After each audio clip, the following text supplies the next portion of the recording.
You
can measure the size of an elephant. You can clock the speed of a cheetah, but you can't quantify the heart of a kings, queens, and in-betweens. Welcome to Dr. Boxing Talk. Stream starts now. The champ is here! The champ is here! The champ is here! The champ is here! The champ is here! The champ is here! The champ is here!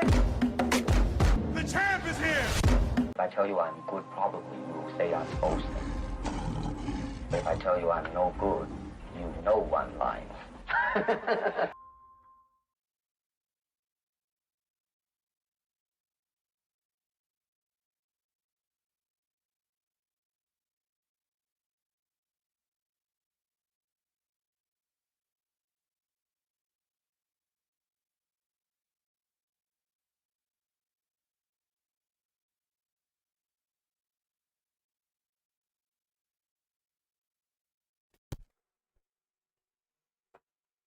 What the heck? Yo, yo, yo, yo, yo, what it do, what it do, what it do, good great grand. Morning, almost afternoon. You know what I'm saying? To you wonderful, dope, beautiful people out there. Ladies and gentlemen, boys and girls, prince and princesses, brethren and sistren, ladies and lads, hermanos, mi hermanas, kings and queens, and everything in between. Y'all know what time it is. The doctor's in the house. Turn this up a little bit. Don't forget to smack that like button if you haven't done so. As soon as you hopped in here, smack yourself and then smack the like button. You know what I'm saying? We popping up on Tuesday. Taco Tuesday. We got some boxing news day. You know what I'm saying? We got some boxing news to talk about, man. Quite a few things. You know, let's hit this roll call real quick. We got my brother supporter of boxing in the building. He says Haney by 8th round stoppage. I mean, I've been seeing some pretty interesting predictions, man. I've been seeing some pretty interesting predictions. I'm not mad at it, you know, if that's how you really feel. You know, if that's how you really feel, you're not just going off of some type of vendetta that you have in the past, or you're just being extra emotional and extra ridiculous. And hey, I think it's a 50-50 fight, man. I think it's a 50-50 fight. I think that having Devin Haney stopping Brian Norman is kind of preposterous, but hey, it could happen. You never know. It could happen. It's not outside the realm of possibility. It is a combat sport. It is high competition. It is against involving 2 world champions at the highest level. So it's a possibility, man. People get punched and punched on, and people done got knocked out before. So what could happen, man? Before we get to it, we have some things to talk about from the middleweight division, the junior middleweight division, the heavyweight division, and the welterweight division. But before we get to that, let's go ahead and start off with our prayers like we usually do. So please join me and bow your heads. Dear Heavenly Father, Lord, we thank you for bringing us to today, another day that we get to see, Taco Tuesday. You know, we want to thank you for all your blessings, Lord. We want to thank you for things that we don't often thank you for, like a roof over our head and just safety, overall safety and peace of mind. You know, I know a lot of times we stress over things that we want in the future, things that we're working towards, and we forget the things that we are currently enjoying, you know, like a roof over our head, like stability in the household, or, you know, or even mobility, you know, with transportation, whether it's on the city bus or it's your own personal vehicle, access to the internet and things like that we take for granted, Lord, because there are people that are going through some very terrible, tumultuous situations right now, like those in Jamaica. So we want to give our thoughts and prayers and our sincere, I don't know, well wishes to Jamaica and Haiti and anybody else that are in the path of this hurricane that is currently on path to ravage them. You know, we hope that you minimize the damage and hopefully just take the storm away and take it elsewhere, let it disperse into the ocean and not harm those folks down there. So we thank you for your love. We give you all the praise, and we ask you for forgiveness of our sins through Jesus' name. Amen.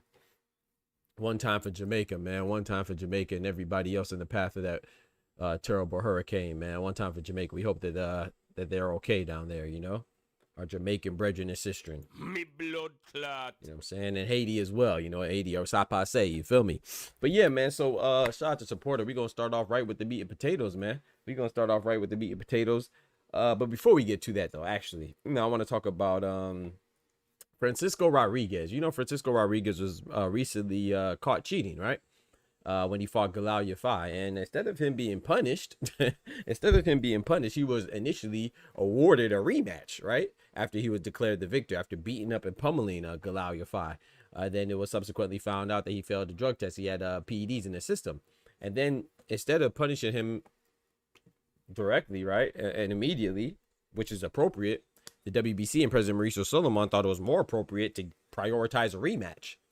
But then the backlash made them retract that statement, and then we went about our business, right? With nobody really paying attention. But Francisco Rodriguez just had a fight not too long ago, right? This weekend, I believe, very recently, and he won.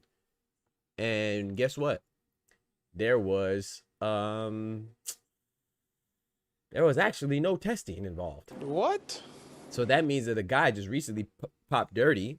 He was allowed to fight again without adhering to any test or even being admitted or having any tests administered at all. What? Which is very crazy, right? So yeah, I don't know what boxing got going on. This sport is very wicked in nature, very lax when it comes to enforcing rules, unless it's convenient for whatever fighter that they're trying to look out for at that particular time, or whatever fighter they're trying to kick up, right? You know, or trying to prop up. So yeah, this Francisco Rodriguez situation is garbage. Not saying he was cheating, but I can't say he wasn't, because he already got caught cheating before, and then he doesn't have to prove that he's not cheating still. So you know, I think that the chances are that he's most likely cheating again, but we'll see. We'll see how it goes. I'm gonna keep my eyes open on that situation, and I'm gonna update y'all appropriately. You know what I'm saying? Moving on. Shout out to my brother Al Booger in the building, big member in the building. Shout out to my brother Al Booger, always renewing that membership, man. Committed for another 30 days. He said he's not going nowhere. I'm not leaving. I'm not fucking leaving. The show goes on. Yes, sir. Amen, man. Salutations to you, my brother. And yes, prayers up for our brethren and sister down over there in Jamaica, man, in the entire Caribbean, you know, but especially in Jamaica, man. I'm talking about Kingston, Mo Bay, you know what I'm saying? Stand up, you feel me? So, yeah, man, shout out to my brother Albert in the building as well. But yeah, man, so and moving on, you know, we also have a fight that's a championship fight, you know what I'm saying, this Thursday, right, coming up, good Lord willing, as long as we make it. It's between Michaela Mayer and Mary Spencer, you know, one time for the ladies. You know what I'm saying? Mary Spencer will be defending her WBA 154-pound junior middleweight title against Michaela Mayer, who's coming from the welterweight division. So we have Spencer versus Mayer. And initially, like I said, this is going to be a 154-pound fight for Spencer's belt, right? The WBA. But now it's suddenly for 3 belts, because now it's for the WBA, which is Mary Spencer's, the WBC, which is vacant, and the WBO, which is also vacant. So suddenly, just like that, it went from 1 belt to 3 belts.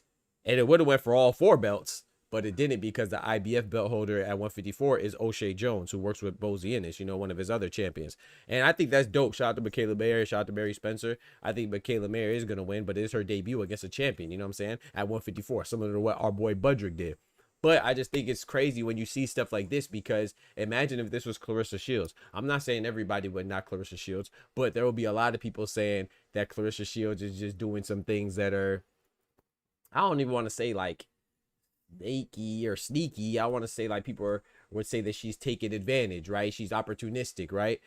And sometimes these things just happen. When the belts are vacant, they want to have somebody with the belt so they can get the sanctioning fees, so they can collect their money and their taxes. You know what I'm saying? So a lot of times we put the energy in the wrong places. You see what I'm saying? And shout out to both these women, Mary Spencer and Michaela Mayer. But it just makes me think, like, if this was the GOAT, people would make it seem like she's doing something nefarious in nature. But but then people are going to be quick to congratulate Michaela Mayer if she wins, or even for having the opportunity. Same with Mary Spencer, as we should. But I just don't get the negativity that goes on Clarissa Shields when similar things happen. Nobody heard of Mary Spencer at 154. Nobody heard of Mary Spencer. You see what I'm saying? And you can't tell me that you heard of the other belt holders, because there are none, right? There's only one. That's an IBF, and that's why that belt is on the line. But yeah, shout out to them. We're gonna see on Thursday. We're gonna definitely call that fight. So hopefully y'all be rocking. Now let's move on to let's go straight up to Haney, man. Albert says, I'd say Devin is gonna have to work harder at 147. I agree. He said, I don't see Devin knock it out anybody at 147. I also agree. He says, I can't even remember when was the last guy Devin knocked out at 135. Goes back as far as his prospect fight, which I agree again.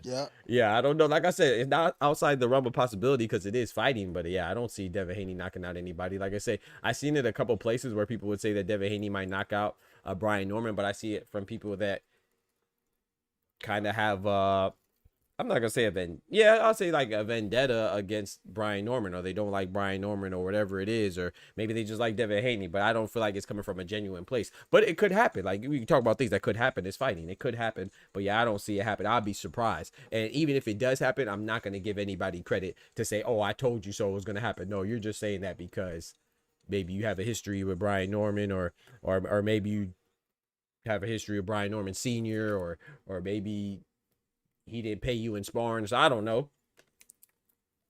But that's just you just taking a shot in the dark. And you know what I'm saying? Sometimes even a broken clock is right twice a day.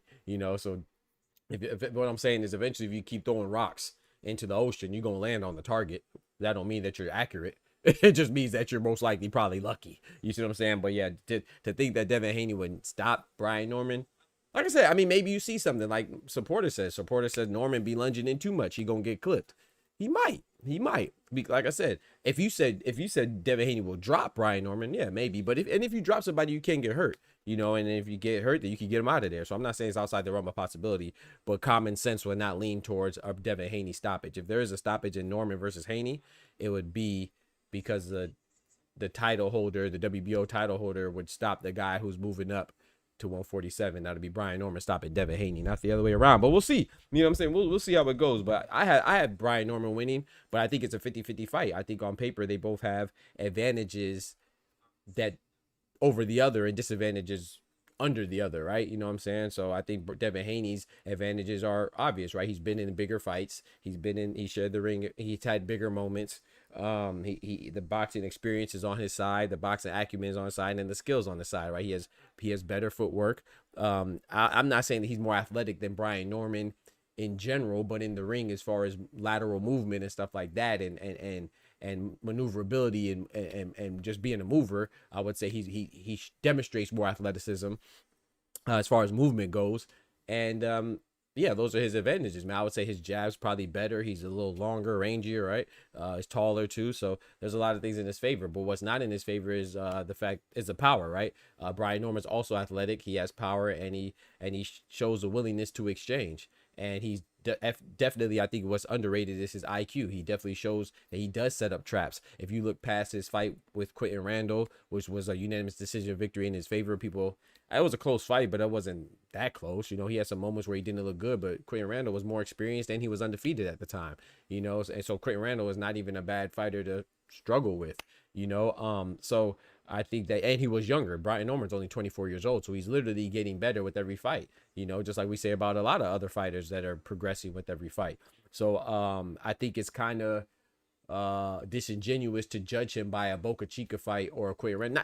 I'm not saying not to consider a Quentin Randall fight or a Boca Chica fight or a Jin Sasaki fight or a Derek Cuevas fight or a Giovanni Santilla fight. You could consider it, but to make it seem like, oh, Quentin Randall gave him trouble, so it's the same fighter. No, I mean, Devin Haney's not even the same fighter, right? Devin Haney didn't look the same against Ryan Garcia as he looked against Jose Carlos Ramirez, as he looked against George Kambosos, as he looked against Lomachenko. So fighters usually change. It depends on who they're fighting. So you could say that Brian Norman has never seen a guy that isn't looking to engage and maybe exchange with you, because you could argue that Jin Sasaki wants to meet you in the center of the ring. Derek Cuevas wanted to meet you and he trusts his power. Devin Haney is probably not going to do that, right? Even though we're hearing some rumors that he could possibly do that, but that's not typically what he wants to do, right? As far as going in, we don't think so.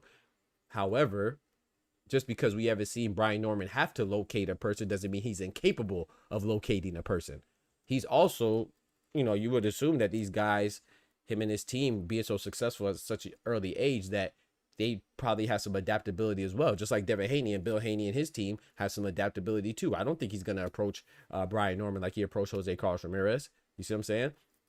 So we'll see how it goes. But if you pick Devin Haney and you actually break it down, the film and their tendencies and their positives and negatives, and it's actually a genuine analysis, then yeah, I don't. If you're looking at it analytically, then and you pick Devin Haney, I don't think there's anything wrong with it. Like I said, I think it's a 50-50 fight on paper. I'm not sure if it's going to be a close fight in the ring. I think it's either going to be one side. I actually think it's going to be very one-sided in the ring. I think it's either going to be a fight that's fully going to favor Brian Norman or it's fully going to favor Devin Haney. But on paper, going in, I think it's a 50-50 fight. So I'm leaning towards Brian Norman. But Devin Haney could definitely win. I think it's a great fight. I think it's a fantastic fight. But I don't think it's going to be back and forth in the ring. I think it's going to be one-sided.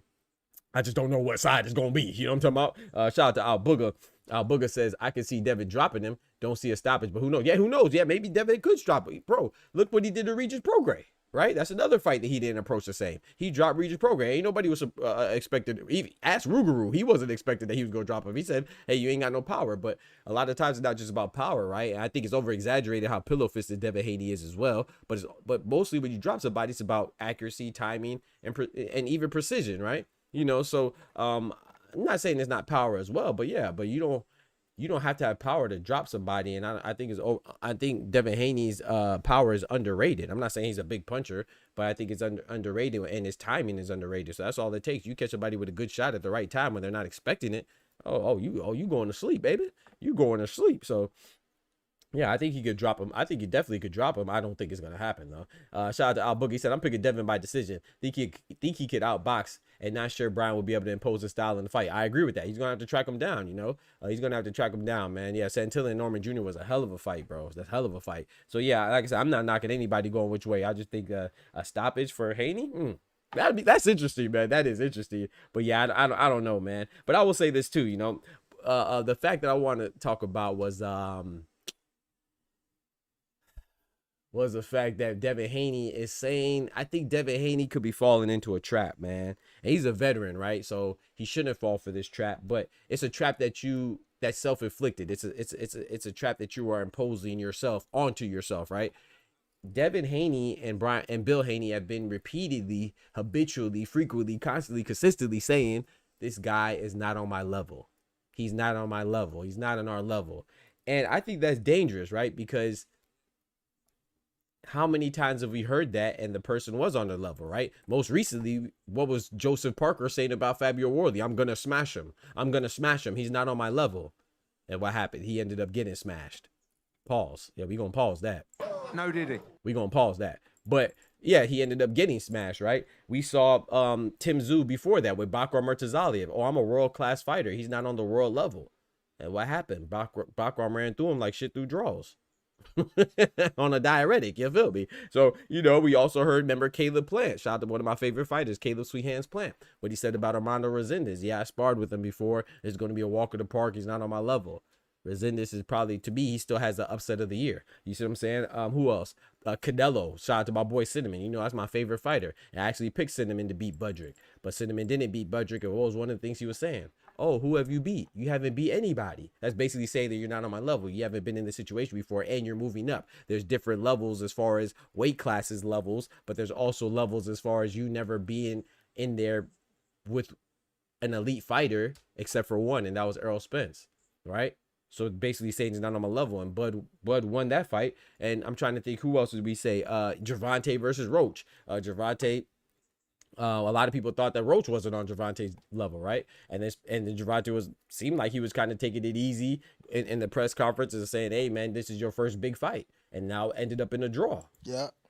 And then what else we have? We have even Ryan and Rolly Romero. People are saying that Rolly wasn't a guy that was of the level, even though he was the one that's been a champion. Ryan Garcia is never a champion, but you see what happened. Rolly upset Ryan. So I'm just saying Haney better be careful. Of course, there's other situations where the guy or the girl would say that this person's not on my level, and they prove that, right?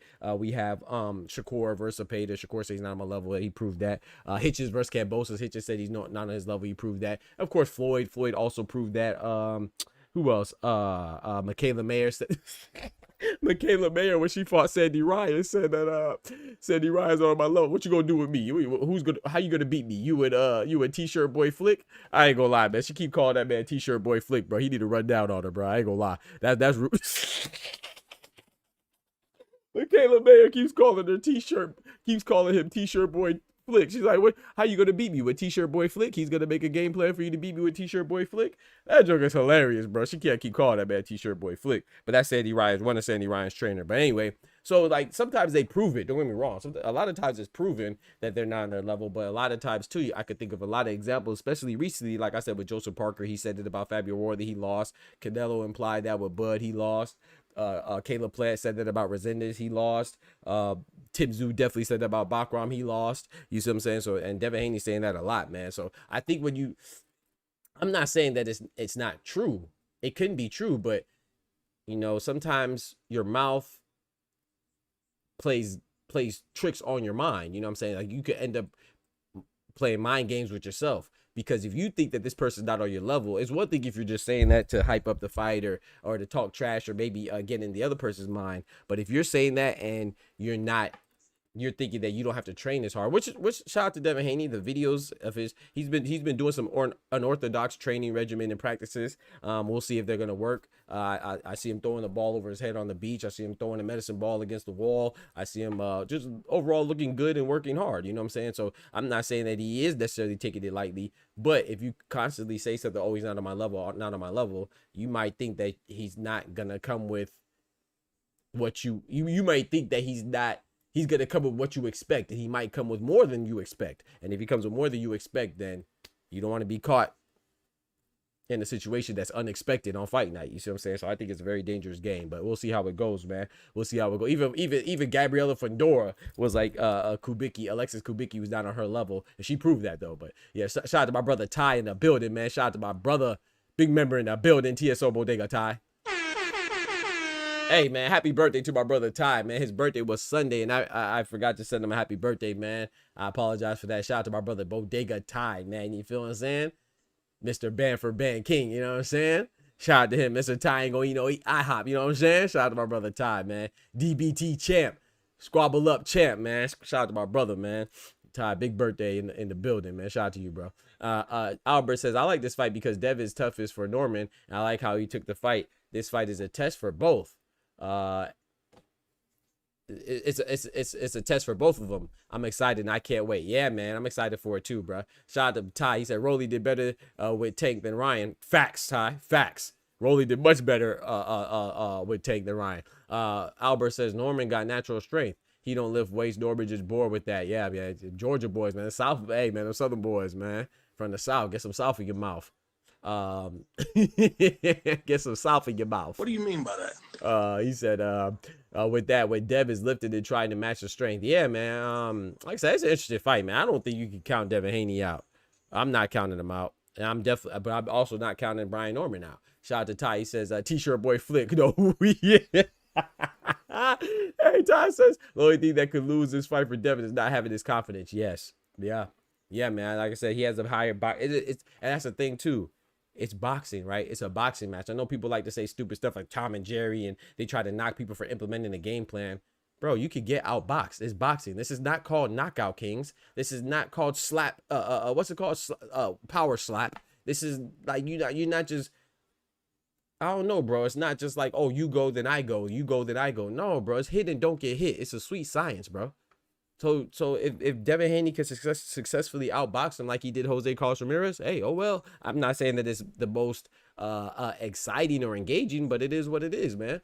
You feel me? So yeah, man. So we'll see about it, bro. We'll see about Devin Haney and Brian Norman, bro. I love it. Any way you could win, you could win. And Ty says Norman does lift weights. That's cap. Yeah. He definitely lifts a little bit. I see some workouts with him a little bit, but I also know that he's some other boys, man. Hey, he's kind of a little bigger too. Might be a little bit more natural than Devin Haney. So I see what Albert's trying to say. What he's trying to imply. Shout out to MMA Boxing Addicts. He said, "What's up, Doc? Been doing some research on Howard Foster, man. The panic seems to set in real with big. Yeah, man. Howard Foster. Yeah, he called another fight early. Was it Carl Froch? MMA Boxing Addicts. I think Howard Foster, the referee he was referring to the referee for Joseph Parker and Fabio Worley. Howard Foster also was the same referee that called George Groves and Carl Froch, if my memory serves me correctly, and amongst some others. But like I said, I'm not tripping on it, man. Shout out to MMA Boxing Addicts. He was hurt, man. He was hurt, so it's all good.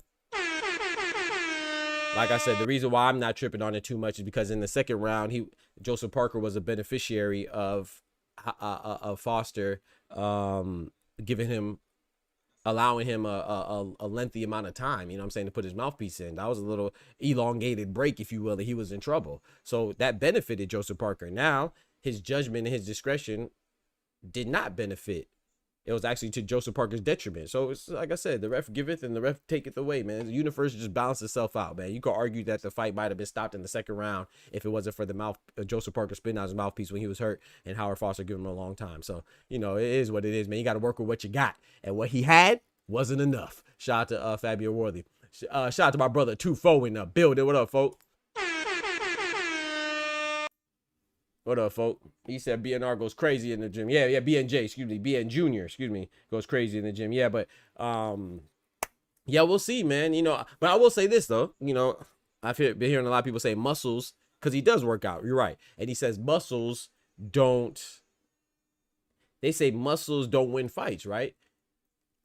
If muscles don't win fights, then the counter would be that Devin Haney is lifting weights too and trying to put on more muscle. But I just think people be nitpicking, man. Like, I think when Devin Haney and them say that muscles don't win fights, they're saying that also is just more than just power, right? I mean, look at Anthony Joshua, how swole he is and stuff. That's not enough to win fights. Look at Vladimir Klitschko, it's not enough to win fights. It's that helps, but also your movement, also your jab, also other things, your ring generalship, your IQ. There's other things too. So it's not just any one thing. And that's what they're saying. So like I said, I think we're doing more breaking down of the fight as far as less analytically and more superficially. I feel like we're just breaking down. Like if you like Brian Norman, you're going to highlight all and emphasize all of Devin Haney's flaws, and vice versa. If you don't like Devin Haney, you're gonna highlight it. If you like Devin Haney, you're gonna highlight and emphasize all of Brian Norman's flaws. So this is why boxing is great, because we gotta watch it. We gotta watch it, baby.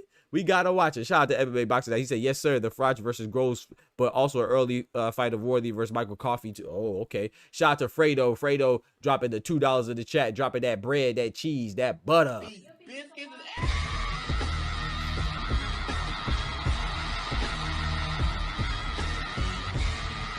He says Wardley is more talented than Wilder ever was. Okay. Yeah, sure. I mean, hey, it is what it is, man. Hey, people are entitled to their opinions, no matter how stupid and idiotic it is. You know what I'm saying? Shout out to you, bro. Shout out to Worley. But yeah, Abdullah Mason finna become champ. Let's go. Hey, shout out to Peel Out, my guy. Says, dude, that November 22nd card is getting closer and closer. Yes, sir. And it's fire too, man. The November 22nd card is fire. You feel me? That card is freaking fire. But yeah, man. So like I said, I just think that this fight is closer. Would you count Devin Haney as his debut at 147? I don't know. I consider catch weights I usually consider when you have a catch weight, I put it with the next category above. But maybe if it's like within 1 pound, I will call it the category below. But if it's like within, I don't know, like, so what I'm saying is Devin Haney, if you want to consider his first or second fight at welterweight, I don't know. You know what I'm saying? Some will consider this his debut at welterweight since it's officially at 147 and it's for a belt, or you consider his second, but because his last fight against Jose Carlos Ramirez was at the catchweight of 144. That's right in the middle, essentially in the middle, leaning more towards welterweight, right? Because it's right in the middle of 140 and 147. So it's up to you, whatever you want to consider it as. I kind of consider this as like his, I kind of consider this his debut. You know what I'm saying? I consider this his debut, but if someone wants to count it towards welterweight, that's cool. You see? But just make sure that when you're talking about somebody else being handicapped in their fight against Tank, like Ryan Garcia, make sure that you also keep the same energy then. You know what I'm saying? Because people like to say that Ryan Garcia was drained, even though he never fought at 140 officially up until after the Tank fight. Yeah. I'm just saying. People like to contradict themselves. But anyway, yeah, we'll see how Devin Haney and Brian Norman goes, man. I'm looking forward to the fight. Be honest with you, man. This November 22nd card is awesome. He has David Benavidez versus Anthony Yarde. David Benavidez defending his WBC belt. Brian Norman versus Devin Haney. Brian Norman defending his WBO belt. At welterweight, David Benavidez at light heavyweight. You have Sam Noakes and Abdullah Mason fighting for the vacant WBO title at 135. And you also have a unification fight with Bam Rodriguez and Puma Martinez at 115 junior bantamweight. So this card is good. I actually think the fight of the night is going to be Puma Martinez versus Bam Rodriguez. But the fight that's the most intriguing to me, they're all great, but the fight that's the most intriguing to me is Brian Norman defending against Devin Haney. I just think that fight there, man, it just has the people talking. You know what I'm saying? That's the one we're talking about the most. So you can argue that probably should be the main event. But like I said, it doesn't matter to me. As, I'm not one of those that cares about main event, co-main event. I don't really be crunching and counting numbers, you know what I'm saying, pocket watching like that. I don't really be pocket watching like that, you know what I'm saying? So it doesn't matter to me. As long as I get good fights on the same card, then I'm going to be enjoying it. Y'all can go ahead and pocket watch. Don't speak on how they pay you, because pocket watching us men shouldn't do, and that's just by nature. But thank you. Albert says, I thought the Ramirez fight was Dev's debut. Okay. Yeah, I'm not mad at that. Abdullah Mason is about to become champ. I think so, bro. But I think Sam Noakes, that's the thing, too, because I think Abdullah Mason and Sam Noakes is a better. I think all these fights are good. I'm not saying they're all 50-50. Like, I think that David Benavidez is probably like 70-30 in favor of Benavidez. Maybe 60-40, maybe. I think Sam Noakes and Abdullah Mason is 60-40. I think Devin Haney and Brian Norman is 50-50. I think Puma Martinez and Bam Rodriguez might be 70-30 in favor of Bam. I say 60-40 in favor of Bam. But my point is that Sam Noakes and Abdullah Mason, I don't like the way people are setting it up as like, oh, Abdullah Mason. I'm not talking about you, MMA boxing addicts. I'm just speaking in generalities here. I don't like how people are trying to set it up like, oh, well, Abdullah Mason, he should win. Like, because then if he wins, it's going to be like, oh, he just did what he's supposed to do type of victory, right? Oh, it's just he did what he was supposed to do type of win. But then if he loses, it's he was an overhyped prospect that didn't match expectations type of loss. No, bro. If Abdullah Mason beats Sam Noakes, it's a great win. If Sam Noakes beats Abdullah Mason, it's a great win. And if one of them lose, they're both young.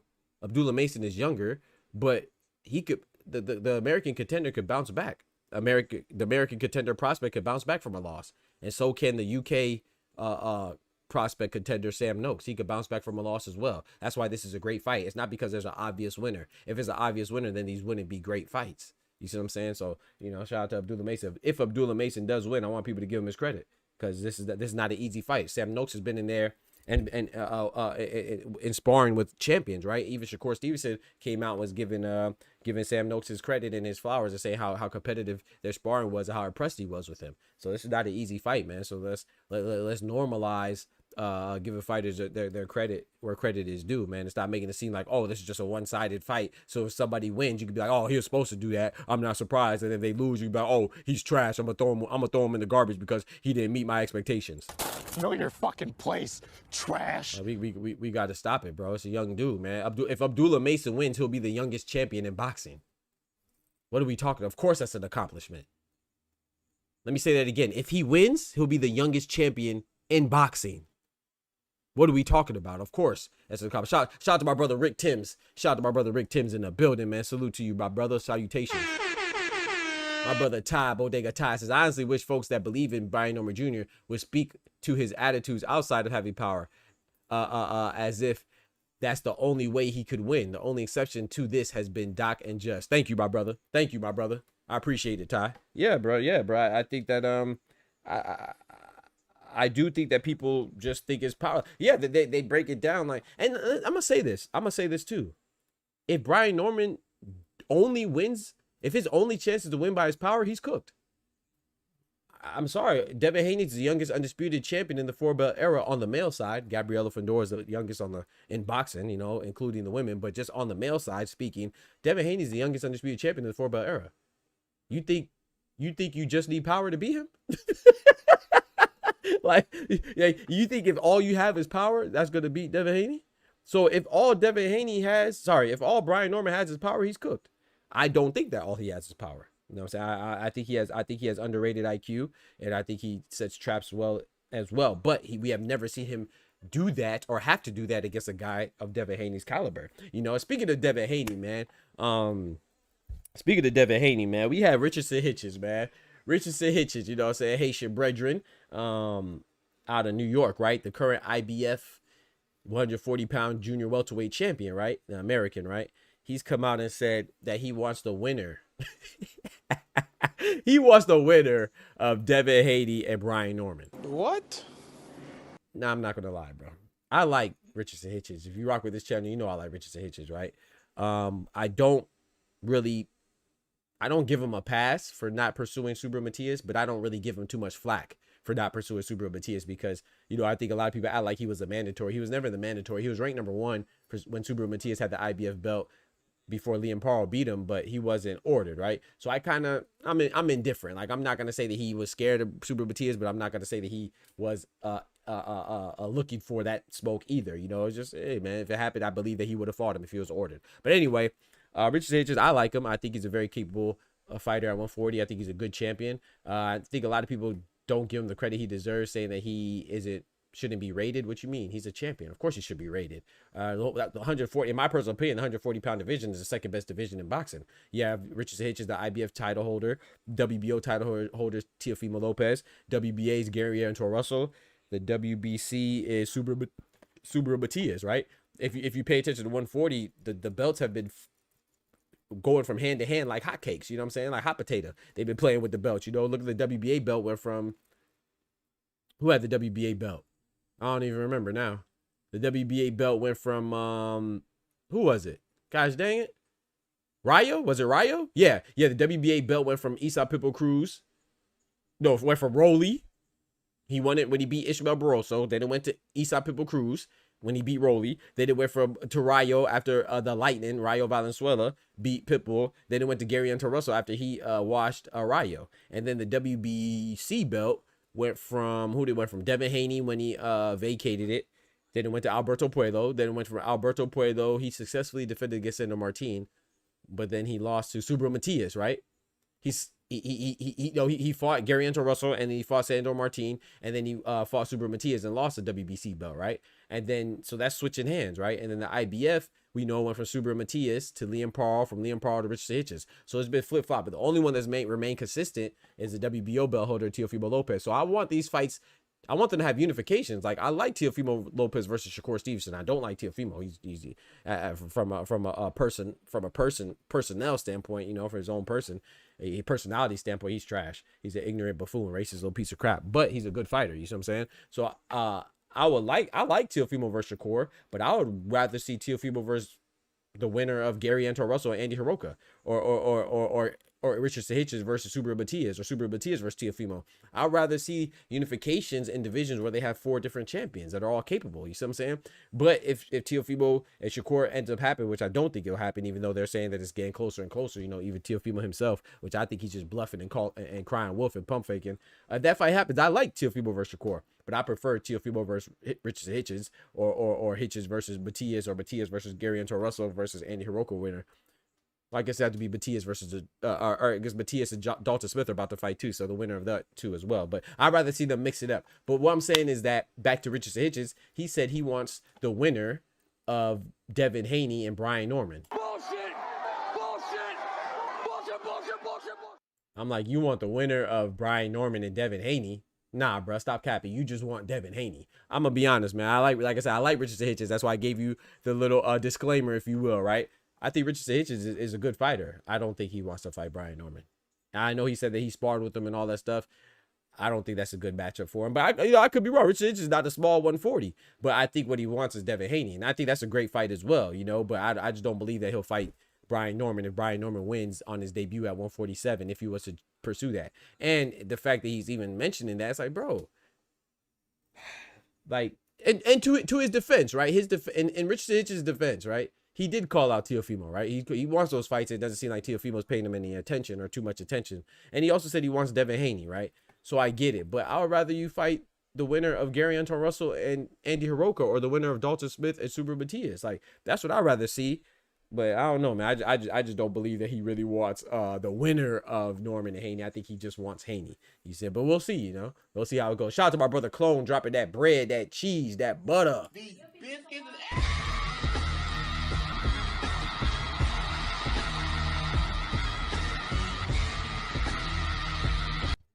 He said, shout out to Cam Newton, putting belt to ass to mascots. I'll always support foolishness on white establishments. Also, who you got, Foster or Fulton? Hold on. I saw a clip of that. Was that real? I thought it was like a skit. Don't tell me he fooled me like Will Smith and Chris Rock. Because you know, everybody thought Will Smith and Chris Rock was a skit when he slapped him. Was a Cam Newton and that mascot, was that real?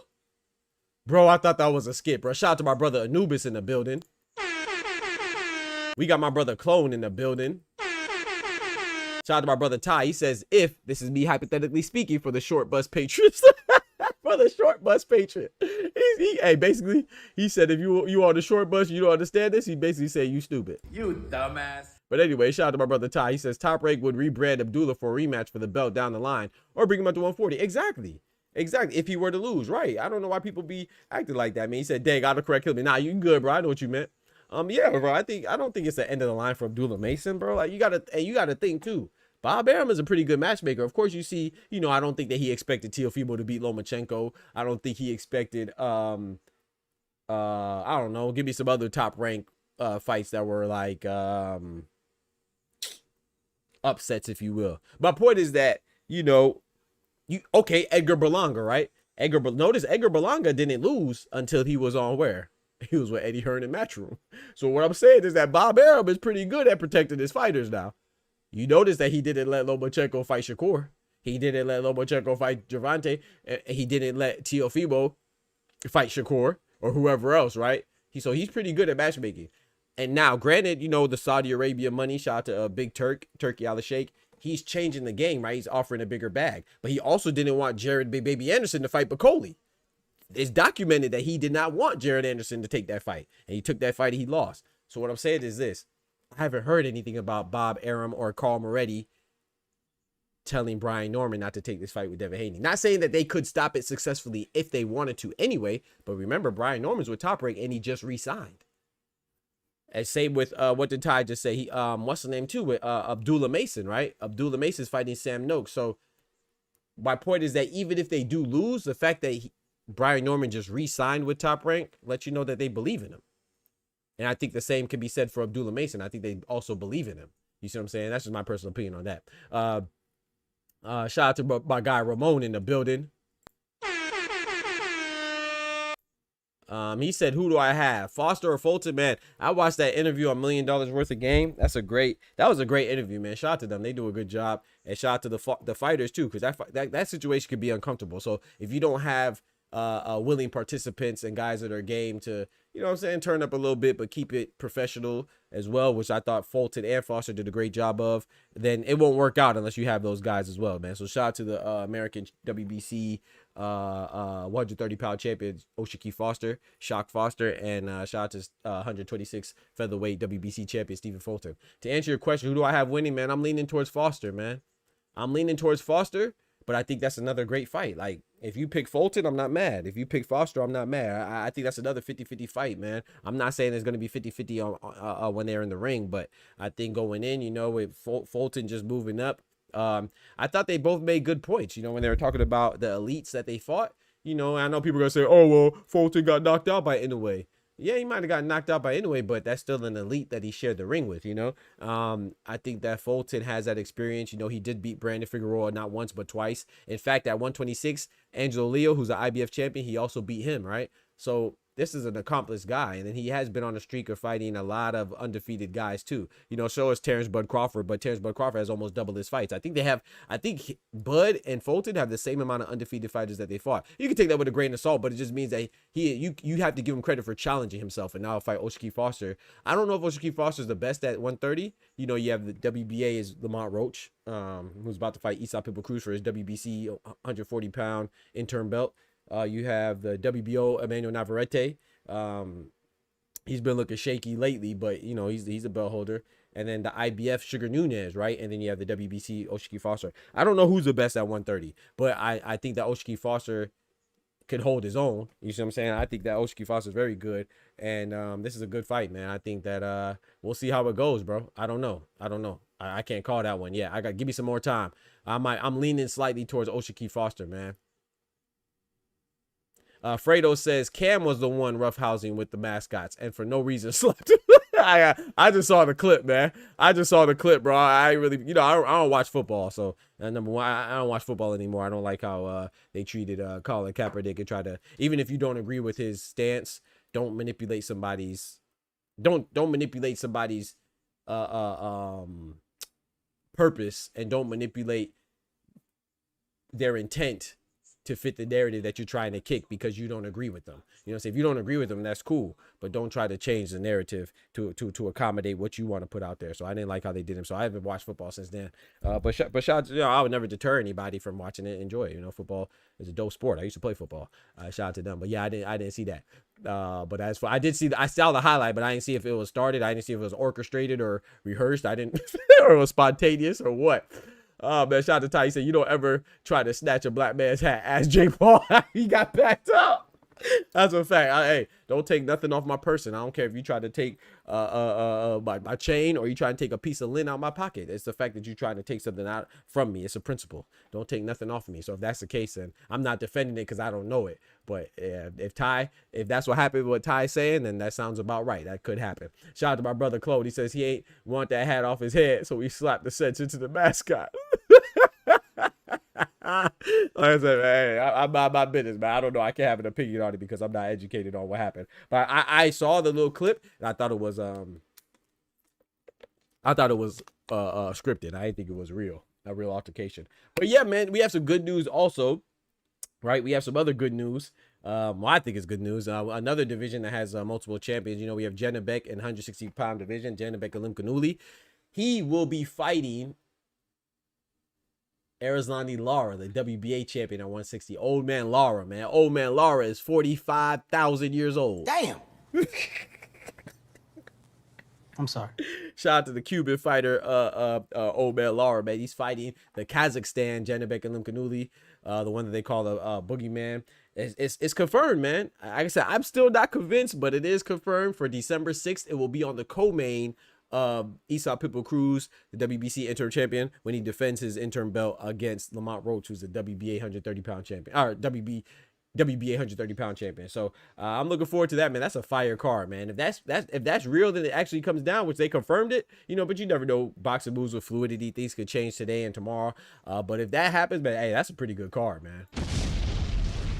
That's a pretty good card, man. Ramon said exactly. You don't let nobody take your lunch money. Come on now, Ramon. Ramon feels what I'm saying. It's about the principles, bro. Don't let nobody take nothing off your person, because that action is disrespectful. It doesn't matter what they're taking. You know what I'm saying? They're trying to disrespect you by that action. that act is disrespectful. That don't matter what their intentions are snatching. So but that's a good fight though, man. I'm looking forward to that. Shout out to Fredo. I just realized who Fredo was because I just saw your profile picture. That little ugly face. Fredo was the one that was talking nonsense. That's why you came in here with the with the super chat, bro. Hey, shout out to you, bro. Hey, I don't have no hard feelings, man. I just be talking trash because people be trying to talk trash and not making sense. You know what I'm saying? That's the guy that was trying to tell me now it makes sense. He's the guy that was trying to talk about Wardley and Wilder being the same, or no, Wardley being better than Wilder.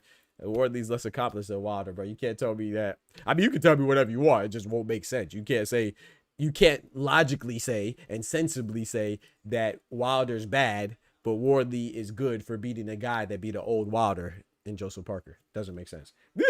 Because if Wilder's really that bad, how did he become an undefeated champion for gosh dang a decade? And then when he lost to Tyson Fury, that elevated Tyson Fury to be the best in boxing, right? In the heavyweight division, which shout out to Tyson Fury, the Gypsy King of obesity. He's one of my favorite fighters. He got elevated to become the best when he beat Wilder. So if you beat trash, how does that elevate you to the best? And then if Wilder's so trash, how did that make you consider Joseph Parker being good when he beat Wilder? In fact, you even named Wilder as one of Joseph Parker's best wins. So if Wilder's trash, Know your fucking place, trash. why does it matter if you beat him? You're hypocritical, bro. So, but shout out to you, bro. I appreciate you coming through, man. And keep rocking with the chat, man. We love talking. I love talking, man. I also love exposing the lack of logic with my own logic. You see what I'm saying? Wilder has had great white hopers mad for. Come on now, Ramon. And like I said, I'm not saying Wilder's the best. Wilder definitively has flaws in his game. He has the same flaws as Wardley, and people have no problem saying Wardley's good, even though he's less accomplished, right? But speaking of Wardley, man, shout out to my brother Fredo. That's a perfect segue into what I want to talk about next, and that is the heavyweight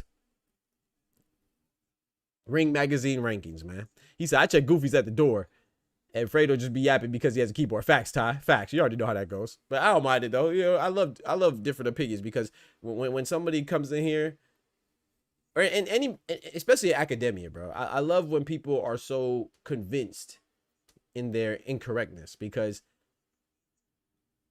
not because I'm combative, but I like a good debate. And that's what makes it interesting and intriguing because when you are so confident in your wrongness, then it allows me to shine and excel when I so eloquently and articulately put you back down to earth and make you realize how stupid you actually are. You see what I'm saying? So I don't mind making the idiot realize his idiocy. I don't mind. I actually like it. So yeah, let him chill, man. Shout out to Fredo. No disrespect to Fredo. I'm just speaking on. You just have to be the topic right now, but I'm not really attacking you unless you want to be attacked. Then we could do that too. But shout out to the Ring Magazine and their heavyweight rankings, man. Speaking of Wardley, we have the champion as in Alexander Usyk. Absolutely. Alexander Usyk is number 1, 2, or 3 pound for pound. Me personally, he's number 2. Number 1 is Terrence Bud Crawford because he's the first ever 2-time undisputed champion in the 4-belt era on the male side, because that would be Clarissa Shields would be the first ever. But then not only that, but Terrence Crawford is now the first 3-time undisputed,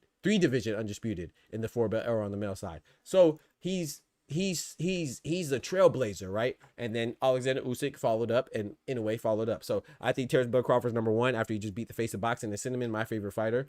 Terrence Bud Crawford's also one of my favorite fighters. Usyk's also one of my favorite fighters. He's number 2. Inouye's also one of my favorite fighters. He's number 3 in my personal opinion. But in the heavyweight division, Alexander Usyk, there's no greater to do it right now, right? If you want to question the legitimacy of his heavyweight run and say it looks a little suspect because he fought a lot of people twice, like Daniel Dubois, like AJ, like Tyson Fury, that's a whole other conversation. But right now, he's the best doing it in this moment. If you want to debate on where he stands in the annals of history of the heavyweight division, that's a different conversation. But there's nobody that realistically is touching Alexander Usyk besides a pipe dream, right? So Usyk is the champion, number 1. That's cool. We don't know, well, the champion, right? Number 1, they have Tyson Fury. And you know Tyson Fury is one of my favorite fighters, bro. I love his the audacity of his caucasity. You know what I'm saying? Shout out to Mama Doc. I got that from Mama Doc, caucasity. But I love the audacity of his caucasity. You know, he's funny, right? He be on that booger sugar, man. My boy Tyson Fury be high and with the sloppy body looking like soggy milk, and he be punching on folks. So shout out to Tyson Fury. But I have a problem with this. To me, this already right out the gate, they kill their legitimacy as a unbiased,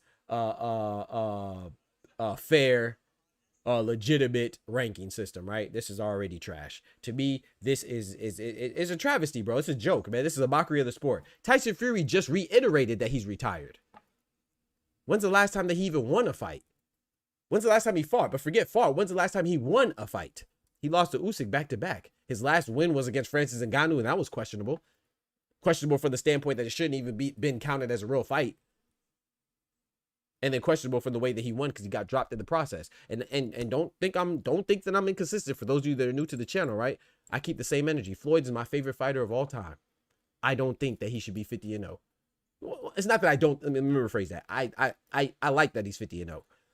But I would not be mad if he was actually 49-0 because I don't think Conor McGregor should have counted as a real fight. It should have been an exhibition. So I keep the same energy with Francis Ngannou and Anthony Joshua and Francis Ngannou and Tyson Fury. You see how that works? You see how consistency works? Because I'm not infatuated with any of these fighters. I don't know them personally. So I don't have an allegiance or a responsibility to feel like I have to agree with everything they do. You see what I'm saying? But I don't think we should retroactively change it. It was counted, so it's counted. But I just don't like the idea of Floyd Mayweather beating Miguel Cotto, beating Manny Pacquiao, beating Oscar De La Hoya, beating Sugar Shane Mosley, beating the late great Ricky Hatton, and all these other Hall of Famers. They couldn't beat him in a boxing match. Juan Manuel Marquez, another one of my favorite fighters, right? They couldn't beat Floyd, but we expected an MMA fighter to beat Floyd. Like, what are we talking about? But anyway, let's keep it going. Tyson Fury should not be on here. He is retired. Even if he's contemplating it, he's retired. Why? Not only is he on the list, he's ranked number 1. Nonsense. Number 2 is Fabio Worthy. Who'd he beat? He beat Joseph Parker. That gets you to number 2. I like Fabio Worthy. I think he should be ranked high, but number 2? Wow. I mean, I know he is an interim title holder. He was the WBA interim belt holder, and he beat the WBO interim belt holder, Joseph Parker. But number 2 is kind of crazy for me. You know, shout out to Fabio Worthy, though. Ajit Caballero, that's the person, in my personal opinion. Ajit is legit. He should be number 2. Sorry, he should be number 1 for me. Excuse me. Ajit Caballero should be number 1, but he's number 3, right?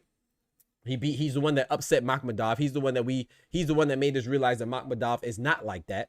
You know what I'm saying? That's one of the fights that we predicted correctly. You know what I'm saying? And then he did what he did to Zhang after Joseph Parker struggled with Zhang, right? But shout out to Ajit Caballero, he's there. We have Joseph Parker number 4. I think that's preposterous. Why is he number 4? I think that's way too high for somebody that lost to Fabio Worthy, especially when you were the favorite, right? Fabio Worthy was the underdog. That only knocks you down 2 spots away from Fabio Worthy. What are we doing? Anyway, Joseph Parker, he was on a fraudulent run, and everybody thought I was hating on Joseph Parker. No, I was just telling the truth. His last 3 victories, the phenomenal run that he was on, according to Fredo, the phenomenal run that he was on included him beating a bad, right? Because Deontay Wilder's bad, right? He's trash. That's what Fredo said. He paid $2 to tell me, right? To remind me.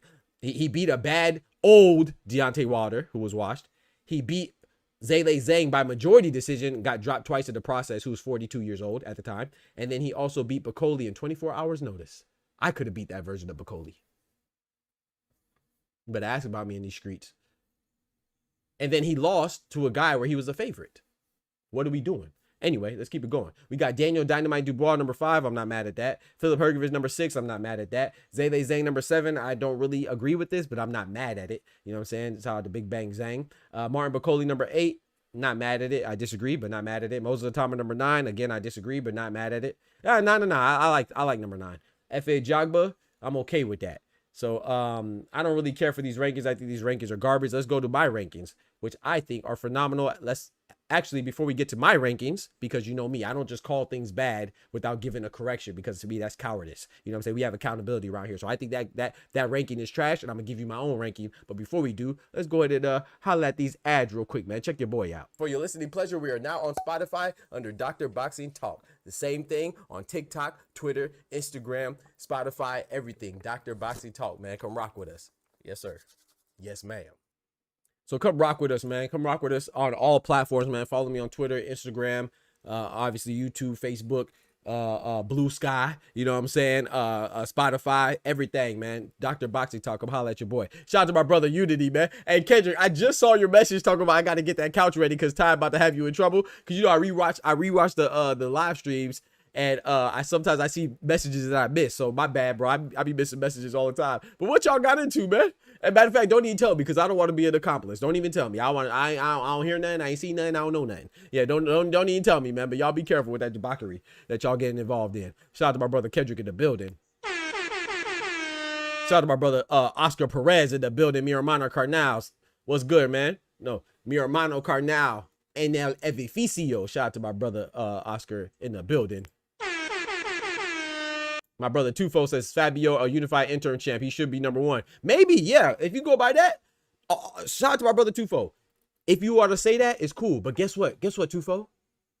Remember when I showed you that thing about the rankings and I was mad about how they don't have Rolly Romero, who's a champion in the welterweight division, the WBA champion. He's not in the Ring Magazine rankings. And then my argument was that, oh, but you have the guy that just fought, that just had a draw with Barrios in there, and who wants to fight Rolly Romero, Manny Pacquiao. He's in the rankings. Then you have the guy who's a mandatory for the belt. He's in the rankings, Shakran Giyashov. And then you had the guy who was a former champion, the former holder of the belt, Emantis Stanionis. He's in the rankings. But remember the guy, Douglas Fisher, the not so smart guy.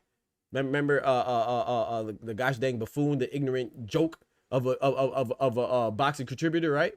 He told me that it doesn't matter about the belts.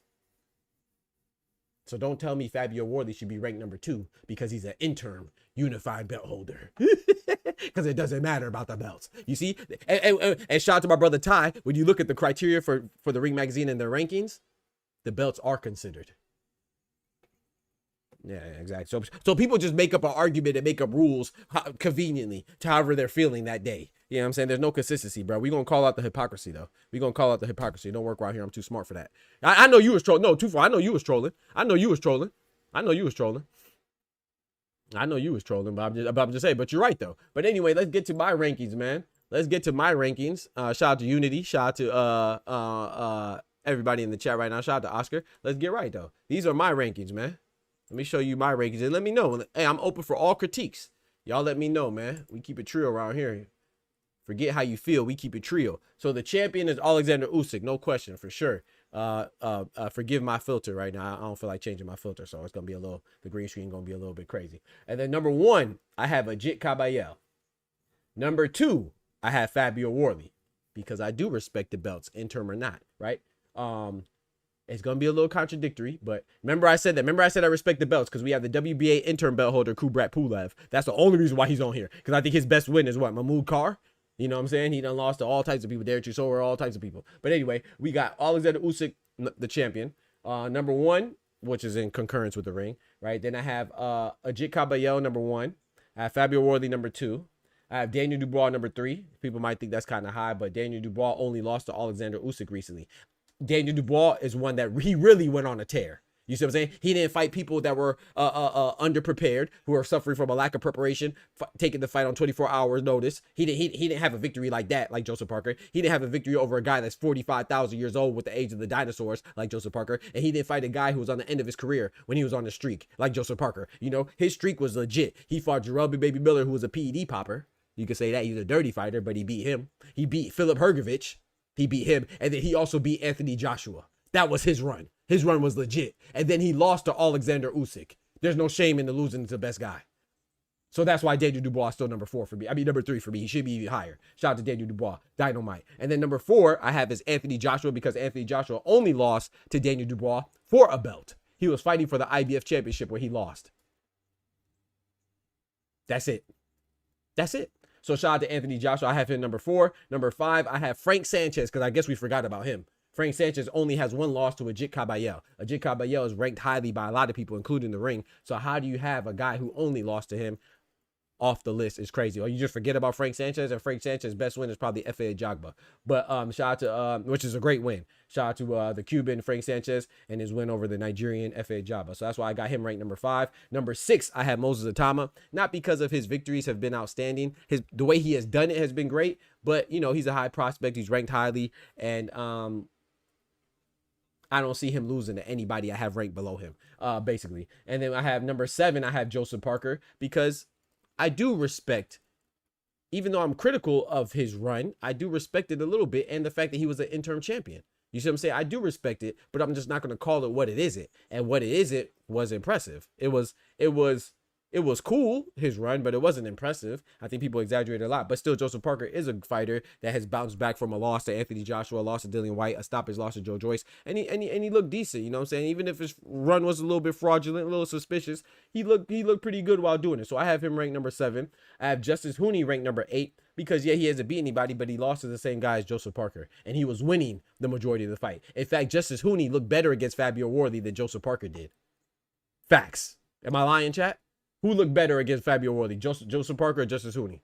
I'll wait. And then while I'm waiting, I'm going to move on to number 9, and that is Philip Hrgovic, because Philip Hrgovic only has 1 loss, and that's to Daniel Dynamite Dubois, and he beat Zhale Zhang, and he just beat, who did he just come off of beating? David Adelaide. Not a great win, but, you know, it's decent enough. And then the Croatian sensation. And then next up, we have the Nigerian Badman, the Nigerian Bossman, Efe Ajagba, who only has 1 loss, and that's to Frank Sanchez. But he beat Guido Vianello, the Italian stallion. Now, I think that Guido Vianello should have beat Efe Ajagba. I thought he got robbed, but, you know, Efe Ajagba still won that. And then Guido Vianello has been looking good lately, so that win looks even better as time progresses, because Guido Vianello, even though he lost to Richard Torres Jr., he did just beat Makhmadov, and he just beat the undefeated Alexis Barriere from Canada, right? So Guido Vianello, that's not looking, even though you won shaky, that win is still aging well. And so that's my top 10. The people that I have right outside the top 10, I have Zhale Zhang, I have Kubrat Pulev, because he is a WBA regular champion, you know, for whatever that's worth. And then I have Martin Bacoli, I have Guido Vianello, and I have Richard Torres Jr. They're on the outside. This is in no particular order. And then the other pool I have is Derek Chisora, Makhmadov, Jarabi Baby Miller, Dillian White, Michael Hunter, Tyson Fury, Joe Joyce, Jared Anderson, Andy Ruiz, all on the outside. But that's my top 10 list. I appreciate it, Ty. Shout out to my brother Ty. Ty says solid ranking. Y'all can let me know what y'all think. Drop your top 10 and let me know where you think I should switch them up. Should I put Daniel Dubois a little higher? Should I put AJ a little lower? Should I put Joseph Parker a little higher? Do I have Efe Ajagba right? Do I have Moses Atama too high? I think this is a more appropriate ranking in my personal opinion. I don't think Tyson Fury should be even considered. He's retired. If you're retired, bitch, you're not in the rankings, bro. I don't care whether you pump fake it with the retirement or not. You're not in the rankings, bro. I'm sorry. That's not how it goes. You can't be retired and rank number 1. And the last time let's look at Tyson Fury right now, bro. When's the last time Tyson Fury won a fight? What was it Francis Ngannou? And I like Tyson Fury. Like I said, one of my favorite fighters. Alexander Usyk was in 2024, so almost a year ago, right? That was December 2024, so almost a year ago. Both of his fights with Usyk were in 2024. Yeah, 2023. So last time he won the fight was 2 years ago. Literally. That was bro, today's the 28th. October 28th. Literally 2 years ago from this day is the last time Tyson Fury won a fight. He beat Francis Ngannou on this day of 2023. October 28th, 2023 is when he beat Francis Ngannou. Get the freak out of here, bro. Get the freak out of here, bro. Get the freak out of here, bro. I'm not going. Yeah, I'm not. Yeah, he's not on the list, bro. And Tyson Fury is one of my favorite fighters, but I'm not capping for nobody. He's not on the list, man. I'm sorry. And they have him ranked number 1. They have him ranked number 1, chat. I'm asleep. It's perfect for what the heavyweight ranking division is currently. Man, thank you, bro. Shout out to Ty. He said it's a perfect ranking for what the heavyweight division is currently, man. Thank you, bro. Shout out to you, bro. But yeah, man, the phone lines are open if anybody wants to call in. You know, we are going to stick to the 3-minute rule today. I'm going to enforce it for real today. I know I haven't been, but I'm going to enforce it for real. So anybody want to call in, the phone lines are open. I believe the link is pinned to the chat. So go ahead and hit it, man. Hit it, bro. Hit it. And let's talk about these rankings. Let's talk about Richardson Hitches. Do you believe him calling out the winner of Brian Norman and Devin Haney? Or do you think he just wants Devin Haney? And like I said, I'm not saying even that Brian Norman is some boogeyman that Richard Hitches is scared of. No, what I'm saying is that Brian Norman, he wants Devin Haney because he wants a big fight, and he deserves it, right? Richardson Hitches, but I don't think he really wants Brian Norman. Now, Brian Norman, if he beats Devin Haney now, his stock is gonna rise. So maybe he really does want Brian Norman. Maybe he really believes that the winner of that fight is going to be a big fight regardless. But I think he's looking at it as Devin Haney's a big fight. Teofimo's a big fight. And that's really it. He hasn't really been calling out anybody. He hasn't acknowledged that Gary Anton Russell wanted to fight him. He hasn't acknowledged Subra Matias. He hasn't acknowledged Liam Paul for a rematch or Jack Catterall. Well, Jack Catterall don't make no sense anyway. But you know what I'm saying? Like the guys he's been going after are the big fish, if you will. No Errol Spence. So I just don't have a reason to believe that he'll go after Brian Norman. But Brian Norman, his stock will, admittedly, his stock will significantly rise, exponentially rise if he beats Devin Haney. So he could be genuine. I don't know. I just don't buy it. I think he only wants Devin Haney. Hitch is not fighting either guy. Yeah, I don't think he's going to fight either guy. Exactly. Tyson Fury being ranked violates the criteria of what the ring should be judged by their own criteria, right? But the guy would come out and tell me that, oh, I don't know the criteria. Yeah, sure. Yeah, no, you don't know the criteria either. You just make it up as you go, bum. You think people don't read. You know what I'm saying? Or maybe you just are maybe you're more ignorant than I'm giving you credit for. Hey, you know, maybe I'm thinking that you think that you're outsmarting somebody and maybe you just dumb. You know what I'm saying? Sometimes we give people too much credit. We think that they're actually moving from a place of trying to outsmart you when they're just ignorant and oblivious to what they're actually talking about. Got the ginger tea in the red cup. You heard, man? But yeah, man. So shout out to Ty. He says, and the Turk isn't paying for a Hitch's fight without fast head. Exact. And I was just about to say, shout out to my brother Ty. Yes. So I think that this is kind of a repercussion of what he did. I don't think it's right. You know, I think Eddie Hearn's one of the best promoters.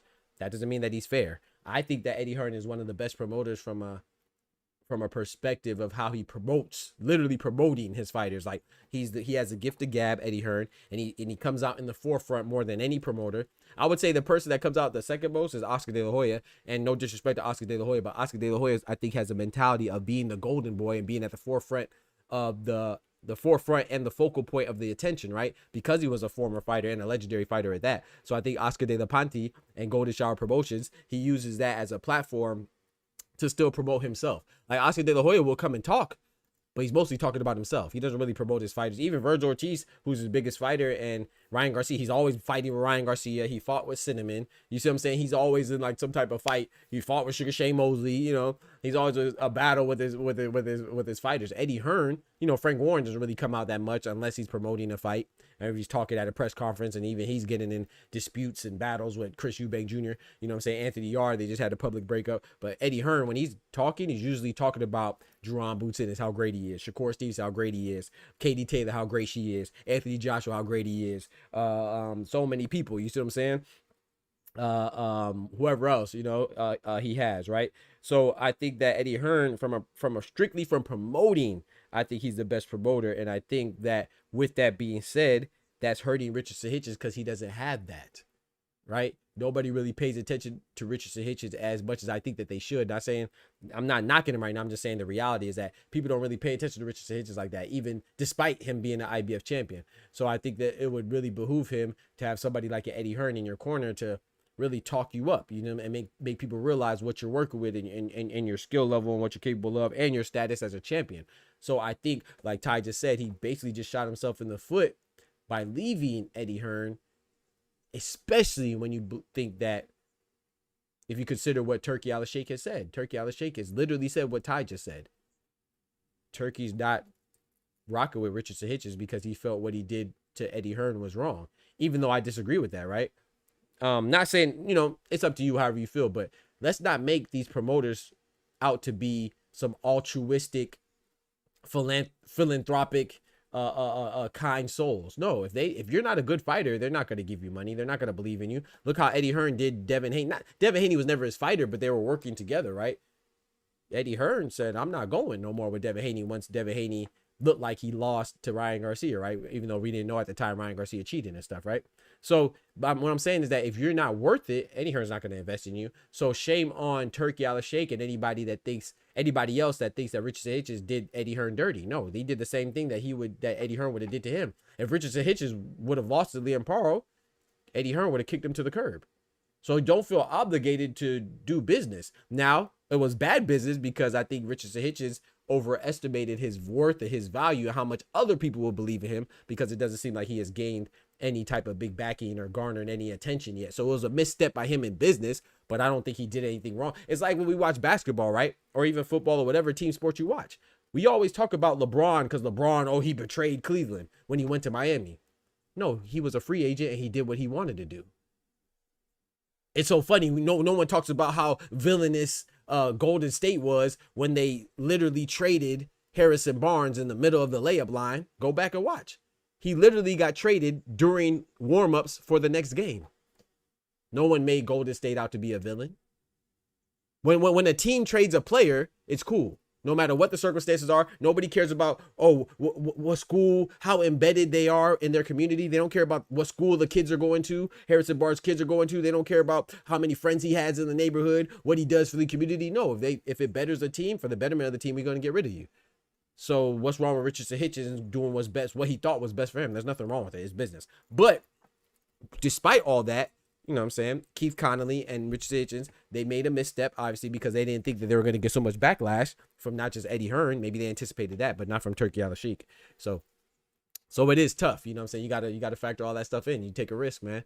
And it seems like Keith Connolly and Richard Hitchens are not in a great position to get these fights because they haven't been getting any fights or even talked about like that. So he made a mistake. Shout out to TSO Bodega Ty says, guess Keith Connolly better patch things up with Eddie. Yep. If you want either of his clients to fight on a ring or Riyadh season card. Yeah. Because look at Berlanga as well. Connolly's with Berlanga as well, right? You know, Berlanga, I think, has a bigger name, you know, so he was able to get a fight still. But even then, I mean, he doesn't have the skill that Richard Hitchens has. I mean, that's why he got folded up, right? Shout out to my guy, Edgar Berlanga, but he should have stayed dancing over there. hey, he should have stayed dancing in the corner of Eddie Hearn and Matchroom.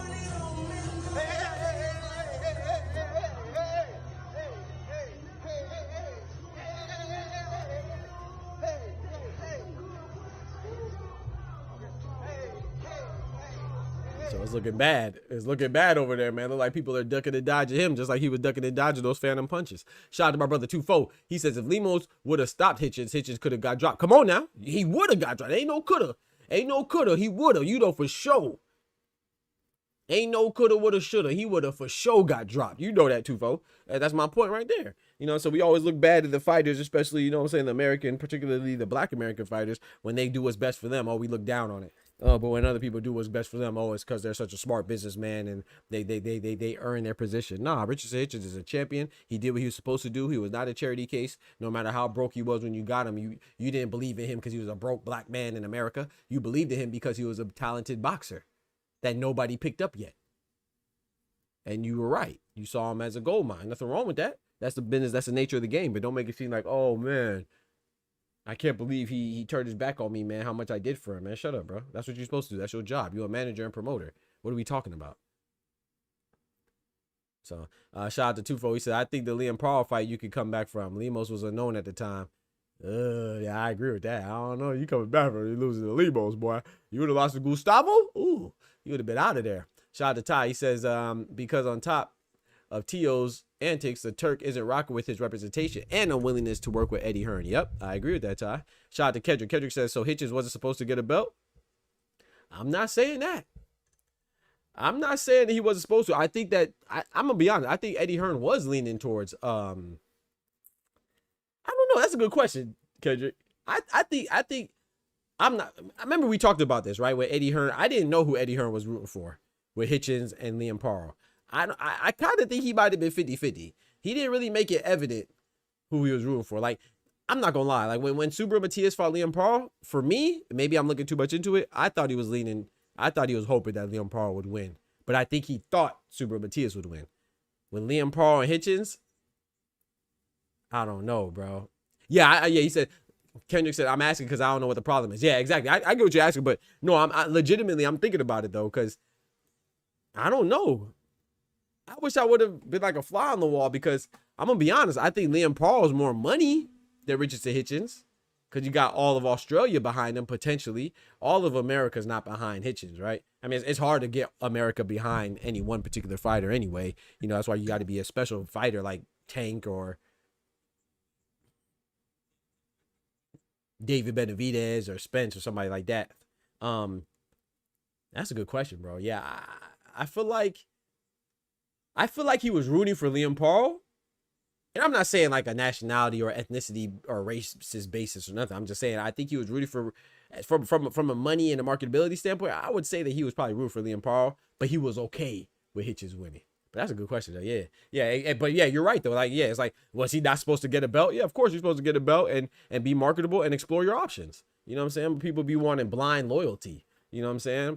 You see how many times he talked about his door was falling off the car. Eddie Hearn was saying that. Like, bro, okay, duh, you went from rags to riches. That's the nature of the game. Mike Tyson was incarcerated or robbing old ladies for their purses. You know what I'm saying? And then he was getting $1 million purses. You know what I'm talking about? That's the nature of the game, man. I like Eddie Hearn, but we ain't gonna act like you don't drop people as well. Eddie Hearn will turn his back on you like, with the quickness if you mess around. But Hitchens, I will say this though, there's some examples of Eddie Hearn doing right though, like with Khalil Cole, right? I thought Khalil was going to be out of there, but Eddie Hearn gave Khalil Cole another opportunity, and he avenged that loss against Manuel Gallegos. But I will say this though, Eddie Hearn. And I thought Eddie Hearn said the right things. He was like, hey, man, I'm not going to protect you, bro. If you can't go in there and complete the job and be the guy that you're supposed to be, then you're not supposed to be here. So I thought what he said was very appropriate because I think he had 2 upset losses. One guy was a Hispanic guy. The other guy was an American. Was a black guy. One was Khalil Cole. I can't remember the other guy. It was a Hispanic up-and-comer that lost. They were both on Matchroom. I can't remember who it was. But yeah, Eddie Hearn was hard on them. Eddie Hearn offered Hitchens to Juan Orango. Yep. Juan Orango is a fighter. Juan Orango is the manager. Yeah. When talking possible match making upon signing Matias. Tufo said, but Hitchens probably won't sit on a shelf long due to his belt. Yeah. But then again, not too many people want to deal with that IBF unless it's unification. Yep. You right about that, my brother. You are right about that. We'll see. I think Hitchens deserves a fight, though. I just don't know who. Man. Let's look at the rankings real quick. I don't know who he's gonna fight. I think. Well, I was gonna say if Dalton Smith wins, I would say that Dalton Smith will fight him. But then again, Dalton Smith would match him, so I don't think Eddie Hearn would. I feel like he'll feel like he's doing Hitchens a favor. So I don't think that fight would be made. IBF. Oh yeah, man. The 1 and 2 is not even rated. The IBF doesn't even have a number 1 and number 2 guy at 140. They do have Lindolfo Delgado. You can fight Lindolfo Delgado. I think who's Lindolfo Delgado with? I think he's with Golden Shower Promotions. I think he's with Golden Boy. Gabriel Valenzuela. Oscar Duarte's with Golden Boy. Jermaine Ortiz is number 7. I mean, he got some options. He don't have no big options, unless he fights Keyshawn Davis. But Keyshawn Davis is ranked number 1 with the WBO.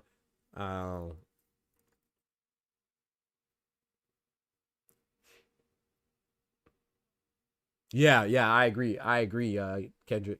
I think right back, chat. Let me go use the bathroom real quick. I'm gonna run this ad on y'all. I'm gonna use the bathroom real quick. Like I said, the phone lines are open. I'll be right back. Yo, Doc here from your favorite boxing channel, Dr. Boxing Talk. And I want to officially welcome you as a member to the Boxing Talk family, aka BTF. So I want to thank you.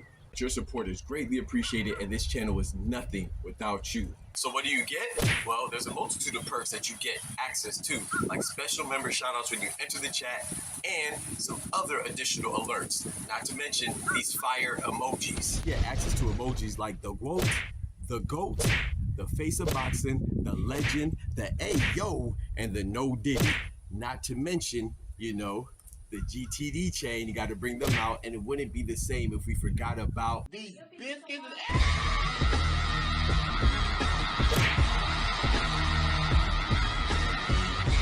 And so many more. Not to mention, if you subscribe to some of the highest tier levels, you get to do things like pick the topic of discussion, and you get to have your very own emote. Yes, your ugly mug will be featured on the channel by yours truly. It's just another way for me to give back to my most loyal supporters. And of course, there's even more additional perks than that. But most importantly, you'll get the satisfaction of knowing you're a key, essential, imperative part to keep us going and growing. We get the hustle off the muscle. So it's important that we rock together, And remember, God is good all the time, and God is good. And you know that we prioritize facts over feelings, so that's why you rock with us. So big salute from Dr. Boxing Talk, and yeah, can't wait to see you in the next stream. Thank you for the support. If I tell you I'm good, probably you will say I'm boasting. If I tell you I'm no good, you know I'm lying.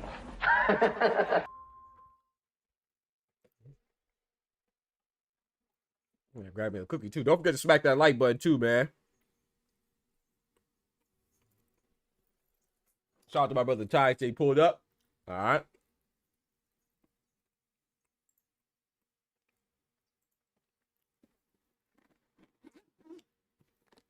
I'm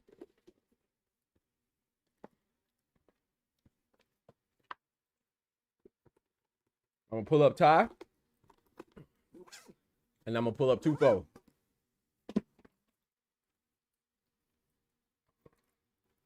And if nobody else pulls up, and we could just kick it.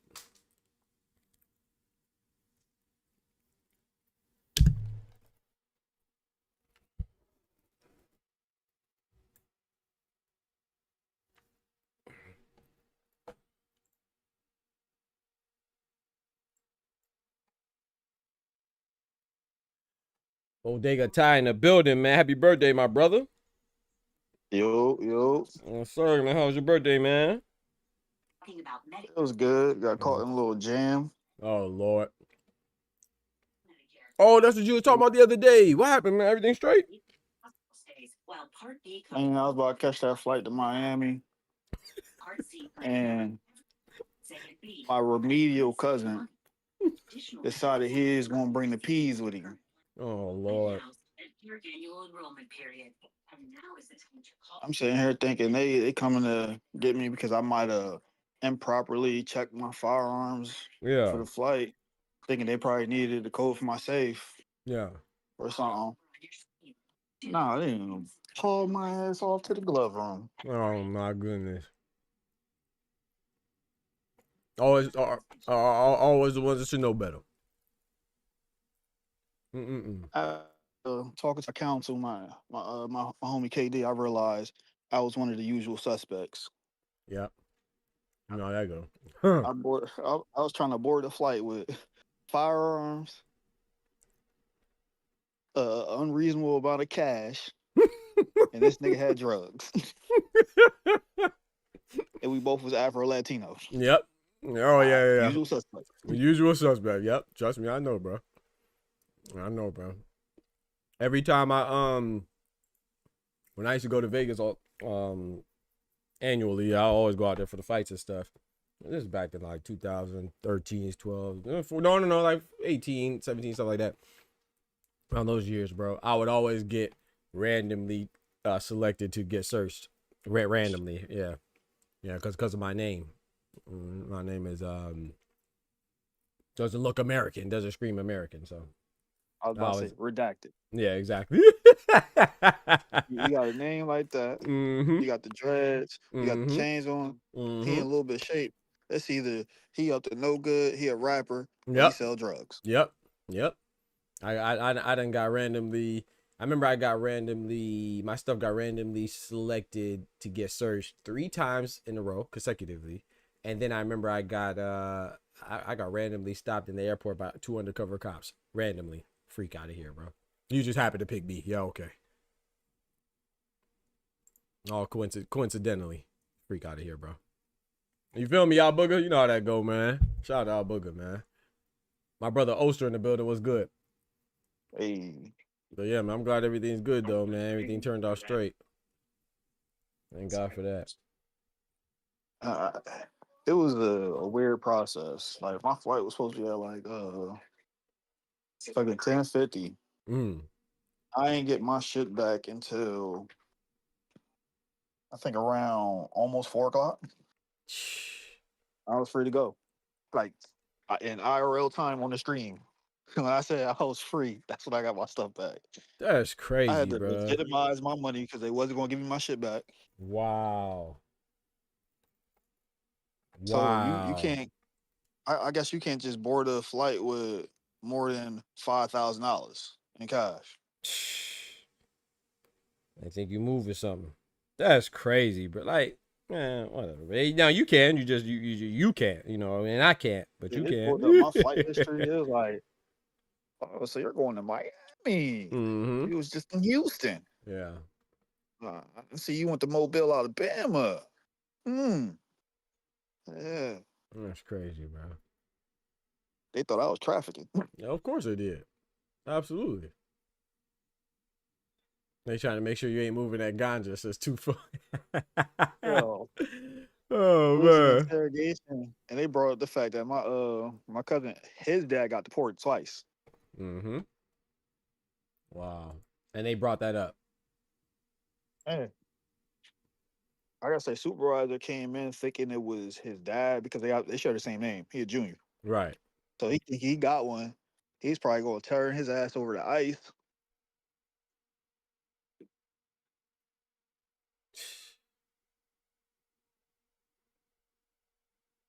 Mm. His ass still in the county. Still in the county, boy. Yeah, Talk fuck my about cousin. some yo girl. Hey, my brother, that's a man. Why you think she inside the jail with the man? She be on the other side. You got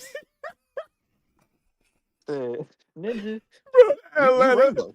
You feel me, bro? Hey, that Atlanta scene is the funniest scene, dog. That's one of the funniest scenes in life, bro. In cinema history, dog. That man. Why you think she in jail with the man? She be on the other side. You gay. Oh man, free Ty, yeah, man. Free Ty, free his cousin, free his primo. Shout out to Tay in the building. What's good, bro? Oh, shit is right though. I was right at the 10 line. I thought I had 7 in cash, but I had 10 on me because they pulled my shit out. They pulled the rest out of my bags. Ah, yeah, I didn't even know that. I don't think I ever traveled with cash with me. I don't think I've ever traveled more than, I don't know. Definitely not a stack. I don't think. I might have did a stack one time, once or twice, but mostly like a couple hundred. Man, I'm I glad was you supposed to be good though, going out to bro. Florida to see a P star, man. Oh, I already know. Yeah, I already know. I already know what time you off. So hey. So wait, so you didn't make it out here? No, like they banned me from flight for that day. Wow. And then my lawyer he advised me not to try to board another flight on Sunday morning because I was like, man, fuck Bro. that. I'm gonna leave from Trenton. Bro, They they got me really can fucked mess up. up people's birthday. Nah, bro. So what did your lawyer advise you to, like, take any other further They action? said they said the optics look crazy. They already done ran through like my funds and try to confirm where I was getting my money, Right. who I was doing business with. And I was like, oh, you're a nurse, huh? I say we Wow. seen you you received 30 bands in August of 24 from a From a boxer. GSG cell company. Mm-hmm. See? What's going on there? What's that? Oh, true. Yeah, they wouldn't know that's a boxer. You're right. That's crazy, bro. That's crazy, dog. That's a brother birthday, man. Say like 6 or 7 in That's all right. Cancun. Man, sorry about that, bro. That's crazy. But anyways, bro, I came up here to talk about the elephant in the room. Yes, sir. Talk about it. And then we're gonna bring up 2-4 Now when we're that old done. Shockey has actually said it himself. Hmm. What's up with Keyshawn? Do it look worse now? It does look worse now, bro. I didn't even think about that because when he said that, I was like, "You were in talks to fight Keyshawn." Like when he said that during the interview, I'm like, "What?" Because Top Rank trying to get his ass off the books. I'm not gonna lie, bro. When he said that, yeah, Vic, yeah, Ocean keep fighting, and I did bring up that Bob Arum is pretty good with the matchmaking, so maybe Fulton go put BTA. Hey, When you look at it on paper, he's sending him to another promotion. yep, He don't have to pay that. He gets his money off of him, and he's done with him. Win or lose.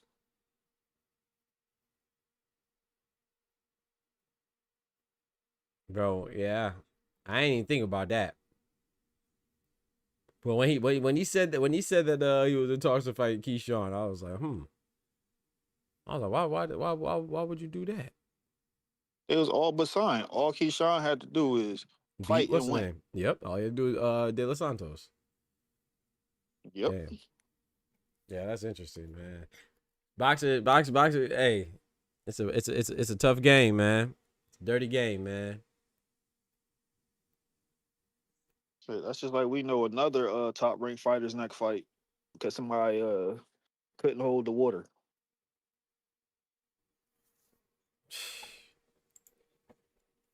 Man. December, bro. Less than a month. I mean, not less than a month, but a month and about a week. What day is it? Was it December 6th, right? Yeah, so about a month and a week. A little bit over a week. I like how Cold Boy stuck his chest out and showed the world that he made this fight, Yep. or at Yeah. least pursued it after it fell out the first time. Right. Yeah, I love that. That interview was good, man. I see you in the back, Thomas. I'm gonna pull up 2-4 first, and then you after 2-4. Yeah, man. Oshiki Foster might be in trouble, man. Maybe. Hey, but he been in that water before, so we'll see. I don't really have a horse in this race, man. Kind of gave me some doubt for him. What's that? I like that they sat down and had a conversation on his platform, but that was the wrong place to sit there and say you don't know ball when it comes to your opponent. That's the wrong place to say I ain't watching. Yeah, I don't. It just showed he knew nothing about him. Yeah. But Cold Boy knew everything about him though. Yeah. Yeah, that's what you got to be. I'm gonna be honest, man. I understand some of it as like kind of like trash talk and putting down your opponent, but I never like that. I don't care who it is. I think you should always watch your opponent. Why not? Especially if he's on your radar, you're in any type of talks, preliminary or not. You guys dang right, I'm gonna watch him. I'm watching everybody that's around my weight class. Huh? I don't think that was trash talk. I think he genuinely don't watch. I agree. I don't think it was trash talk either. I think he was genuine as well. Oster said, I got a pony in the race. I got Oshiki. Okay. Let me pull up 2-4. Fuck that hoe ass ninja Shakur. Oh, that was funny. He was like, yeah, I watched Shakur, but that just had me rolling too. He said, hold on, not my nephew. Yeah. Yeah, man. Hey, I ain't gonna lie. They tried to jump Oshiki first, man. I ain't like how they were teaming up on him at first, but then they calmed down. They got a little more neutral. Nah, Wallow had him. Oh no, man. Let me pull up this man 2-4. Oh, funny games. Yeah, he was good. He had his whole team on the other side of the camera. Yeah, I figured that. 2-4. What up, dude, bro? What's the word, folks? Ain't nothing much, man. Just chilling, bro. Chilling, bro. What you think about this lineup that we got, man? Norman and Haney. I like who gonna win. Yeah, and him saying that it's kind of making me nervous, man. When Haney saying he's not on my level. Like, there's been a lot of guys that said that recently, man. They keep emphasizing he's not on my level. Parker Worthy. Parker said Worthy's not on his level. Tim Zoo said Backrum's not on his level. Caleb Plant said Amato Resendez know what's gonna happen. Even Javante and Roach, said Roach ain't never been on this big stage before. Canelo said that he ain't never fight no elite fighters in Budget. Or Budget only fought one, in Spence. Yeah. I don't know. I'm still looking at that fight, like 50-50 fight. I could see Dev going out there and like boxing him, but then it's like Dev flawed, and I can see that he still got him in that Ramirez fight. And with Brian Norman explosive and quick, I think he can get to him. I think he can too. It just really, to me, depends on how Dev can take a punch up there. But I was watching this one video, and then I seen how they were talking about the fight, and then they said like most of the actual fighters and promoters is picking Devin Haney. He ain't been seeing too many people pick Brian Norman Jr. And he because of the last performances. I was like, damn, that dude makes sense. I don't think I've been seeing too many people pick Norman either. They just be saying, yeah. It sounds like Buddy and EJ though. True. Low key. That's true. EJ was the more popular fighter to the masses, but people behind the scenes, the fighters and everybody, like, oh, y'all smoking that shit if y'all think Bud ain't gonna pull this through. Right. But you had a select few fighters that was still saying Bud. Yeah. I don't think I've been really seeing too many people besides Senior. I'm saying like, Norman, like Senior. Brian Norman Jr. Yeah, I've seen a couple, but yeah, a lot of people are. I would say the majority of the. I mean, I don't want to say the wrong thing because I don't want to be lying. I know I've seen some trainers picking Norman and stuff like that, but yeah, probably the majority of promoters and stuff. They probably would say. I mean, People. Devin, yeah, true. Devin Haney is the bigger. I mean, he's a better boxer, no doubt. So yeah, we'll see, man. Kendrick said, I think Norman's going to start off fast, then get figured out and lose on points. Maybe, yeah, I can see that too. I think they underestimated Haney in a way, because the nigga Senior said that he was more worried in the Centillion fight than he is this fight. Yeah, he And wilded felt with that. He felt Quaybad, Sasaki, and basically his last three opponents were all more threats than the Devin Haney fight. Yeah, I saw him say that. I saw him. Yeah, he tripping on that. I'm talking punching power, maybe. But Yeah, exactly. Now he said a threat in general because they had an equalizer. Like he don't got nothing to worry about Devin Haney. He ain't worried about no quick feet, no quick hands, no jab, no none of that. Right, that's what I'm saying. So I think like with that, like Tyler, if you're gonna identify the threat that you're talking about, then I get it. But yeah, I saw he was just like, yeah, he doesn't really have anything that they're worried about. I'm like, bro, you got to be worried about everything, you know. At least in my opinion, you know. Maybe I don't know. I think you should be worried about everything because I just hope that doesn't translate to him taking Devin Haney lightly. If you taking Devin Haney lightly, you lost. Either one of them, in my personal opinion. I think it's just negligence on their part. They not treating this as a 12-round bout. They think they about to get in there, batter this dude to get him up out of there. Mm-hmm. Yep. But I would say, yeah. I did see Senior say, like, I think Mill City asked him, like, do you think it was disrespectful that Turkey already talking about Devin Haney been on a February card? And he was like, I do. Like, that's bad business. But no matter the outcome of the fight, like Devin not coming out of that ring 100%. Like he gonna be broke up. So win or lose, he not making it to that February card. I didn't see that. But I did see. Maybe it was on another platform or something that asked him about that. He said he thought it was disrespectful as well. I didn't know he said he's not making it to the February fight. I mean, that's just what Turkey Out Shake does. Yeah. But yeah, that's interesting. You said it was on Mill City. I didn't see that. Shout out to Ray Davis in the building. What's good, brethren? Big member in the building. Yeah, I do think it's always disrespectful. You know, it's just what he does. But I think it's always disrespectful, regardless if you're talking about Puma. Puma should be disrespected. That they're talking about Bam Rodriguez for another fight, and you know what I'm saying, Skull should have felt disrespected. They're talking about Canelo with Bud. I think you should always take fuel from that. So I think that's right. But yeah, I know that Turkey said he wants a Devin Haney and Dave Benavidez card in February. Bro, he be wilding. I can kind of see like that Puma shit because Bam, the way they explained it was like they didn't want to miss the opportunity. So it's just like a bit. And he apologized and he let what's calling know that like he wasn't overlooking him. He just didn't want to miss the opportunity and he was still training. And that's why he didn't go to that press conference. Because he wanted to show him respect and shit. I'm not fuck with that. Wait, so Turkey said that? No, Bam. Oh yeah. No, I don't think Bam is overlooked. No, I don't think Devin Haney's overlooking. I don't think I'm talking about Turkey's. It's disrespectful on Turkey's end, not the fighters' end. Oh yeah. Yeah, no. Yeah, not the fight. I don't blame the fighters for that. I mean, you can't help what the promoters or the event planners say or do. You know what I'm saying? I don't think that was disrespectful by Bam at all. I think Bam and Devin and Norman and all that, I think they're all professionals. You know, so I don't really think they're looking over. And even Canelo, I don't think Canelo was looking past Skull. I think he was. You think he was? Even that nigga Eddie Reynoso talking about some. They ain't promised a knockout in 5 years, but they promised him one. They had to see something. True. Yep.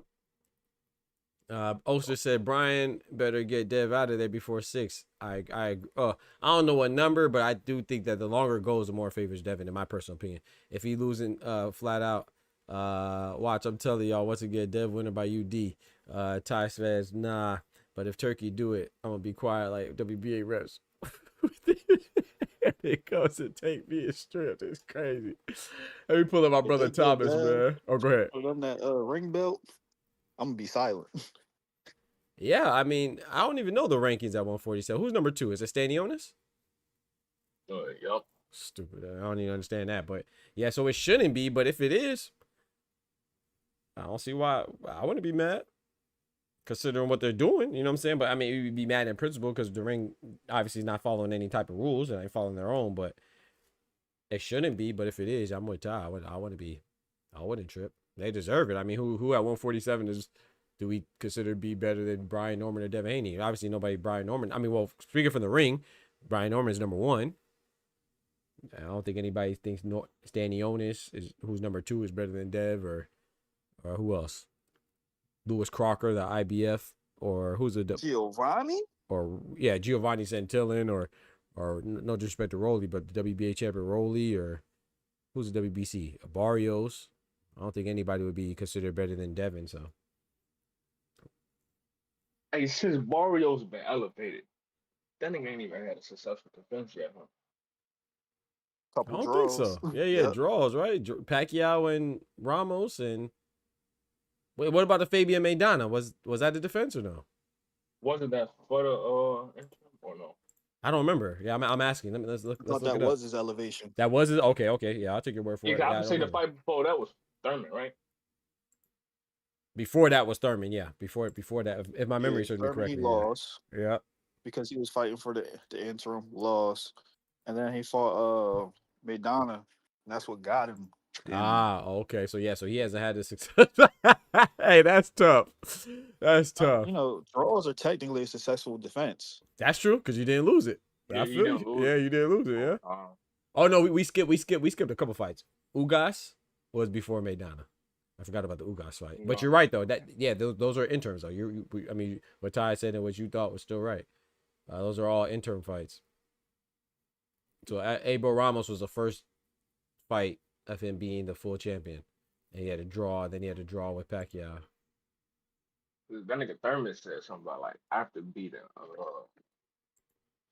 Barrio, like why didn't he get put in position to become a champ again? Like Man, you talking about like names and shit. Thurman, you go sit his ass down, man. Now I hope he understood his point though, because that was the same with like Charles Conwell. Like As he would say that, if he would have stayed at 47, he left that division. And did he even fight after? Who did he fight after that? That's what he's saying. Like he ain't like he just sitting around like waiting for the next name. So he's saying okay. He's saying he would have kept fighting if he. Yeah. Oh, okay. I see what you're saying. Okay. But then the person that he beat get put right back in opportunity. Yeah, I see what you're saying. That's what he was trying to say.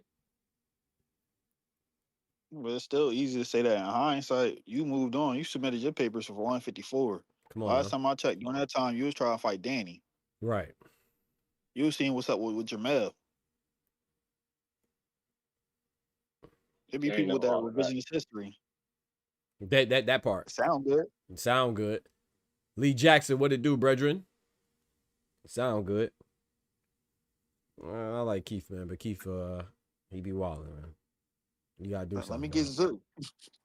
All right, let me get Zoo. Since Jamel won't fight him.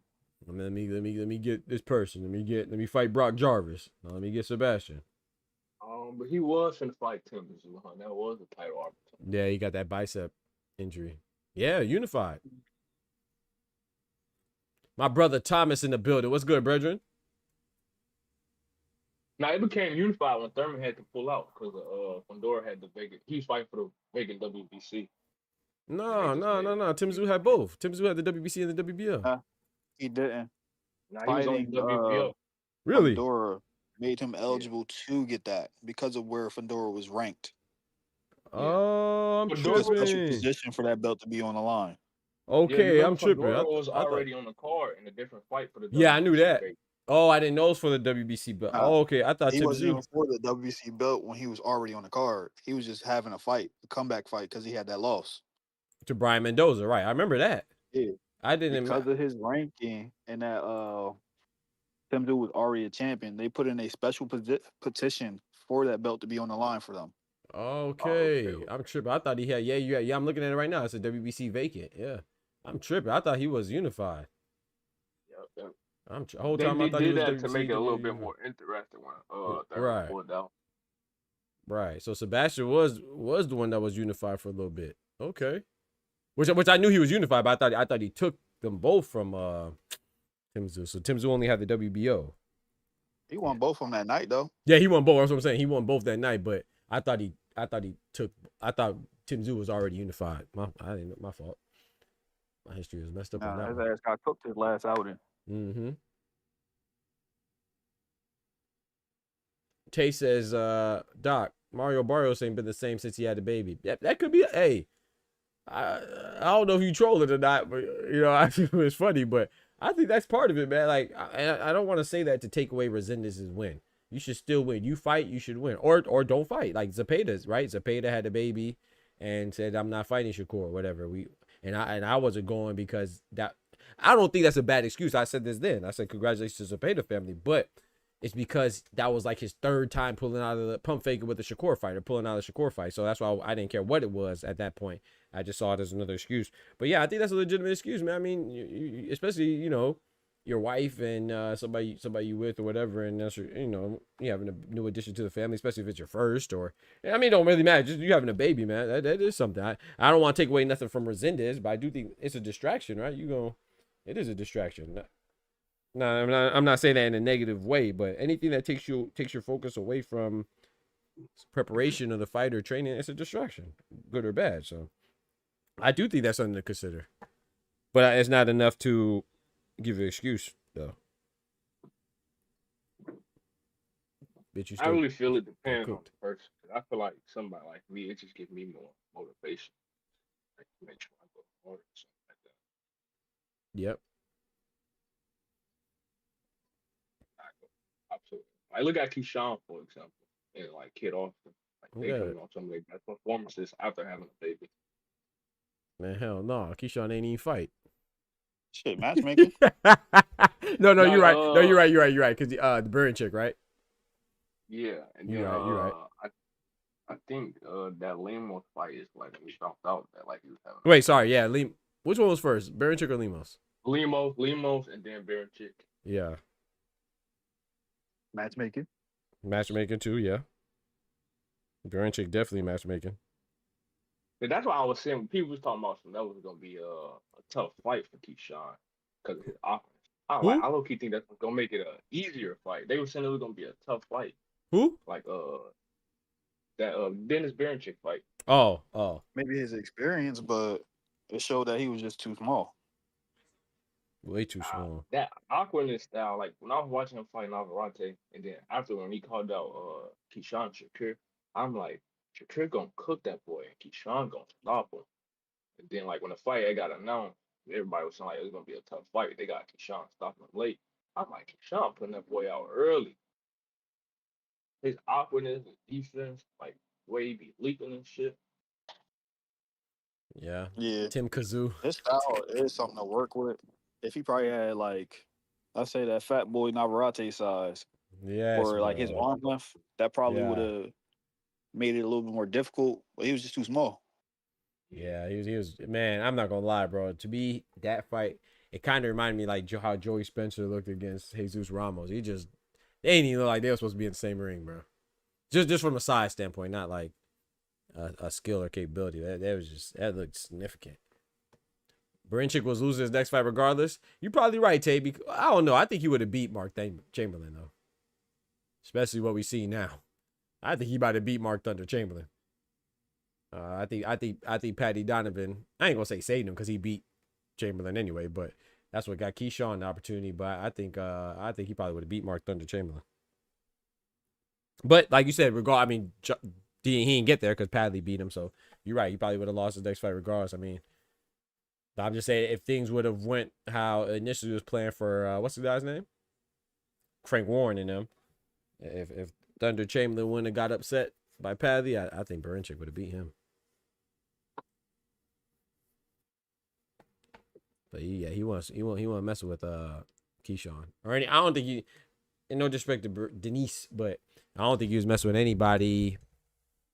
Who was he messing with at 140? I can see. Not no real legit 140. I mean, thank you. That's what I meant. 135. Not no real like who at 135. Like I think Abdullah Mason would have beat him. Anybody with size and athleticism would have beat him. Yeah, exactly. Exactly. He'd beat Pitbull. Hell no. He'd beat Pitbull.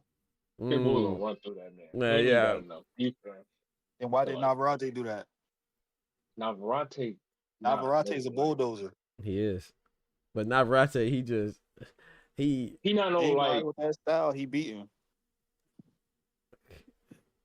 That's a good fight. That's a good fight, man. Pitbull got a little bit more to him. Like Pitbull not as easy to hit as Navarrete. I would say I think Pitbull's more aggressive. Like not really with the punches, just with everything. Like his pace alone, and he gonna like yeah. I'm not saying Burincic will win though. I'm not saying Burincic will win. I'm not saying Burincic will lose. I don't know how that would go. But that's an interesting fight, man. I don't know. That's an interesting fight. I don't know who would have been more convincing than what El Rayo did, and I can guarantee that. I don't think Burincic would be more convinced. Burincic would beat Pitbull more convincingly than Rayo beat Pitbull. Is what you're saying? Yeah, you just gotta take away what you seen Keyshawn do to him. Facts. I gotta think about that. Athletic, and larger than him. When you sit there and put somebody that's comparable with him in measurables. Yeah. Remember, Pitbull was how tall? That boy 5'3". I'm about to say 5'2". He got 65-inch arm. He might be swinging, but he gonna be catching shit. You gonna see Burincic doing his little whipping nay and piecing him up. Yeah, I gotta think about that one, man. That's a good one, man. I gotta think about that. What you say, Tufo? I don't think Burincic could keep him off him. The chin, the power, or the feet to be away from a Pitbull. Yeah, I gotta think about that one. Pitbull better than Navarrete. That's a good fight, bro. When you said that, that's a good fight. I would say they on the same level. I don't think one like better than the other one. But you might have to go check the record with Navarrete. I mean Burincic, because not to try to be malicious to Mexican or Latino boxers from that area or that region with that similar style, but he's cooked majority of them. Navarrete. So like that's the El Vaquero. All right, if you go get a good like Hispanic fighter and a good athletic black fighter, like 8 times out of 10, the black fighter gonna win. That's why they say styles make matchups. Yeah. Tay said Navarrete had to be drunk. Navarrete, I ain't gonna lie, bro. I was big on Navarrete, man. He looked so bad against Burincic, man. That just made me mad, bro. Not mad for real, but I was like, come on, man. And then you gotta think about how like Navarrete like swing, like this nigga throw uppercuts from his ankles and shit like that. I'm talking about big looping punches, bro. Big looping punches. I agree with that now. It's gonna be easy. It's gonna be. No, Pitbull kind of tight with his shit. It only look tight because he's small. Small, right? Yeah, them hoops wild. And Burincic is comparable in size with him. He's like 2 to 3 inches taller, but as far as body frame, they're comparable. But foot speed, Burincic probably a little wider. He's probably a little wider than. Yeah, I gotta see it, bro. That's a good fight right there. I don't know, man. I'll tell you this. I'll be rooting for Pitbull though. I rock with Pitbull, but yeah, that's something I put money on. Yeah, I gotta think. Maybe I gotta go watch a little bit more Burincic, but I just don't see him being able to get around Pitbull or like just make Pitbull respect him like that. Yeah, you gotta make him respect you a little bit. I remember before he fought Keyshawn, I was out here pounding the table saying he gonna give him a test. And that was because his ring generalship and his savviness. I didn't expect him to be that small. Exactly, bro. Because I thought it was a good fight going in too, and then I seen this. I said, whoa.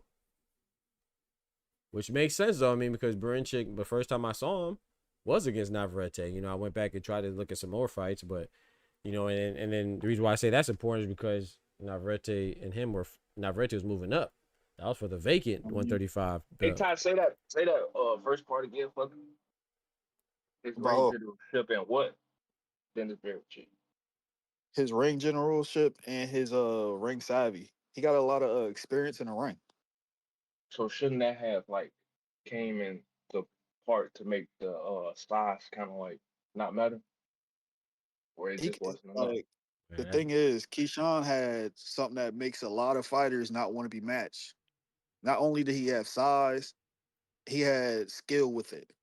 That's what people complain about when they start talking about these weight bullies. They don't care about the dude that's just big. Right. You can handle somebody that's just big. It's a problem when you're big, you have athleticism, and you got skills on top of that. That's what makes David Benavidez dangerous. That's the reason why people complain about Devin to a degree. They're gonna start complaining about Abdullah Mason next. Come on now. That's a fact. Yeah, yeah. That's a fact. He said Kendrick said he ain't look good against Suarez either though. Someone with a jab and some movement cooks him. Yeah, you talking about against Charlie Suarez. Yeah, that was that fight there was. Yeah, it seems like Charlie Suarez is not going to get his justice either, man. It's unfortunate. Nah, he not. Hey, shout out to my good brothers, man. Shout out to folks. Shout out my man, the Bodegas one. Shout out to the good Doc of Boxing Talk, man. Sorry about that, man. I was on the call. I couldn't talk to you guys. Nah, you but good, man. You good. Yeah, man. I'm not gonna say anything about that damn Baranchyk fight because I know that's what I came in on when y'all was talking, and I thought Baranchyk, boy, he got knocked out with a wrist shot, dog. I never seen somebody got hit with a zygote and go down and not get up, bro. So he ain't want to be there, bro. He ain't want to be there, bro. Yeah, it very much looked like that. Yeah, it almost looked like he gave us the Cuevas. I'm telling you. Oh, Derek Cuevas. Derek, look at me. And Derek didn't want to look at him. The boy was like, nah, I don't want not no more. So, yeah. But shout out to my good brothers, man. Shout out. What's good with it, man? Yo. Ain't nothing much, man. Not much, bro. What you think about this? We ain't got to talk about that Baranchyk, man. We can move on, man. I want to ask y'all about what y'all think about this Rodriguez joint, man. Rodriguez just fought. Ain't had no VADA testing, no nothing, man. He just won, man. Let me see who he beat. I don't remember. Some with a B. Some guy with a name start with a B. Hey, Shit, what state was they in? I'll tell you right now. I think it was in Cali, I think. Cali Old Projects. The Cali Old Projects. Shout out to the no, they tested him a little them finicky. No Limit Soldiers, boy. They did their thing in that versus, man. Oh no, they fought Cali. Yeah, he fought this weekend. He fought in Mexico. He fought in Guadalupe. There you go. Oh, no testing. not a lick of testing. Hey, but we got heavy hitters that get away with no testing, bro. So I can't be too mad at him. But see, I'm mad at it though because of what he just came out of cheating Galal, bro. How can you have another fight and you just test positive and there's no testing, bro? I don't care where you fighting, bro. That's crazy. Nah, that's nuts, bro. You shouldn't be allowed to. That's nuts, dog. That's wild. Nah, I feel you. No, that is wild. That is wild. But see, that's why I say what I. Now go ahead, Thomas. Nah, go ahead, 2-4. I don't. Nah, you ain't had your time. You ain't had no time. Nah, dog, bro. Trust me, dog. Go ahead and go. I'm not gonna forget what I'm about to say. Oh, shit, I forgot what I was about to say the whole time. Man, if one of y'all don't got your dang talk. Rodriguez, Francisco Rodriguez. Oh yeah, I was gonna say it was some big fight. I can't think of the name, but they was like they only got tested twice. Like when a fight first got announced in like the first month, but since then they ain't never been tested again. They still fought. I know Tevin Farmer said that in regards to Zepeda. I think that's who it was. Yeah. Tevin Farmer said that. No, I remember Tevin Farmer saying something about like no testing. He fought Zepeda. He said there was the testing stopped. Somebody else said it stopped too. That was a complaint for somebody else as well about the testing stopping. I don't remember. I wonder what that nigga. I don't know what you was gonna say, T. Hill. Well, nah. All I was gonna say is, man, that's why I think, and I even, shout out Cam J Network, man. He had a show where he had Brian Norman Sr. come on, man, and I was like, he was talking about like his B side stories and how he gave his heart and soul to the game, but it just wasn't enough, and he never could overcome the barriers that his political system up in there. And I was just saying, like, he was talking about how, like, they've been tested 9 times. They don't know if Haney's been tested once. That it's a lot of stuff that go down that they can't control. Only thing they can control is what they're doing in the ring, and they hope that everybody else gets mandated the same way. And I think that I was telling them, like, you got to champion a body, so to speak, man, where you guys get people together that's been former fighters, maybe former referees, judges, and like people who had dealt with the business of boxing, so that they can come together with a collective body that looks out for the better interests of fighters, man. Because oftentimes they don't, man. You get people that get to go through the cracks like this. It's crazy how people are fighting for belts and have not been tested one Right. time. So wait, so Senior was speaking on his own experience when he was a fighter, or he's saying that's Yeah, experience? Okay. he was speaking on his own experience. Okay. But to this point, we know of them being tested 9 Right. times. We have not heard of Devin being tested once. We have had fights take place with champions who have won championships that have not been tested one time. Yep. But and it's not even underneath their website, and most of the people that get tested are underneath their website. So it's like, yo, what's going on, and why are these people doing it? Why are they allowed to compete without being regulated through the forms of which they can put? Because there's so many ways to supplement your body, and some of these things are not sanctioned by the governing body. So it's just wild that it goes down like that. So It's question, wild, like Rodriguez. Oh my bad. Go ahead. Nah, I'm just saying it's why the Rodriguez can find somewhere to fight where he don't have to be tested, even though he just got through doing someone dirty in a ring. Come on, bro. You just test positive. Bro, like, if anybody should be tested, it should be the person that just tested positive, bro. Now, I was going to ask you, though. Now, I don't know. You're right. I don't know if Devin Haney's been tested, but I haven't really been looking for that information either. Is it just something that you looked for, or are you saying that we know he hasn't been tested, or are you just saying we haven't heard? I said we know that one person has been tested 9 times. We have not heard if that person has been tested. That's all. I'm not saying that he hasn't been tested. Okay. Just haven't heard. It's common knowledge that this is his 9th time, and what about them? That's because they vocal about it. You got Brian Norman Sr. sitting there saying, yeah, we got tested 9 times, but they not sitting there talking about the notification they got when Devin is. I heard Devin say something about. Oh, my bad, 2-4. No, you're good. I was just finna say, I heard Dev, like, when they complained the first time, Dev was like, what are you talking about? I just got tested when I was in Tokyo or some shit like that. Like, you should know that. He was on that Tokyo drift. Hey, out there drifting. I was about to say, yeah. Shouldn't they notify the opponents? I thought they do that. So yeah, okay, that makes sense. So yeah, that's what I was gonna say. What Ty just said is right as well. Though it's like to be. I know Brian Norman's talking about it a lot more. And that's the thing that worried me too, man. I'm like, bro, Brian Norman be out there a lot. Like I said, Brian Norman, if Junior's locked in, it doesn't really matter too much. But man, I just hope they locked in, man. And I hope Devin Haney and Bill Haney them locked in as well. FBI needs to investigate the boxing cleaning scandals. I guarantee you they are locked in, because I've seen one tweet from them Mickey Frickies or one message that they've gotten out, dog. Everything else has been on the silent.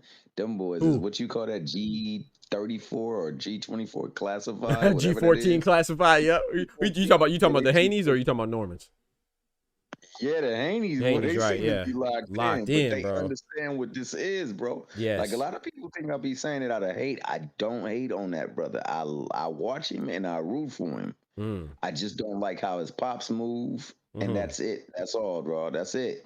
Yep. I ain't got no issues towards Devin Haney or for them as a movement, man, bro. It's just that, hey, yo, they quiet. They're really quiet. I know they understand what's at play. They're not getting fights offered to them unless this dude is paying for them. And if he's paying for them because they felt disrespected, they don't rock with us as a people, as a culture. I won't say that because they play our music and stuff, eat our food, but they don't rock with us like that, man. They want that dude to get beat, so they paying him to fight difficult fights, and difficult fights is what he'll get. That's a fact. Unity says FBI needs to investigate boxing cheating scandals like the MLB. Yeah, they need something, man. Sometimes go holler at the head of the FBI, man. What's his name? Cash Patel or Bozo? Yeah, man. Because it's funny You the don't like government. KP? Hell no, I don't like it, man. You know what I'm saying? It's funny that and like I said, I'm not making an excuse for anybody. If you mess up, you mess up, so you should be punished. But it seems like people are selectively punished and selectively broadcasted with their punishment. It's like what's the name? Billups and gosh dang Rozier, man. They said that they're the ones that they took down for the and it's a big old mafia.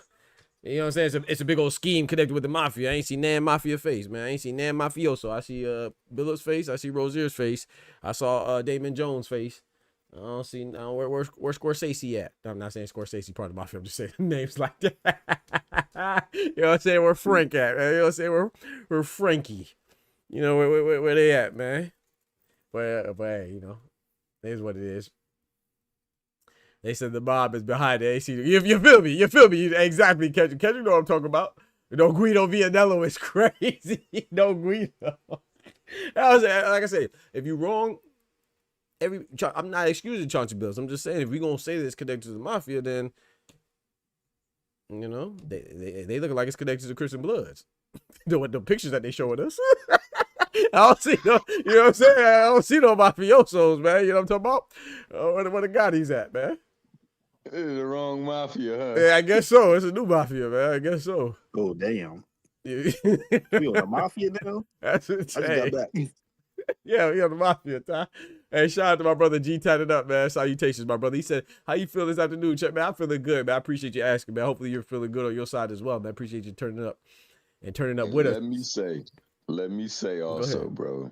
Let me say shout out to the chat, dog. Everybody in the chat. I don't know, cause I ain't really put nothing in the chat. I just came in on the Discord, but yo, all my good people out there, man. Shout out to you guys. I'ma let Tufo and Nasty. I'm sorry, my bad. The Bodegas one gone and get in. I seen they stuff go green. Oh, appreciate it, bro. Yes, sir. G. Tied up, man. You got to pull up sometime, man. Whenever you got a chance, bro. Pull up, man. I like to hear different opinions, man. It ain't all about mine or Ty's or T Hills or Twofold. You know what I'm saying? Yeah, want more people to call in, encourage more people to call in, man. Ain't no thoughts or stupid thought. You know, we just try to talk about it and hear people hear the pulse. Cause I ain't gonna lie, bro. A lot of times I be getting like we talk about stuff and it gives me ideas to make like future content or other videos. So so you never know where you get motivated as long as you keep an open mind. I can hear something wrong and that should put me on game to motivate me to make. Say some creative spark for me to make some video on it, debunking some stupid theory or something like that, or adding to something that I think is dope. Yo, hey, me and Top Part gotta do that score up Thursday. I'm about to have a dip real fast.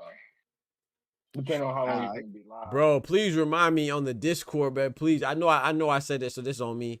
But please put in, I forgot, bro. If you wouldn't have just said that just now, yeah, it was supposed to be tonight. I completely forgot. I wasn't planning on doing. We can still do it tonight. I thought it was gonna be this afternoon. But, no, I thought it was this afternoon. I thought it was today.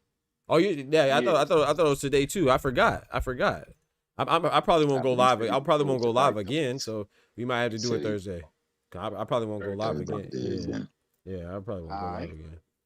All right, Doc. Appreciate you. All right, Twofold, man. Appreciate you pulling up, dog. Yes, sir, man. You be easy, man. God bless.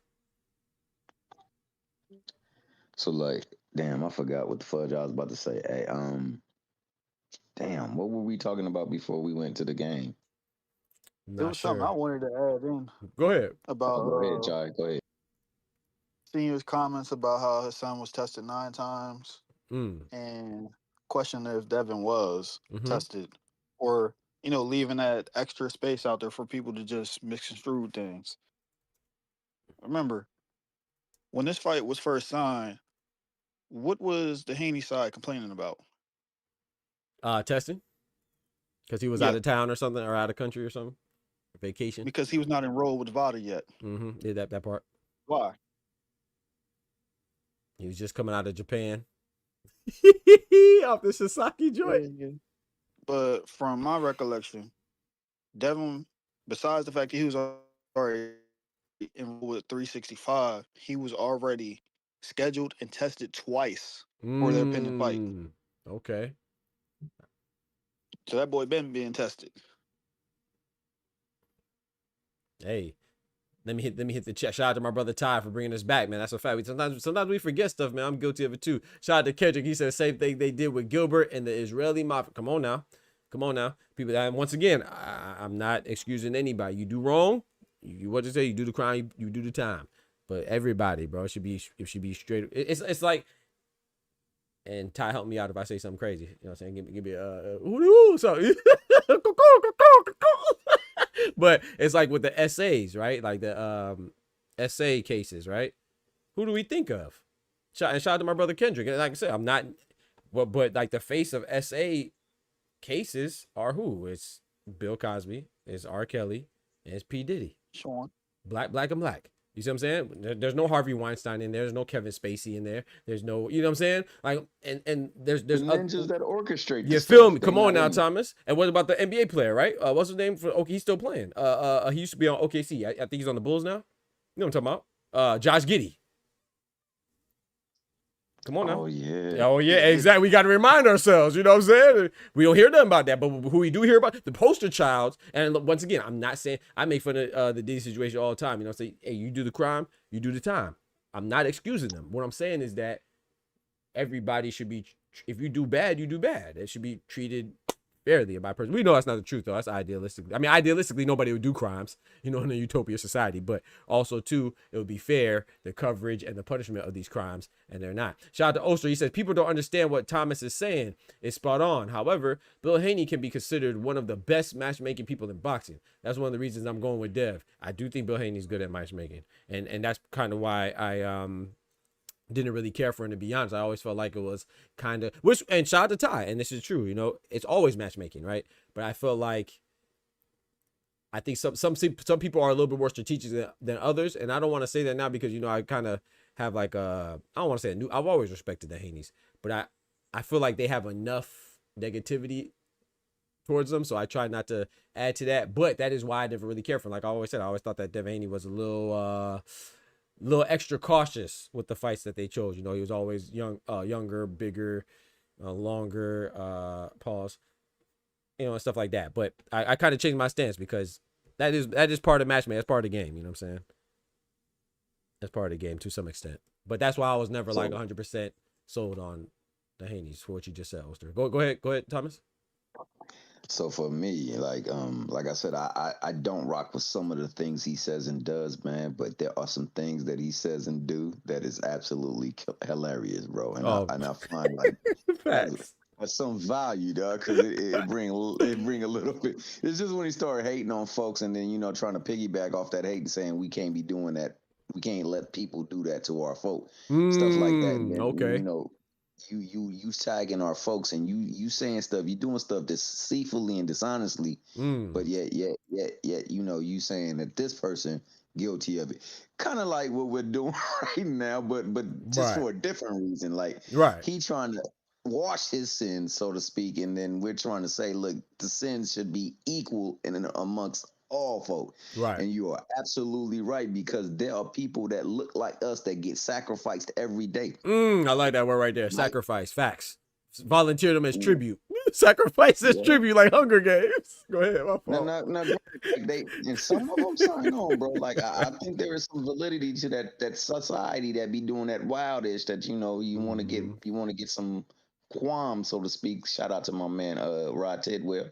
Some of that qualm, you gotta sign on to some things, and that means you're gonna be one of the ones that they let loose if everything should go awry, or if you start cutting out of line. But that being said, why the fudge is it just us that look like that are being reported? And why? And I think it's because of that Any Given Sunday thing where my man woke up and was a horse in the bed. Let him know, hey, look, you messing with the wrong folk here. It's a wrap for you. It's a wrap. So show me the money. Cash bet not go after them, because, you know, he might have some of his relatives wake up with horses. That's right. Just saying, or they do things differently. That's crazy, bro. Hey, Bad Santa said, my bad if I missed some messages, man. You know, But yeah, I rock with Bill Haney though, man. Just like Oster said, man. You know, I mean not Oster. Sorry, I'm reading Oster's message in there. Just like Thomas said, you know, I rock with Bill. I rock with Devin. I'm going with Brian Norman, but it's not like I'm like, oh, Devin Haney wins. It's a dub. It's a victory. You know what I'm saying? I like Brian Norman more, but I never really felt. I don't go into fights. The I'm gonna be honest, bro.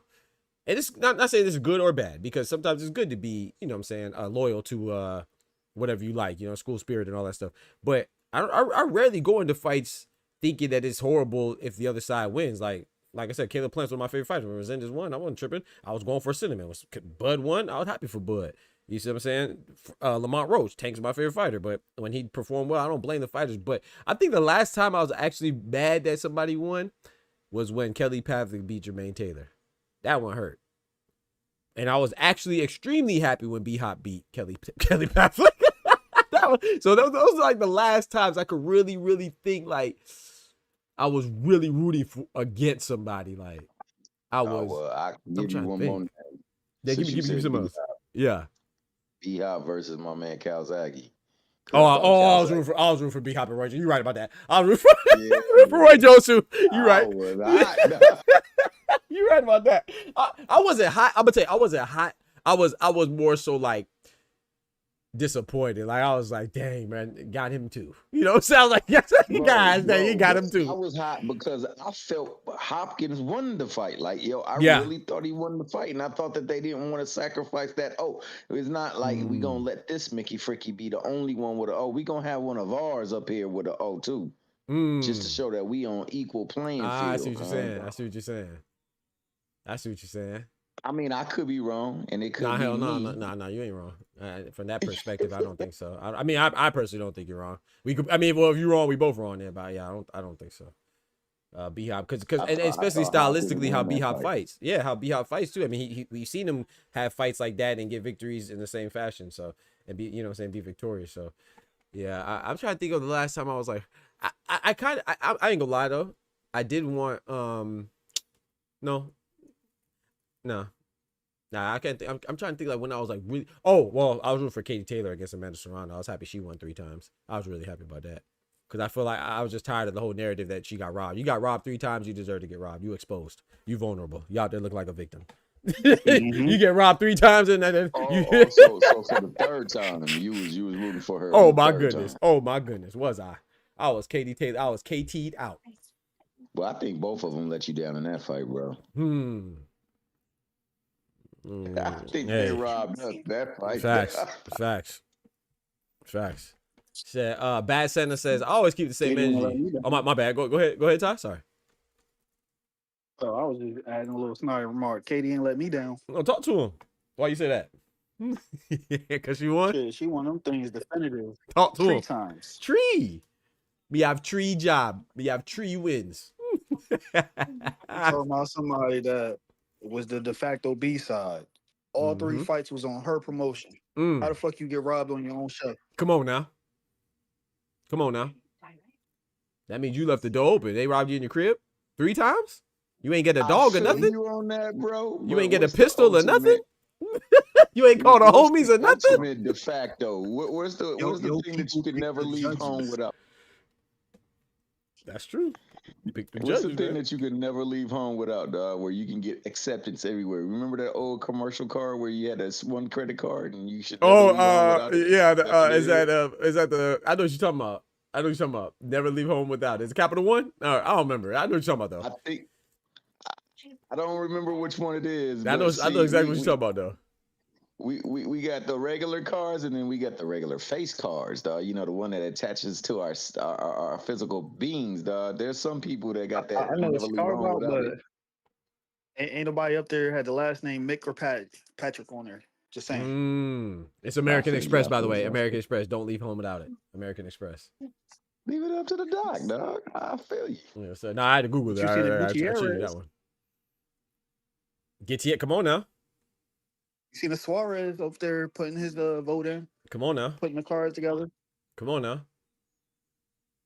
Shout out to Bad Santa. He says, I always keep the same energy. When he wins against who? A tailor-made Norman?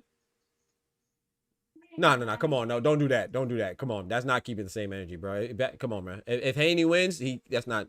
Don't do that. Don't do the tailor-made stuff, bro. Come on, man. He's an undefeated I champion, don't bro. think this Stop is that. unlike. I think Brian Norman is unlike a fighter he has fought before. So I don't think he's one of those tailor-made type fighters. If he wins, it's because they put the work in. Come on, man.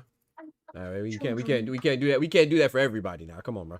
Because we can't celebrate. I'm not talking about we. When I say we, I'm not talking about you specifically, Bad Center, or anybody in here, or myself. Definitely not talking about myself. But we can't say, oh, Ryan Garcia is tailor made for Devin Haney, and then Devin Haney gets whooped. The same people celebrating that he got whooped by Ryan Garcia, and then now we saying Brian Norman's tailor made again. Like, come on, bro. Come on, bro. Shit, I'm saying they both was. Yeah, some people say Devin Haney just had the wrong approach. Yeah. Go ahead, elaborate, brother. Oh, he did. He got emotional and tried to step to him.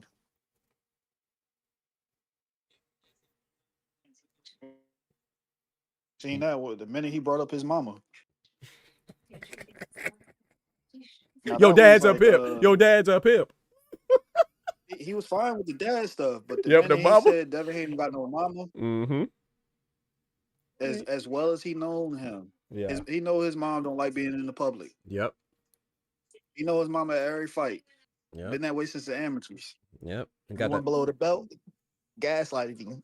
Yep. And poor lady fell out in the crowd, man. People making fun of it, bro. People ain't got no conscience, man. Shout out to Mrs. Haney, man. But yeah, I think I'm not saying stylistically that it's not a favorable match. I mean, it's a boxer versus a quote unquote brawler, right? But I think Brian Norman's more than that. But even if he was just that, bro, like, I'm not saying that you can't think that he has an advantage. That's one thing to say he has an advantage, but to say tailor made, like, to me, that implies it's an easy fight. Like, you're just supposed to win. Same way I said about Abdullah Mason earlier. It's like we're setting up Abdullah Mason for that's what he's supposed to do type of win. And then if he loses, it's he's just a overhyped prospect type of loss. No, bro, like, this is a good fight between him and Sam Nose. He could win, he could lose, and the loser could still they're both young, they can still bounce back. Abdullah Mason's even younger.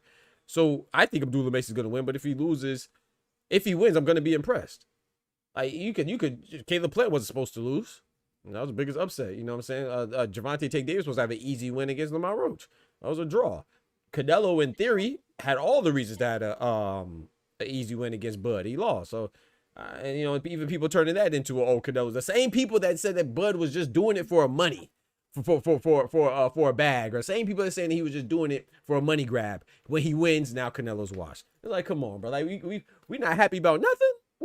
Like, bro, who are we gonna be like? Okay, that's a good win. Oh, that's a good win, bro. That's a good performance. Come on, man. I don't, even if it's tailor made or not. If Devin Haney wins, this is probably one of the best victories from a marquee guy this year, in my personal opinion. And if Brian Norman wins, it's definitely the best win in the welterweight division this year. I'm trying to think, and maybe I might be exaggerating. Maybe it's not the best win. Let me think about it. What big fights have we had this year that was like a 50-50? Standing on his boots. Standing on his boots was a good one. That was 1 and 2 for the Ring Magazine belt. Now I would lean towards Devin Haney. Yeah, he's not a marquee guy, respectfully. Yeah, respectfully. Yeah. This fight would be bigger than that fight, and it would be a bigger win. Right. So it's like we gotta factor that in as well. Like, I'm really trying to think. Only because one guy's name in it. If we keep it a J. I would say Brian Norman. Mm-hmm. But I'll say this. Mm-hmm. If you said, all right, if you was talking about as far as a matchmaking thing and you told me this was a top ranked thing, mm-hmm. I said to him, like, yeah, this is the guy we will put in front of our guy, Devin, because he has a perceivable threat, but he's susceptible to what my guy does best. That's the type of matchmaking they got going on over there at Top Rank. Mm-hmm. They'll put a Brian Norman in front of you. Mm-hmm. Not saying he cheeks, but right. He there for a reason. Right. I feel it. Shout out to our brother Pat Bandero in the building. How you been, bro? How you been, my brother? Shout out to Pat Bandero, man. Long time. Keep the same energy when he wins. Yeah, I agree with that, Kendrick. Shout out to G-Tat. He says, I'm one of the ones that's on record when this fight was first announced, saying that Norman's style is tailor-made for him. Like I said, yeah, I'm not saying that you can't say that. That's why I try to reiterate, correct myself, right? And revisit that thought. I'm not saying it's not a good style, stylistically. I don't know what everyone else has said. Yeah, no, I feel you, G-Tat. I'm not saying that we can't. I mean, we got to acknowledge that styles make fights. But what I'm saying is I don't want to say that and overemphasize that and then make it seem like, oh, this win is just, it's not impressive because he's supposed to do that. You can have, let's not act now. Justice Hooney, he was Fabio Worley, tailor-made for him. That's why he boxed his head up for 11 rounds or however long it was, so he got stopped. Joseph Parker, in theory, Fabio Worley's tailor-made for him. So sometimes we see stuff. I don't want to make it seem like, oh, just because you win or lose is not a good fight. It's still a good fight. You can have somebody stylistically as a good matchup and still be, even a favorable matchup, and still be a good win. And it's not like it's an easy, like Brian Norman is. And shout out to Ty may disagree, but I think Brian Norman has left a pretty good stamp lately.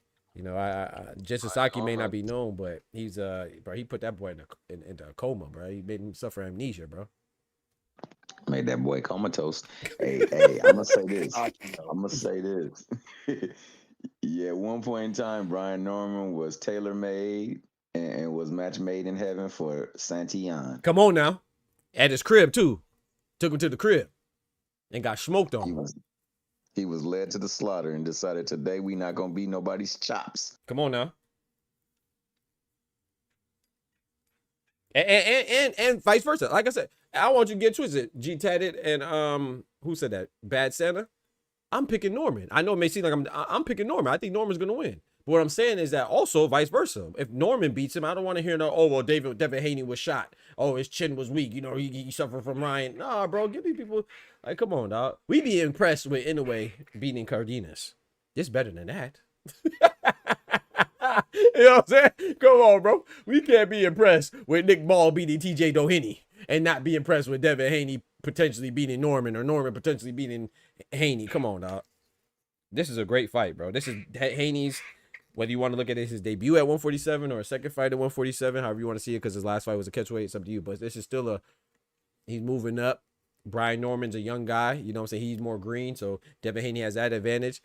Brian Norman's more acclimated to the weight. He has that advantage. Brian Norman got power. He has that advantage. Devin Haney got the boxing acumen and skill set with the lateral movement. And I'm not saying he's more athletic than Brian Norman in general, but as far as ring generalship goes, or lateral movement and footwork goes, he's the more athletic one in the ring. He's demonstrated more athleticism in the ring, so that favors Devin Haney. So there's a lot of pros and cons in both of their favors, man. A lot of advantages and disadvantages. So yeah, I just vehemently disagree. That's all. I'm not saying you can't think that.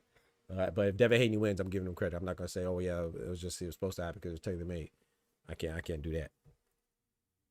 Not for me personally. Shout out to my brother Just Doing the building. What it do, brethren? You got my brother SRT4 baby in the building. Hey, Just Do, hit the cord, baby boy. Come up here and chop. Hey. Pat Bandero says, been busy. You good, bro? I hope everything's good on your side. He said, I went to France to check up on my mom. Let's go, man. Big France. Let's go, man. Hopefully Mom Dukes is okay, man. I'm not okay. Hopefully she's great, man. Out there in France with the perfumes and stuff. Shout out to you, man. Got that international passport. Come on now. Brother out there in France, man. Straight from the Congo. I think he lives in England right now. Got people my mom's in France. Shout out to my boy all across Europe. You know what I'm saying? From Africa to Europe. I think he said did you tell me you was in like Japan or something too? Pat, my boy be moving, man. He got the passport tatted up. You feel me? Like G tatted up. Shout out to my brother Clone dropping that bread, that cheese, that butter.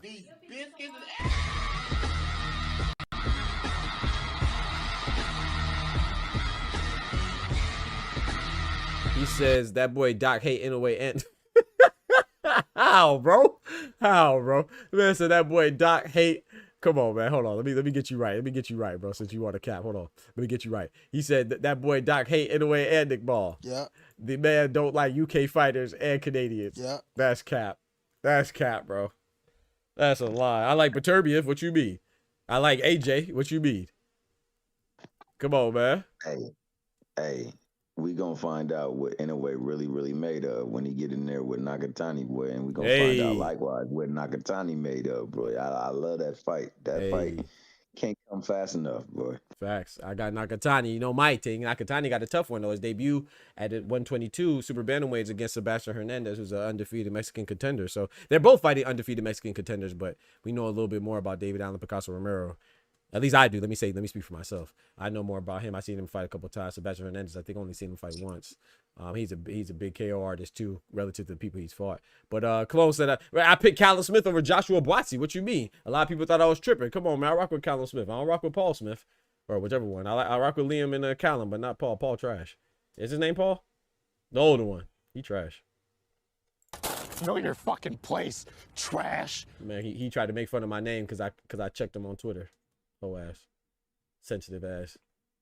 We don't know you. We rock with your brothers. We don't know you. Damn, you told him that? No, I ain't told him that. I ain't told him that. But I did. I said it in a nicer way. I said that. I said, bro, I rock with Callum. I'll rock with you. I said something like that. Family reunion is never gonna be the same. You feel me? You feel me? Never gonna have beef. Yep. I told him. I said, yeah, you don't know me now, but you will. Don't worry, you will. With you. Mm-hmm. He said I'm illegitimate. Yeah, man. I can't remember what he said. He said something fraudulent, man. And I said no, and then he took it somewhere else. I ain't take it there. Man, bad at my name. Oh, your name's Dr. Boxing Talk. Yeah, basically, I'm really a doctor, man. You know what I'm saying? I'm better at engineering than you were at boxing. That's a fact. Shout out to Kendrick. You pulling up on the Discord? Which you gonna slide? Are you going to work? That's a fact, bro. I can prove that. I'm better at engineering than you were at boxing. You lucky I ain't put time in boxing. I'll probably go out there and piece you up too if I stuck with it. However, yeah, Brian, that's not Dev. That's all I'm saying. Shout out to Oster. He said, that's Brian, that's not Dev. Pat says that they are both under real pressure. Norma is is career defining, and Haney is a career confirmation. That's a good point. A shout out to my brother G tatted up. He said, "Oh, I believe that Norman might get the upset by KO." Yeah, and I also think that I think people, and shout out to my brother Ty for pointing this out earlier. I don't think Norman has to win by KO, and I don't think it's impossible that Devin Haney can stop Brian Norman. But I do think that the smart money, just looking at how their careers have been progressing and what they struggle with and what they excel at, I think the obvious thing is that if there's a stoppage, it'll most likely be Norman, and if there's a clean UD, it's most likely Haney. You know, just how their careers have been going. But I don't think, hey, I don't know, man. Nick Ball might get smoked. Come on now. My beef. Speaking of beef, Figueroa. Real quick. Oh yeah, go ahead.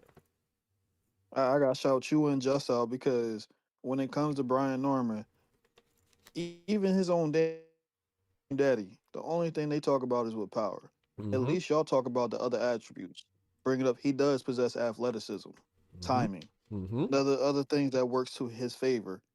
But talk about just the power, it just makes him seem just like he one dimensional. Whereas, like G Tatter said, he a layup. He tailor made. Amen. Appreciate it, bro. Thank you, man. That's a fact, though. Yeah, man. I try to look at the because like I said, because if he is just has power, then I mean, unless you think Devin Haney's trash, then I don't see why you would think that just power would be enough. It kind of just diminishes both guys when you you like minimalize it just to that. Right. Exactly. So, like I said, I'm not changing anybody's mind. I think it's a 50-50 fight. So, I just think that a little bit of respect, man. Devin Haney is the youngest undisputed champion in the 4-belt era on the male side. You know what I'm saying? One time for the ladies, Gabriela Fundora is the youngest in boxing, period. But for the males, it's Devin Haney. One time for the ladies, Gabriela Fundora. You know what I'm saying? Let's say stop it. It's not stop. Oh, no, you good. I figured what you meant. You good. I appreciate that, Thomas, as well, for the link. Nick Ball, I want to spend on that. I don't understand, man. I've done my research on it. I couldn't find anything. If anybody knows, let me know. But I don't understand. And no, I like Brandon Figueroa. I actually thought he was gonna do. I think I actually. No, I didn't. I'm lying. I picked him for who he fight? Joey Gonzalez, his last fight. But before that, he lost to Stephen Fulton. But before that, I can't remember who it was. But anyway, he lost to Stephen Fulton, right? And I kind of anticipated that because Stephen Fulton beat him already. But I like Brandon Figueroa, but I don't think he deserves this opportunity, man. He just got out of. He just lost his belt WBC at featherweight. Now he's going for WBA featherweight, and it just seems like I will say that I do like the fight though. I'm picking Brandon Figueroa to beat Nick Ball. I do like the fight. But I don't understand it, bro. Yeah, Merck once against the WBA though, with their nonsense of President Gilberto Mendoza. Like you literally have Mirko Cuello, who's I believe is Argentinian or an Argentine, right? Undefeated interim champion. Why is he not getting the fight? And I looked up, maybe he was injured or something. I couldn't find nothing about an injury, nothing about anything. I don't understand that. I don't get it. But shout out to Todd for bringing that up. Yeah, I think that's crazy, bro. But once again, it's WBA. What about he hold WBA? He ain't got no backing. We talking about a popular name. He got a good family ties with Al and them. Yep. He's gonna get his opportunity. And before he fought Fulton again, because I was sitting there pounding the table telling all the naysayers, Fulton about to watch this boy. Mm-hmm. Even though people were so high on B-Fig because he stopped the dude that we seen give Fulton trouble. Mm-hmm. He might have got sat on his pockets a little bit. Mm-hmm. But people was what's the name of Castro? B-Fig. Castro, right? Something Castro. Mm-hmm. Yeah. Mm-hmm. I know you're talking about. My bad, me. Go ahead.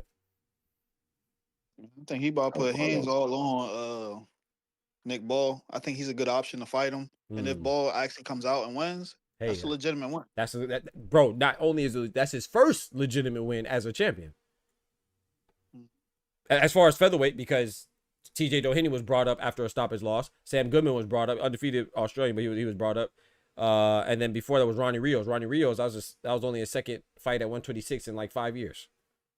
So this is his first legitimate title defense. So I will say that. But and shout out to Ty, because Brandon Figueroa is with the PBC, and what they call WBA, what benefits Al, is looking like that a lot. But like I said, WBA President Gilberto Mendoza been moving a little shaky, moving real shaky lately, bro. Like, so I don't know, man. But yeah, I'm not like I said, I'm not mad at it. I agree with Ty. I'm not mad at it.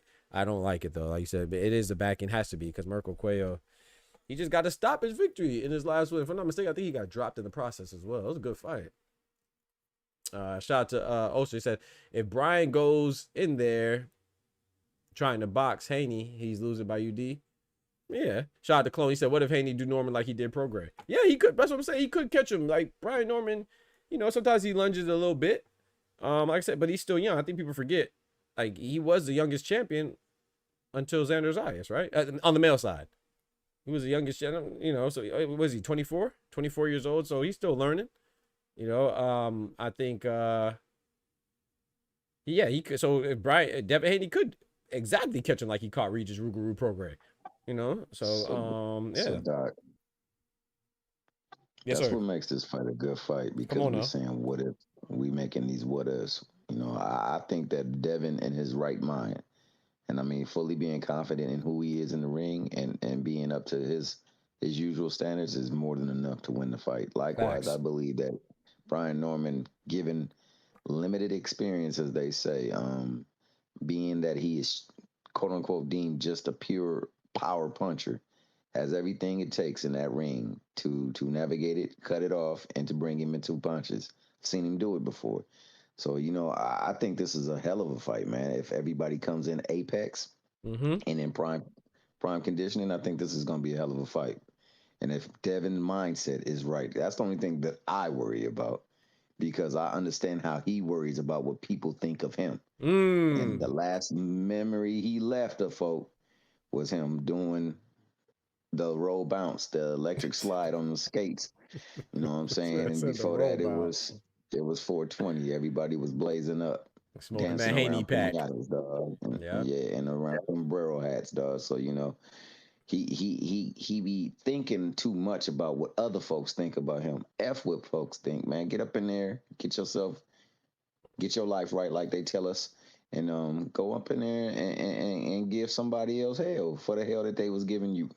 Yep, and they're smoking on a Haney pack based off of a freaking cheater, man. Ryan Garcia, a racist cheater, bro. We do not let people who are on the juice discuss real I need athletes. Devin to get back That's on all. that. I'm going back to Cali energy. Hey, I'm going. Like when he brought back. My bad. No, you Like good. when No, I he was just fought sitting here. Go ahead. when he fought Regis Mm. because even then he was on the heat. They said this boy was a clincher. He was a holder. Come on, bro. Yeah, with his back-to-back against Kambosos. They said he robbed the glorious Lomachenko. King Lomachenko Mm-hmm. on his promotion Mm-hmm. on an expiring contract with his judges. Mm-hmm. No, there you go. People still say that to this day. Yep. He had to make a statement. Regis was the de facto #1 guy at Listen. 140 at the time Yes, he was. because yes, you know indeed. T.O. was retired because he actually submitted paperwork for that. Mm-hmm. People was sitting there, oh, why you trying to go after T.O.? He's retired. Because he did press him about that WBO, but we ain't gonna talk about that.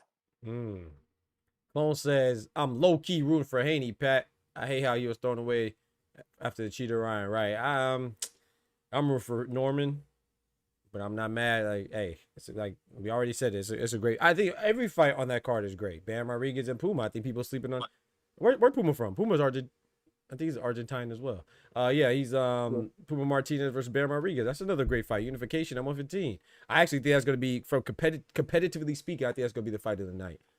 The fight that I'm most intrigued about is Norman and Haney, and then I think Benavidez and Yard's going to be good as long as that lasts, the main event. And then again, we have another banger of Abdullah Mason and Sam Nose going for the vacant WBO 135-pound belt. So, man, this is a great night of boxing, man. Don't forget to smack that like button. I think we have Oster in the back. Is that a rematch? Didn't Puma already fight Bam? No. This is the first time. Yeah. Puma's just coming off of a rematch. He fought Kazuta Ioka twice. Yeah. And Bam Rodriguez's last fight was Fumaledi Cafu, the South African former WBO champion. Puma called out Bam before, though, for sure. Shout out to Chloe. He says, Doc, I'm a little worried for Haney because Bill been quiet as hell. Hey, Bill been talking, though. When he'll call up, I see him on the Boxing Voice, I believe, and but I think that's a good thing, man. I'm actually, that's funny that you're worried about that, Clone. You're worried because Bill been a little bit quiet, which is abnormal. I'm a little worried that Brian Norman Sr.'s been talking a little bit too much. That's funny. We have contrasting worries, if you will. But like I said, it's gonna be a good fight, man. I think so. That boy Devin Haney been being thrown away and disrespected his whole career. Yeah, bro. And that's what I don't like. That's why I be trying to, dial it back a little bit and look at it more. I'm still gonna like who I like, but so shout out to Bill Haney, man. I rock with Bill though. Bill funny. He be wilding, but he funny. Let me pull up my brother Oster. I'm about to call it soon, man. Yo, in the building. What's good, bro? Brothers was saying Joe Diaz is supposed to mop Haney. Come on now. Pat says, I hear you, champ. I can't say I'm a Haney fan, but I respect Haney because he's a student of the game, put the work in. I'm a fan of his work ethic, and his disrespect is out of control. Yes, it is. Yes, it is. Look good, Doc. Oster in the building. What's good, my brother? What's poppin'? Man, ain't shit, man. Just chilling, man. I'm going with Dad because Bill, because Bill know what he's doing, man. I don't know why he picked that fight, man. My question was to y'all, do you think Brian Norman should have took this fight now? And do you think the reason why he took it was because Dev coming up and he's comfortable in 147 as more of a leverage based on anything else? By just accepting the fight, because the way it came to him, right after the knockout, like we heard about the joint the next day, right? Something like that, the next day or next other day. I think I personally applaud both of them for taking the fight, to be honest. But I think Brian Norman would take it regardless. I see Brian Norman as a hungry fighter that wants to make a name for himself, fighting for legacy and stuff like that. And then Devin Haney, I'm gonna be honest, and that's why I didn't think the fight was gonna happen. I didn't think Devin Haney wanted it. I just think he was cool with it. Like I thought that I don't know. I mean, I don't really think that they look too much further than the potential Ryan rematch. And then Turkey Al-Sheikh. I think Thomas brought this up. Turkey Al-Sheikh is the one that's kind of controlling things, especially with Devin Haney. It seemed like people weren't really excited to work with him before. At least that's how they were making it seem. Like when I say people, I'm talking about like Matchroom and Golden Boy and stuff like that. They were trying to make it seem like he had no value commercially and stuff. So I think Brian Norman was offered to him, and he was like, "All right, bet, shoot, let's go." I don't really see it as a fight that he like sought out. You know what I'm saying? I'm not saying that in a bad way or nothing. I'm just saying I don't really think it was like, oh yeah, we're going for Brian Norman. I just think that it was kicked to him, and just like it was kicked to Turk be looking ahead. As soon as you before that bell even ring to say who won, he already got your next plans. Like look at he talking about Devin Haney and Benavidez fighting in February on the same card. So yeah, so they didn't even finish their fight yet. At the yard by knocking Benavidez head off. So we'll see. But yeah, so that's how I see it. I don't know how you see it, Ty, and then Thomas. I'll let Thomas take this one. Oh, go ahead, Thomas. I'm sorry, bro. I was in here entertaining Ty on a damn conversation. That's crazy. He said somebody said, I apologize. he Nah, you said good, something bro. that You was good. wild. He said JoJo Diaz, people were saying JoJo Diaz was about to spark Devin Haney world. I'm like, what? Who said that? Bro. You don't remember that? Bro. Because Devin Haney's susceptible to the left hand. We seen what happened with the old buddy Jorge Linares. Jorge Linares, shout out to him. My Venezuelan brethren, shout out to Jorge Linares, man. Gave me an interview, man. Shout out to him, man. We got love for Jorge around here. Shout out to Linares, man. Yes, sir. I was behind the rock, though. I was Patrick Starr. But go ahead and ask that question again. I'll answer. Nah, hell no. We about to move on. No, hell no. No, hell no. We gonna move on, bro. What else you want to talk about, Osa? No, you good, Thomas. No, you good. Go ahead. I mean, go down the rabbit hole. Yeah, exactly. Well, I'm gonna take the red pill, man. F it. I'm gonna take the red pill. Go ahead, Osa. You got anything else you want to touch on? It was sort of the same question. Okay, go ahead then. Go ahead. Yeah, go ahead then. Yeah, listen to this now. Address to the same question. Now, not us in the chat. We talking about. Do you think people is picking Brian Norman so fast based on his last fight or based on Brian Norman? I think neither. I think it's based on Devin Haney, bro. I ain't gonna lie to you. That's what I think it's a combination. It's a combination. It might be a smaller concentration of the last fight and what Norman has done, but mostly it's because people don't really particularly care for Devin, don't believe in him as a fighter, and don't rock with his dad, man. Honestly, that's what it is. Yeah, that's what I think. I'm gonna put it to you like this. Promoters are doing what people as fans are doing. They're not rocking with Dev, and they're not trying to pick him. They're not trying to give him fights and things like that. And if they're going to give him fights, they're going to give him fights that they believe he ain't going to win. So I think that it's a combination of things. It's also the way that Devin looked his last fight too. So you factor that into the mix. It looked like he was there to be hit, and he didn't hit him. And the other dude didn't do much of anything in the ring either. So what we got was, like I said, a celebrated movie, dog. Roll bounce. We were roll bouncing on fools up in the ring. Yeah, I think it's. No, I see that. Now go ahead. I agree. Or Ty, whoever. I was saying. I was about to say I agree, but I think the promoters and the fans got different perspectives of why they rooting against Haney. Oh, absolutely. Yeah, absolutely spot on there. With the promoters, they don't like the idea of the fighter being a promoter as well. They're not too really keen on a fighter actually having their own promotional license or promotion under their name. Being independent type shit. Yeah, they're not trying to do partnerships with some of these guys and have them at the table looking over the numbers with them. Like they were fine with having Floyd do that. Why? Because they were still getting the lion's share. As long as he signed to us, directly to us, we don't care. You can do what you want with your little fighters over there. Yeah, you seen how they treated, or PBC treats Floyd's fighters. If they not really getting that ROI, we're not really investing in them. We just gonna let Floyd do what he did with them. But when you got like what Roy Jones was doing, that's the reason why at the beginning of his career he was so scrutinized. Until he actually signed to somebody, that's when you start seeing him getting the marquee fights again.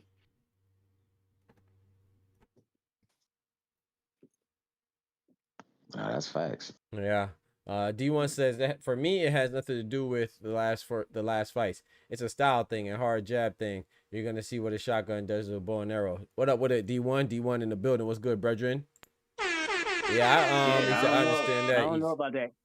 You I don't know about that shotgun, that bow and arrow. That bow and arrow dangerous, man. Hey, Boy. Booker says I understand that if you're independent, be independent. Yeah, I think that I think it's mostly just hate, like, cause you did say outside of us. Like, I don't think that. I just think I'm going with Norman, but yeah, I think that. I mean, I think they just it's kind of like with some other things that we see that are inherited by, like, you know, like some people don't like Bud just because they're Spence fans. So I think a lot of the people that don't like Devin Haney, they're just gonna go with whoever is fighting him.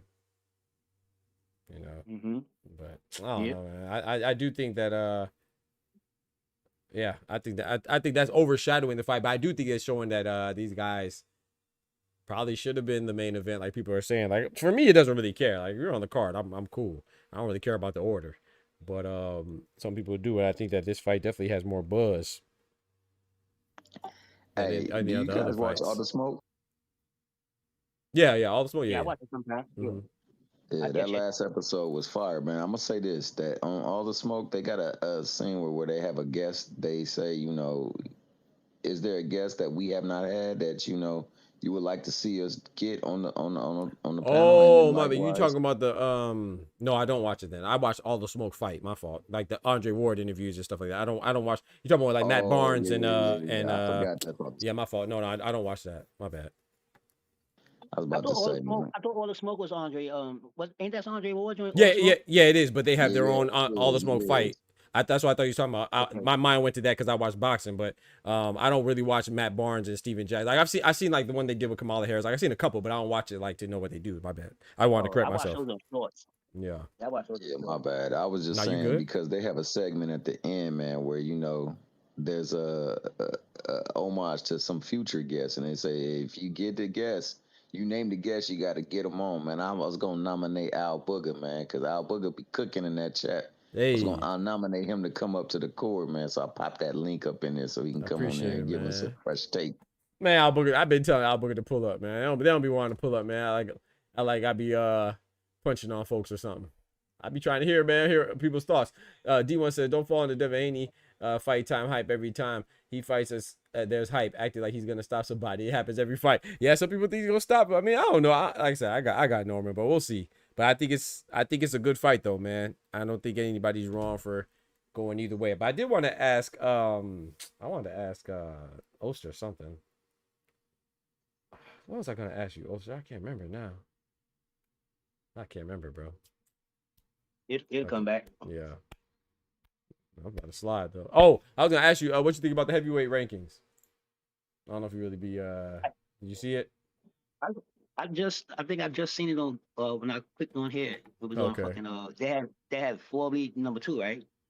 Yep. Well, number 1, yeah, Fury number, because they they had it behind the champ, which they call the champ.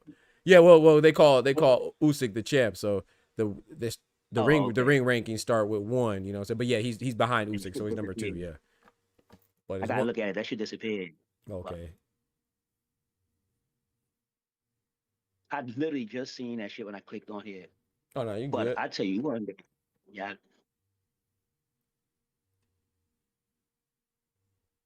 Good, bro. Close says it's hard to watch Steven Jackson. Him and Jim Jones, the oldest YNs ever. Close said it's hard to watch Steven Jackson. Him and Jim Jones, the oldest YNs ever. I like Steven Jackson. Okay, I will say this though, Chloe, and I'm gonna let you go. Thomas, my fault. I do like this with Chloe. I like when people are. I don't mind it. I'm gonna be honest. I don't pay attention to Jim Jones that much, but I was never a big Jim Jones fan. Like I like some of his songs, like Weatherman and stuff like that. But I was never big on Jim Jones. But to me, Steven Jackson, what I see, it just seems like it's him. Yeah, but I don't. Again, admittedly, I don't watch him that much, so I don't know. But what I'm saying is that I don't mind for good or bad as long as you're authentic. But when you putting on, man, you just, you know what I'm saying, it's like you're like a character. I don't rock with that.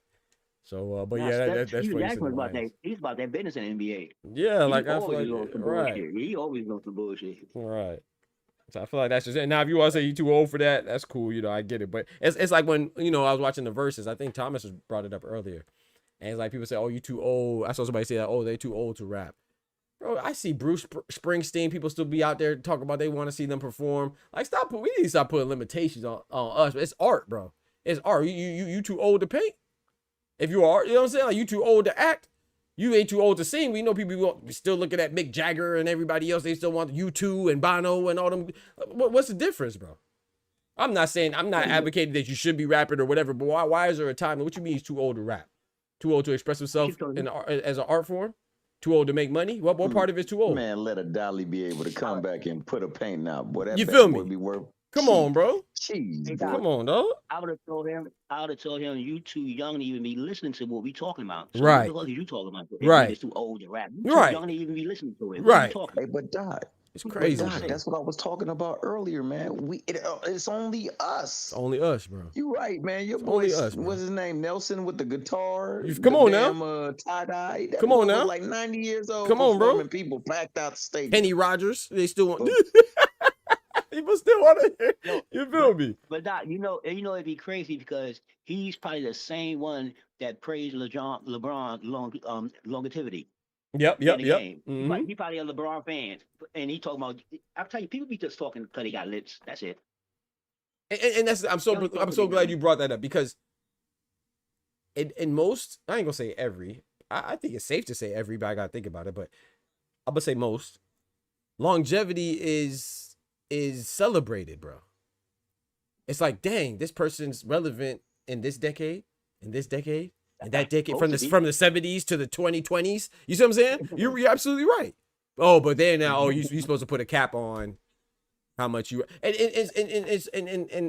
I can't remember the girl's name, but I saw this on Twitter or something. It popped up on my feed. And I was posting something. Hey, follow your boy on Twitter as well, man. Hold on, let me run this little ad real quick. A social ad. For your listening pleasure, we are now on Spotify under Dr. Boxing Talk. The same thing on TikTok, Twitter, Instagram, Spotify, everything. Hey, Dr. Boxing Talk, man. Come on. Hold on. Yes, ma'am. All right, go ahead. Go ahead. What you want to say? The ad's done now.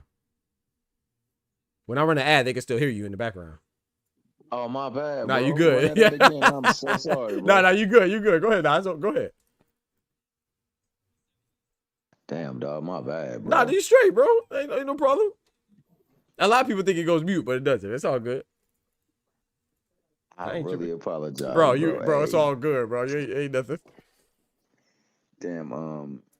I thought you meant a ticker underneath the bottom. I see. I see.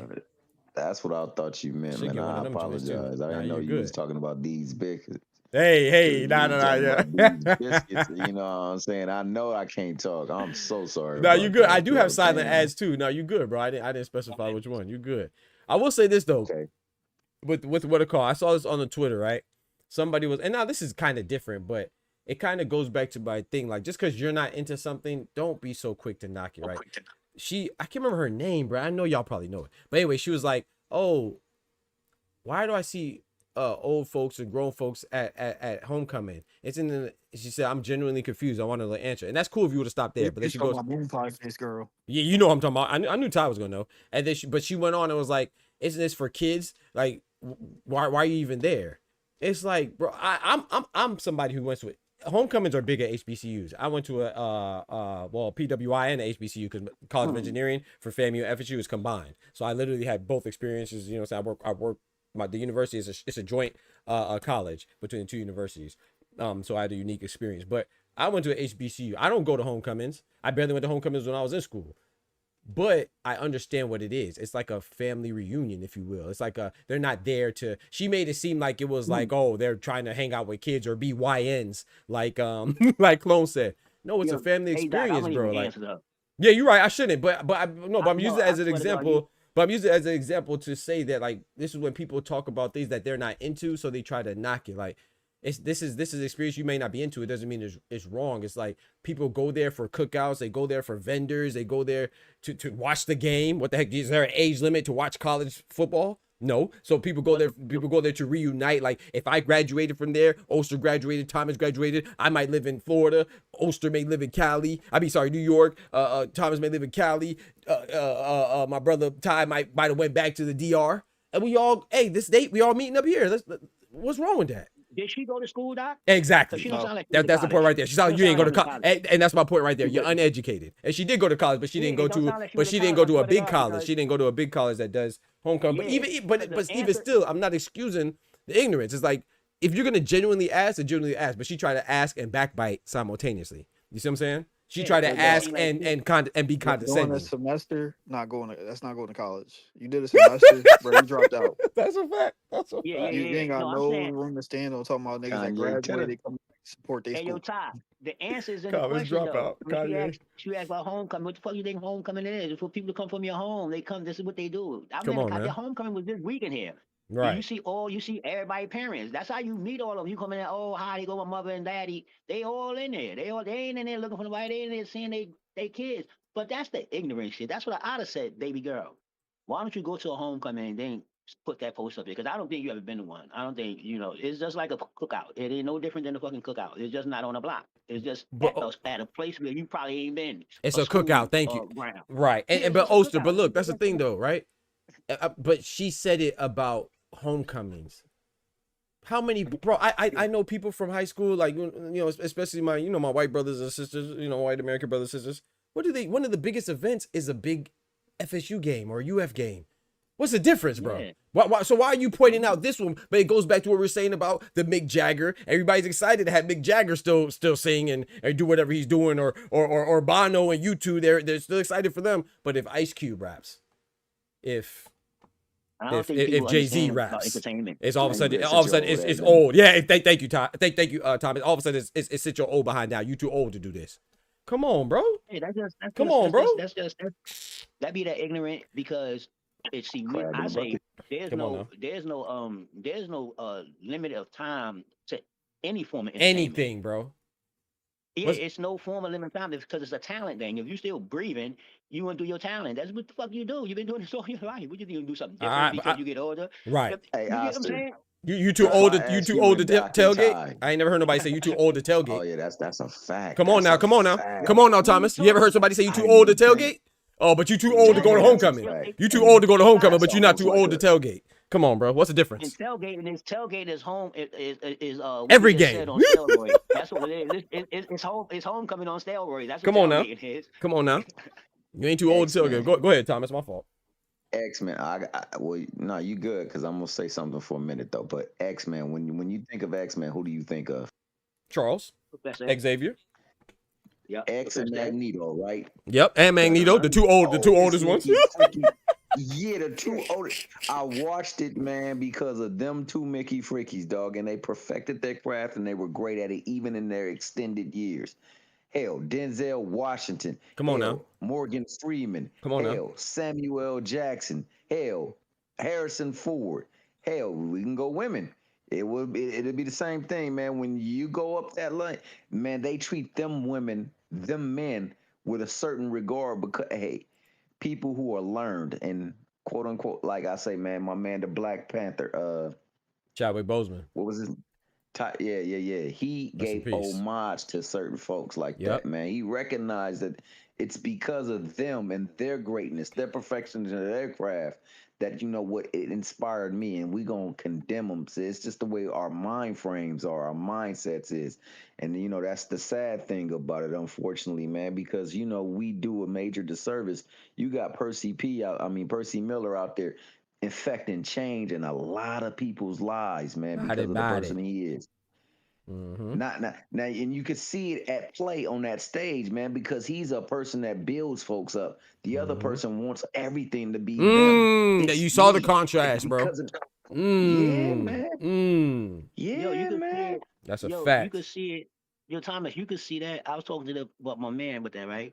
We was talking yesterday, and I said, but now this come with the age now. See, you got to know Percy Miller. You got to know Master P before he was like this. You know what I'm saying? Master P been like this since the beginning. He been a dude that been standing on his business, and everything he do, he go all the way through with it. Mm-hmm. So like the stage performance and all that, with all the outfits and all that together, that's just like that's unity. Master P. If you know Master P, he coming with the whole picture. You gonna see the whole picture.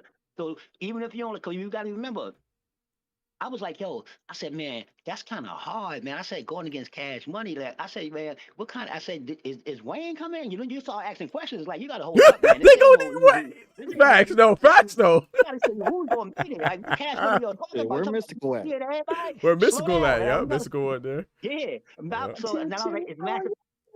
Yeah, you know, me, Maya jail. X, and Yeah, in Snoop. jail, You got to yeah. remember, Master P. Yeah. Nah, that's something No, I be you was saying cooking. sometimes. You was cooking. Yeah, It's I a be saying sometimes. conglomerate. The better they Yeah. look, the better we all look, the better I look. Whereas I am the man. You know what? We gonna be great because of me and this man. Be honest, Manny Fresh, the Mickey Fricky that held everything together. But I'm just gonna Absolutely. digress. Absolutely. I want to add to that too. Like with the before I forget, I want to say that when Thomas was saying the first of all, shout out to my brother Lone Star Steph in the building, man. Appreciate you tuning in during your lunch, man. Shout out to you. Shout out to you, bro. Shout out to Rick Timms. He said he's still out there hooping on the 25 to 35-year-olds. You know what I'm talking about? Shout out to you, bro. Don't dunk on them too hard. Don't get the triple double. You feel me? What type of ice cube? But I was also gonna say to Thomas, not to say to him, but like he was saying with the actors and different thespians that he was naming, the actors and actresses. But he was like, you said Denzel and all these cats, right? And Liam Neeson, right? I'm not a fan of Liam Neeson because stuff he said outside of acting, but he became an action hero in the 70s. You know what I'm saying? He was already like 60 when he played Qui-Gon Jinn from Star Wars. Now he out there and Taken. He's 75 years old. Gosh dang, punching and kicking. You see what I'm saying? So yeah, it just shows the longevity and the yeah, you feel me? It just shows the longevity and the respect there. Like I love how you said Chadwick Boseman as well. That go Chadwick Boseman right there on my screen, man. Rest in peace to Mr. Boseman, man. He did shout out Denzel because he didn't forget that Denzel, one of his scholarships sent him through acting school because he wouldn't have been able to afford it. So yeah, it's not just that, not just paying homage to him, but also it's showing respect and love and appreciation, not forgetting who made a way for you. You know what I'm saying? All through God, of course, number one. But you know, it's just dope to acknowledge other people, and you can't. And if Denzel stopped acting, how would he be able to appreciate it, or we even see that he was appreciated? It's because he's still doing what he does. So there's nothing wrong with still doing it. If you don't want to do it now, that's different. If you say, hey man, I don't feel like rapping no more, I'm too old, I don't feel like hooping no more, that's cool. But don't how dare you try to take somebody out the game if you know if you was doing something, you would love to be doing it yourself. And you don't keep the same energy for everybody else. Like, what are we talking about, man? Bob Arum's 93 years old, still holding down Bob Arum and Don King, man. Go ahead, Oster. Yo, if you look at it, everybody that's on top, all those, I'm talking about from black to white to Chinese. You talking about from the what's his name, Arnold from the Louis store. All these cats is like 80, 90 old. And let me tell you something else. You know what else is old? Who that? Kitchen cafeteria workers in the regular schools. Those they chicks been in there 30 years. People sit at their thing. They don't go nowhere when it's good right here. You going crazy. This is what people do. Why you think they get here to do this?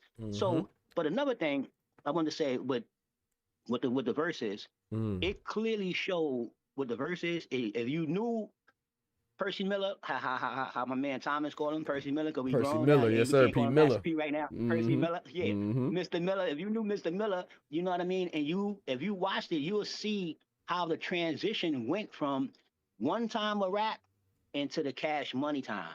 Yeah. Because remember, Cash Money came in. They came in when things started getting. Yeah. Remember things started getting bling bling bling bling. It was changing. Bling bling. Every time they come around, I say they bling bling. Yeah. Picking ring caught about 50. Yeah.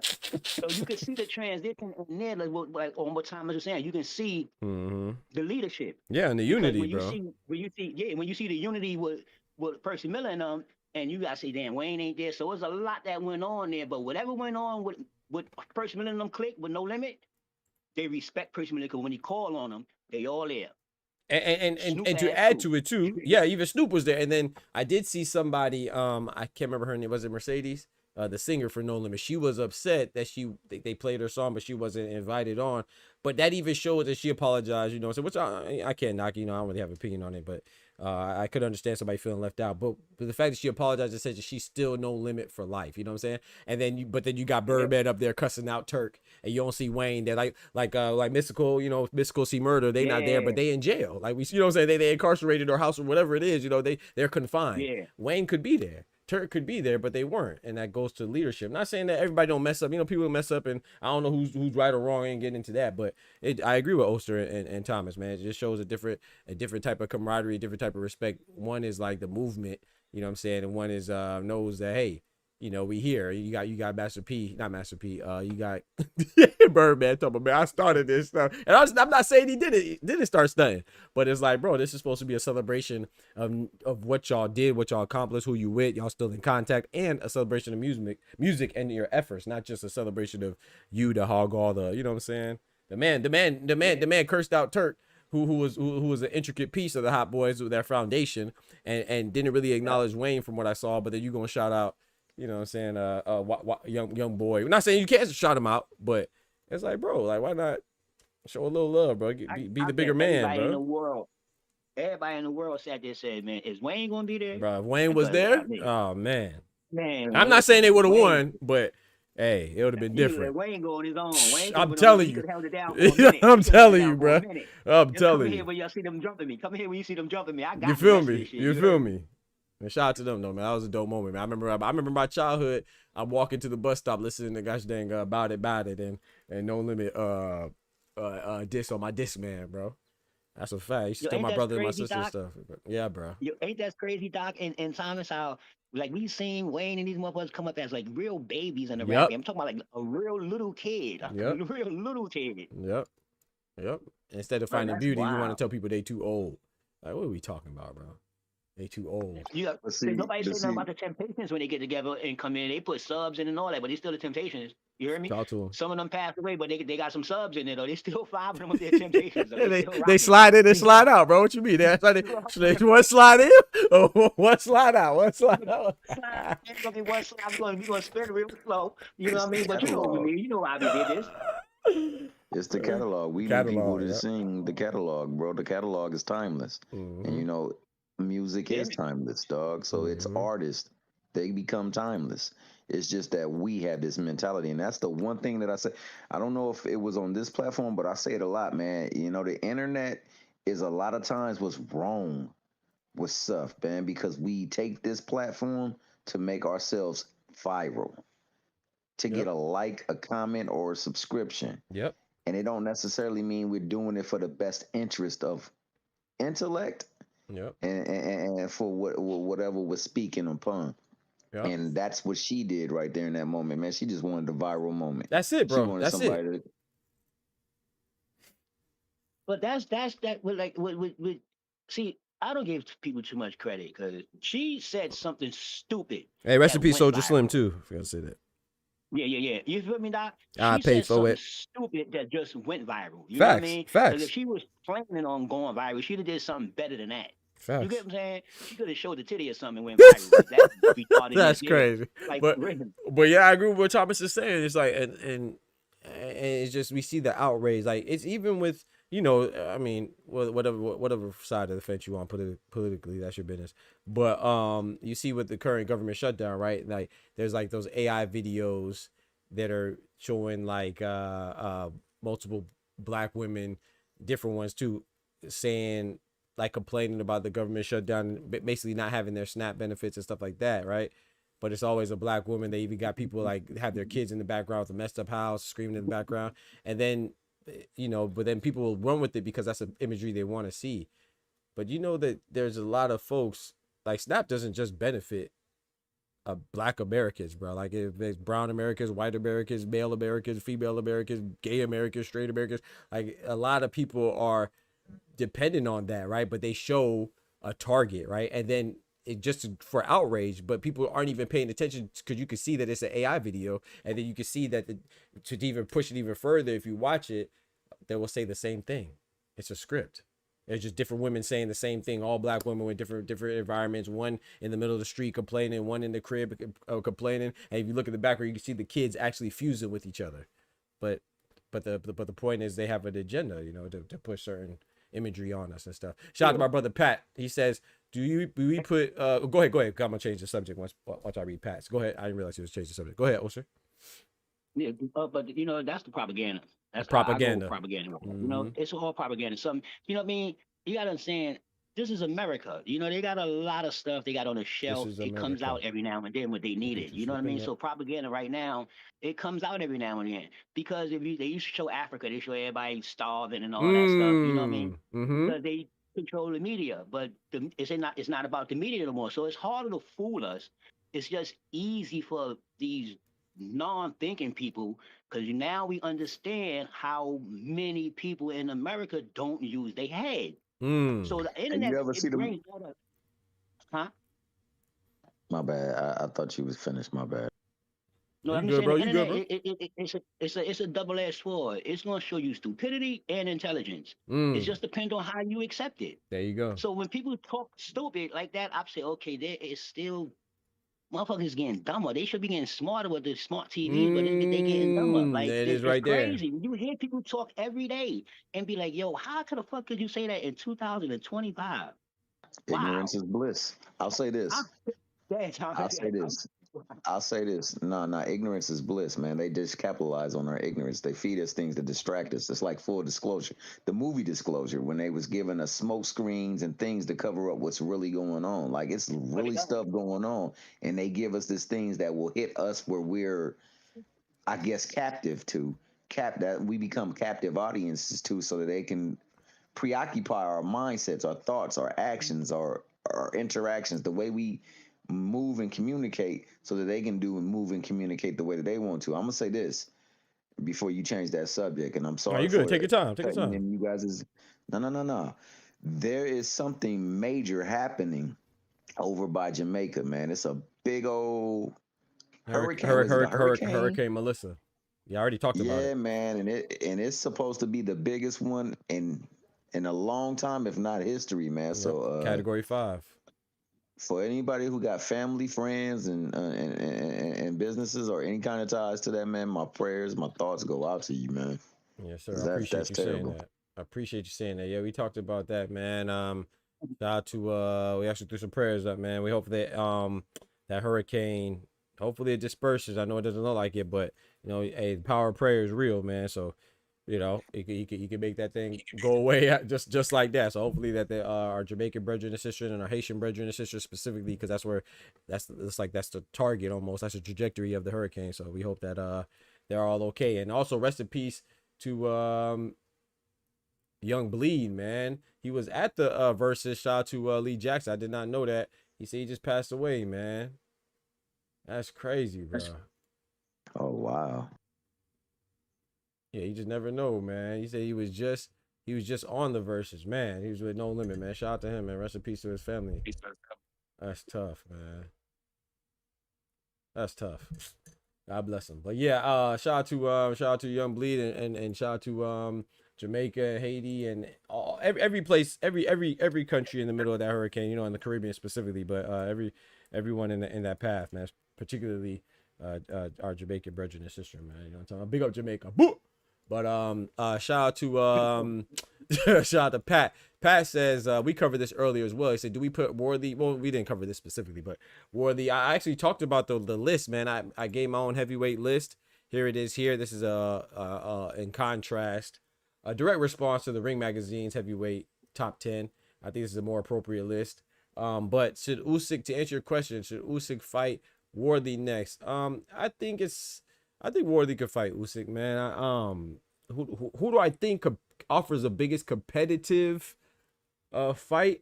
I think Usyk beats everybody, but I would say Ajit Kabayel is a guy that I've always said I think is his best opponent. I still think Usyk beats him, but if Worthy wants to fight, you take that opportunity, man. Worthy is undefeated. He's 30 years old, young dude. So, you know, Usyk's on his way out. If you don't fight him now, when you going to fight him? You never know what could happen, you know? So, ask Joseph Parker. So, yeah, you take that opportunity. I don't think losing to Usyk, I mean, hell, AJ lost to Usyk, Fury lost to Usyk, Dubois, everybody lost to Usyk. He's undefeated. So, if you lose, I think the reward outweighs the risk if you're Worthy. So I think, to answer your question, I think you should fight him. Now, should Usyk fight him? I think that's a more appropriate question. I think Usyk should do whatever he wants to do. I don't know if he should fight him or not.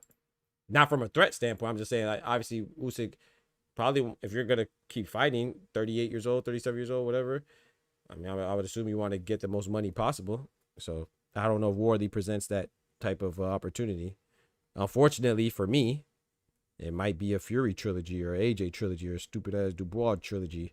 Not saying Dubois is stupid. I'm saying the trilogies are stupid. Like, I think any trilogy where you have the same victor twice is stupid.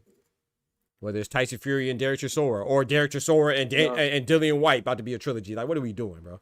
Like, get out of here, Technically, man. Doc, that's not a trilogy if you lost twice. Thank you, It's bro. just a third Thank you, bro. fight. Yeah, Just a exactly. third fight. Thank you, Technically, it's not Oster. a trilogy. Yeah, thank you. It's practice now. It's practice now. It's just practice at Like, this come on, point. bro. Come on, bro. Amanda Serrano, Katie Taylor, trash. All those trilogies trash, bro. If you got the same winner 2 times, we do not need a trilogy, bro. Know your fucking You place. got Raw 3 Trash. times, bro. Yeah, You yeah. basically giving money away at this Facts. point. Yeah, facts. You charity. You're a charity organization, man.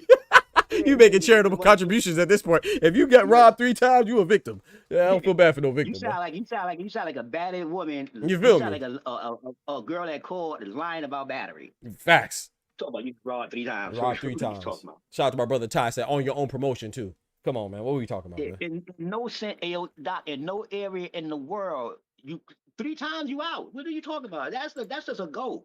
Come on, 3 strikes you out. We know that from baseball. We learned that when we was babies. Facts. That's why we don't try to strike out. Stupid, and you're supposed to do things 3 times. Oh, shout out to Al Boogie. He gave an update. He said he's still alive. Okay. If he's still alive, then I don't want to, you know what I'm saying? Well, hopefully he recovers. Let me change up my what I said then. If he's still alive, then hopefully I was just taking the information from the chat. So if he's still alive, then we hope for his swiftest recovery, man. Hope he has a swift recovery. God bless him, man. If he's in the ICU. Shout out to Al Booger for the update. Thank you. But yeah, man. That's all. I was just hollering at Pat. Shout out to Pat for the question, man. I think Fabio Worley deserves it. He's an interim title holder, but he was a WBA interim. Now he just got the WBO interim, so I don't know if he's dropping the WBA interim or he's a unified WBA, WBO interim champ. I don't know. I think he has to drop the WBA interim, but don't quote me. I don't know. WBA does what they want to do. WBA has 3 champions. They got Usyk, the full champion. They got the regular champion, Kubrat Pulev, and they got the interim champion, Fabio Worley. So I don't know what they got going on. But yeah, so merit, based on merit and ranking, he deserves it. I'm not gonna lie though, to answer your question, Pat. If I was Worthy's manager, I might not take it. Because you just never know what a loss could do, man. Huh? No, my bad. No, you're good. You're good. No, go ahead.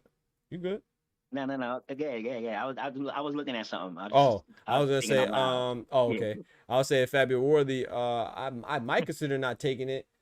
Obviously Worthy's gonna want it, but if I'm his manager, man, like I say, you just never know what a loss can do, man. You might be, your chin might get cracked and never recover. This is heavyweight. He is English, right? So I don't think he has to worry about losing the fan base because of L. But I think the legacy though even outweighs that that reservation. I think he should take it. But I don't think it's an easy decision if I'm Worthy, if I'm his team, because if you could beat Joseph Parker, which I'm not saying that's a great win, but maybe you could go fight AJ. You know, or that's a bigger money fight than Usyk. So it depends. Like legacy is Usyk, no doubt. Like if you could get an AJ fight, that's the money fight. Yeah, I don't know. If you fight in England, you could argue maybe a Dubois fight might be just as big as a Usyk. I don't know about that, but you know what I'm saying. But legacy, absolutely go for Usyk. In my opinion. I hear you, doctor. If I'm Worthy team, I try to get the fight with Usyk. This guy had the chin of God and the right hand from God. He has a 1-punch chest. Anything possible. I agree. I said correctly. I didn't see that. Now you good, Lee. You good, bro. Now I appreciate you still putting us on game, man. Hey, we all make mistakes. None of us infallible. So yeah. I'm glad he's okay, and hopefully he's all right. And hopefully he continues to progress and be fully recovered.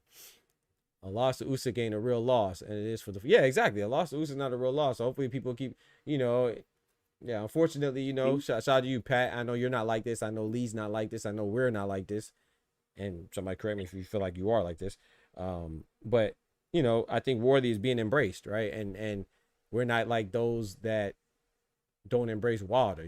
Worthy is not like Wilder, even though he's like Wilder, if you know what I'm talking about. So, so if you're not treated like Wilder, then a loss will kill your career and they won't call you trash. So Worthy has a similar style, like you just said. Now, I don't know, even if the style's slightly different, their objective is the same. You know what I'm saying? Their limitations are the same. I would say Wilder's more athletic. They both aren't the best with defense, but they're both looking for that equalizer. They always have a chance. But for Worthy, it's a good thing. For Wilder, it's because he's trash, right? So I think that a loss to Usyk is not a real loss, so I agree with that. It's a loss, but it's like it's Usyk. Go ahead. Hey Doc, you know what? I feel I feel a loss is a loss. Mm. It's definitely a loss. Shout out to It you. doesn't matter who you lose to. I think that you should. I think that people should get a better reasoning or example for the loss instead of Okay. saying like this person losing to this person is all right. I wouldn't even want to train you if you thought that way. For real, for real. That's a I'm fact. dead serious. That's Yeah, I a wouldn't fact. want to train you if you thought that. What are you talking about, man? So I mean, losing to Usyk, you can say, I lost and accept the loss. Because you gotta accept it because it's on your record. That just got one over there. You disrespecting this man like he just ain't beat you. He just beat you. So he Mm. got another one going up and you got one going down. What you need to do is learn from the loss. See, you learn why you beat the man. That's why you get good trilogies. If you learn why you beat him, you might come back and pull it off, depending on the loss. But it's crazy how people be saying, I don't mind losing to him because that's that person. And in the same breath, in boxing, nobody won a zero. It's Yeah. crazy. Yeah. I swear to God, it's wild how people think that way. I'm like, yo, what the Right. hell? So you respect the loss when it comes from somebody else, when it comes from a certain person. Yeah. So you might as well just walk up on the person, make the fight, go in there and just lose and just don't come forfeit or what. I mean, I don't know. Like, what you talking about, I think that I agree with you, but I think we're saying it from what you just said, like the latter portion of what you said. Like we're not saying, well, like I said, I can't speak for everybody, but when I say that it's an acceptable loss, like you said, like we could justify it or we could reason with it. Like it's not like I don't want to say like you don't want to hear that from the fighter. So I'm with you. Like if the fighter says that, like Fabio Worley should not be saying that. So yeah, the fighter should not be saying that. I don't want to train a fighter who thinks that anybody could beat them. But from the fans, you know what I'm saying, we could be like, okay, babe, you lost to Usyk. We understand Usyk's an all-time great. But yeah, no, the fighter should not say that. Yeah, hell no. Hell no. That's like you having a fighter, Yeah, I'm and with you you on training that. him, right? Right. And he tell you, tell me how you'll feel. Tell me how you'll feel, Ty and Thomas, if y'all was training a fighter, right? Mm. And he's like, yo, listen, I'm not referring to nobody. I'm just saying this, all right? So we're not gonna go down the rabbit hole. I'm not referring to nobody. I'm just saying if you was training a fighter, you got him at a young age, and he's like, yo, man, I'm not gonna say that because it's gonna be too close, and I'm gonna go through it. Forget it. No. But I agree with you. It's like shout out to Pat Badero. This is what I was thinking. It's like Berlanga, right? Like Berlanga lost to Canelo, and he threw a motorcade, right? They had a motorcade for him in Puerto Rico. Like he literally celebrated the loss. When Canelo lost to Floyd, Canelo cried. So which one do you which one do you think is going to be better? You know what I'm saying? Who has a more promising future? It's going to be Canelo. I'm not saying you have to cry, but you know what I'm saying? Like Berlanga was almost excited for the loss. Like you could question if he expected to win, which I'm going to give him the benefit of the doubt. I'm going to say that he expected to win, but he came to terms of it too quickly. Like he's like, now I'm like, hold on, did you even think you were going to win, bro? Or you just there for the experience and to enjoy the ride. So it's like, That's a yeah. good ass assessment. I swear to God, that's a good assessment. I swear to God. Yeah, so it's like, to which use one is the it? Yeah, internet, so the way that the internet is being used, man. It was a surviving Canelo tour, man, and that's all it was. I got paid. Yeah. I survived Canelo. Niggas know who I am. We winning. Right. And that's what it looked like, bro. Like you said, we give him the benefit of the doubt because he's a fighter and he's there to compete. But the way you moved afterwards looked like you was just happy to be. I'm very happy to be here. Right. Exactly. So yeah. So I think that's it's different. Like even there's a couple of examples where you see somebody lose, like dang, you know what I'm saying? They're upset that they lost and stuff because you're visibly upset, you know. But Berlanga, man, he just he celebrated in the ring. Booker said he celebrated in the ring. Yo, go ahead. It's kind of spat on to what I said because it's like, yo, you lose, like it's clear. You lose the Canelo and you have a parade because you lost the Canelo. Right. You know what I mean? I don't care. I lost the Canelo. You got a parade for this. Right. You go with Shiraz and get knocked out. Stomped on. And you ain't even go to the bar. Come on now. You ain't go get a shot. You ain't go get a drink or It nothing. look like he got shot already. I don't need no more shots. You'll be celebrating these losses by who you'll lose. So I be like, yo, so you telling me this whole 3-4 months we in training camp, you just knew you was gonna lose. So you wasting my time too. I can get a fighter that's trying to win, not one that's trying to lose, man. Because I'm trying to be great too as a trainer and a manager. There's a team thing here, man. Yep. Like, what's going on? It's a team thing, man. Y'all out here playing games, man. Don't worry about it. That's what you get, Milongo. It's a team thing. You go in that ring by yourself. Yeah, facts though. I agree with that, man. Fellas, bro, I'm about to go ahead and slide. I think there was an update. Oh, we didn't even talk about the Mayweather Pacquiao. There's a couple stuff I wanted to talk about, but that's all good. Oh Talk about next God. time. Yeah. Please, I'm glad we missed that. I'm glad we missed that. I'm glad we forgot that shit. Man, Lord have mercy. That was something that was the thanks to how you say, Lord, how you say, Doc? If the good Lord willing. Yes, we forgot that one. Hey, yo, that's crazy. I'm not too bad at it, man. I ain't gonna lie. I'm not too bad at it. I don't want it, obviously. Oh, But I'm not too God. bad Come at it. on. Oh, I'm not too bad, bro. No. Yeah, listen, So, Pacquiao, you started Pacquiao. I think you listen, this is my new assessment of Pacquiao. I think that you sat there and watched Canelo and you hating on Canelo because Canelo pimped the game. And you mad. You trying to get some little pimping going on. You come out Mayweather tight. I mean, Yeah. sit your ass down. You got a title fight. Yeah. You got to draw. Cool out, man. Yeah. Yeah, I feel you on that. A little too much back, man. I feel you on that, man. I feel you.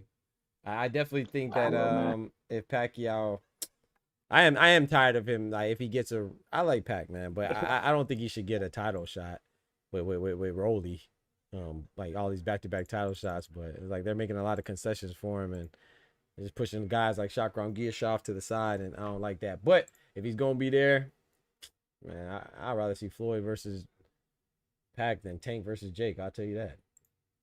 How you doing?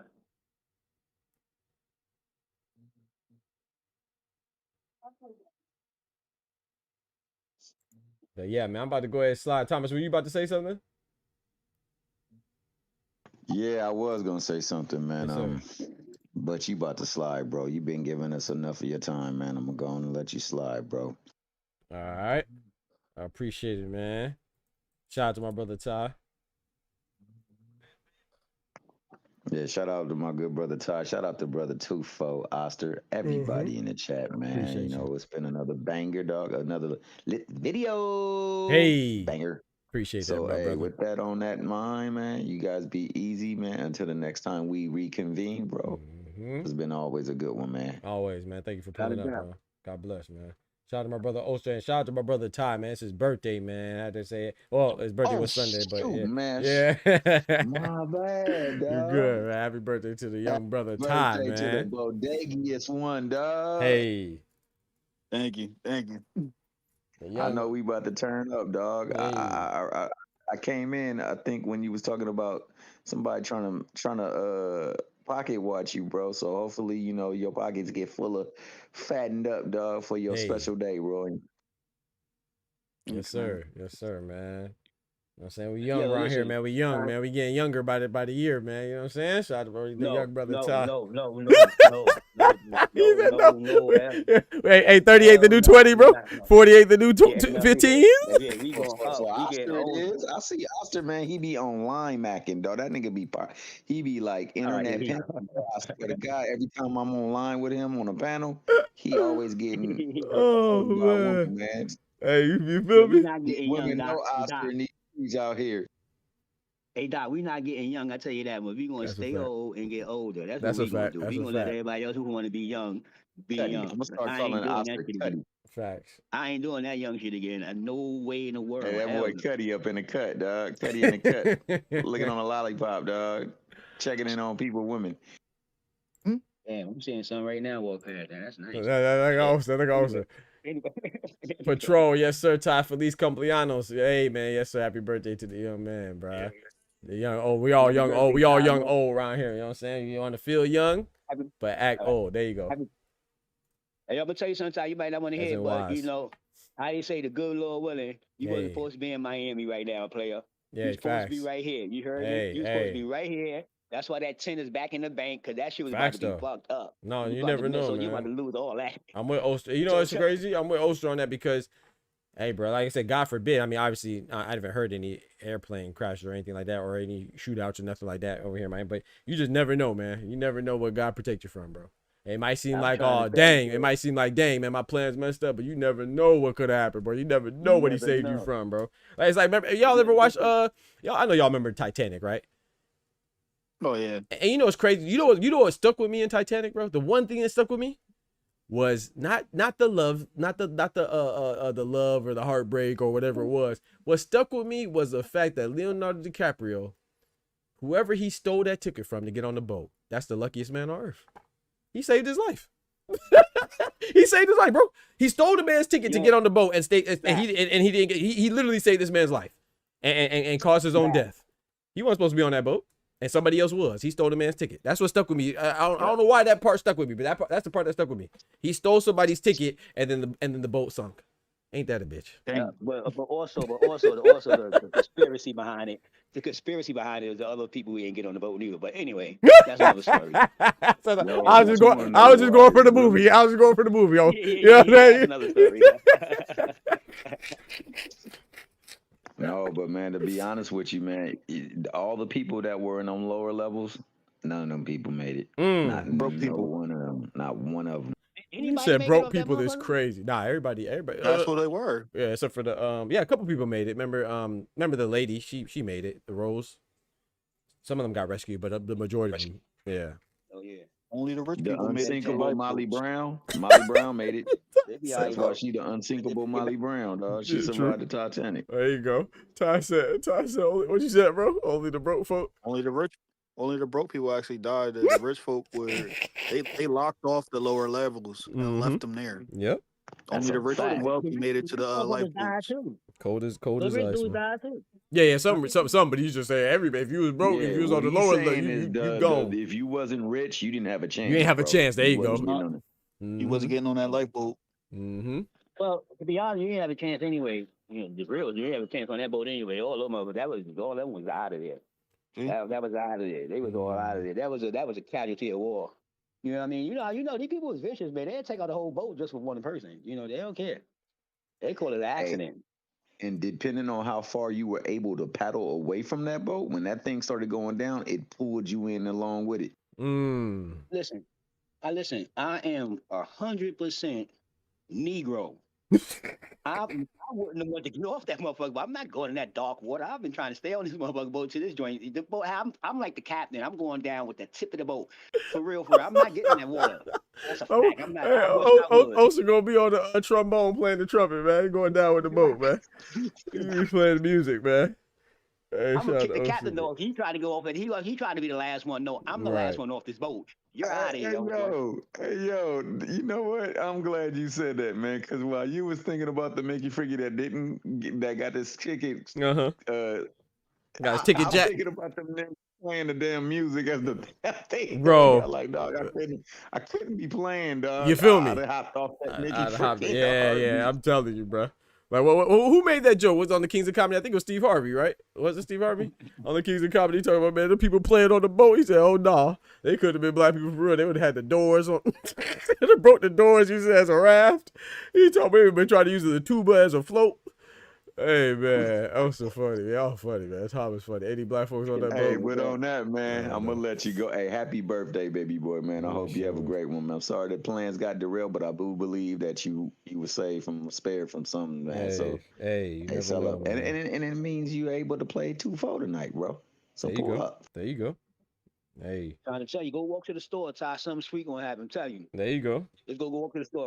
Take a regular walk to the store. You know what I mean? Hey, supermarket preferably. Hey. Also, you know what too? And not to put Ty's business out there, but I think it's safe since he said it on live, right? He was going to meet you know what I'm talking about? Meet a certain something. Yeah. And hey, that certain something.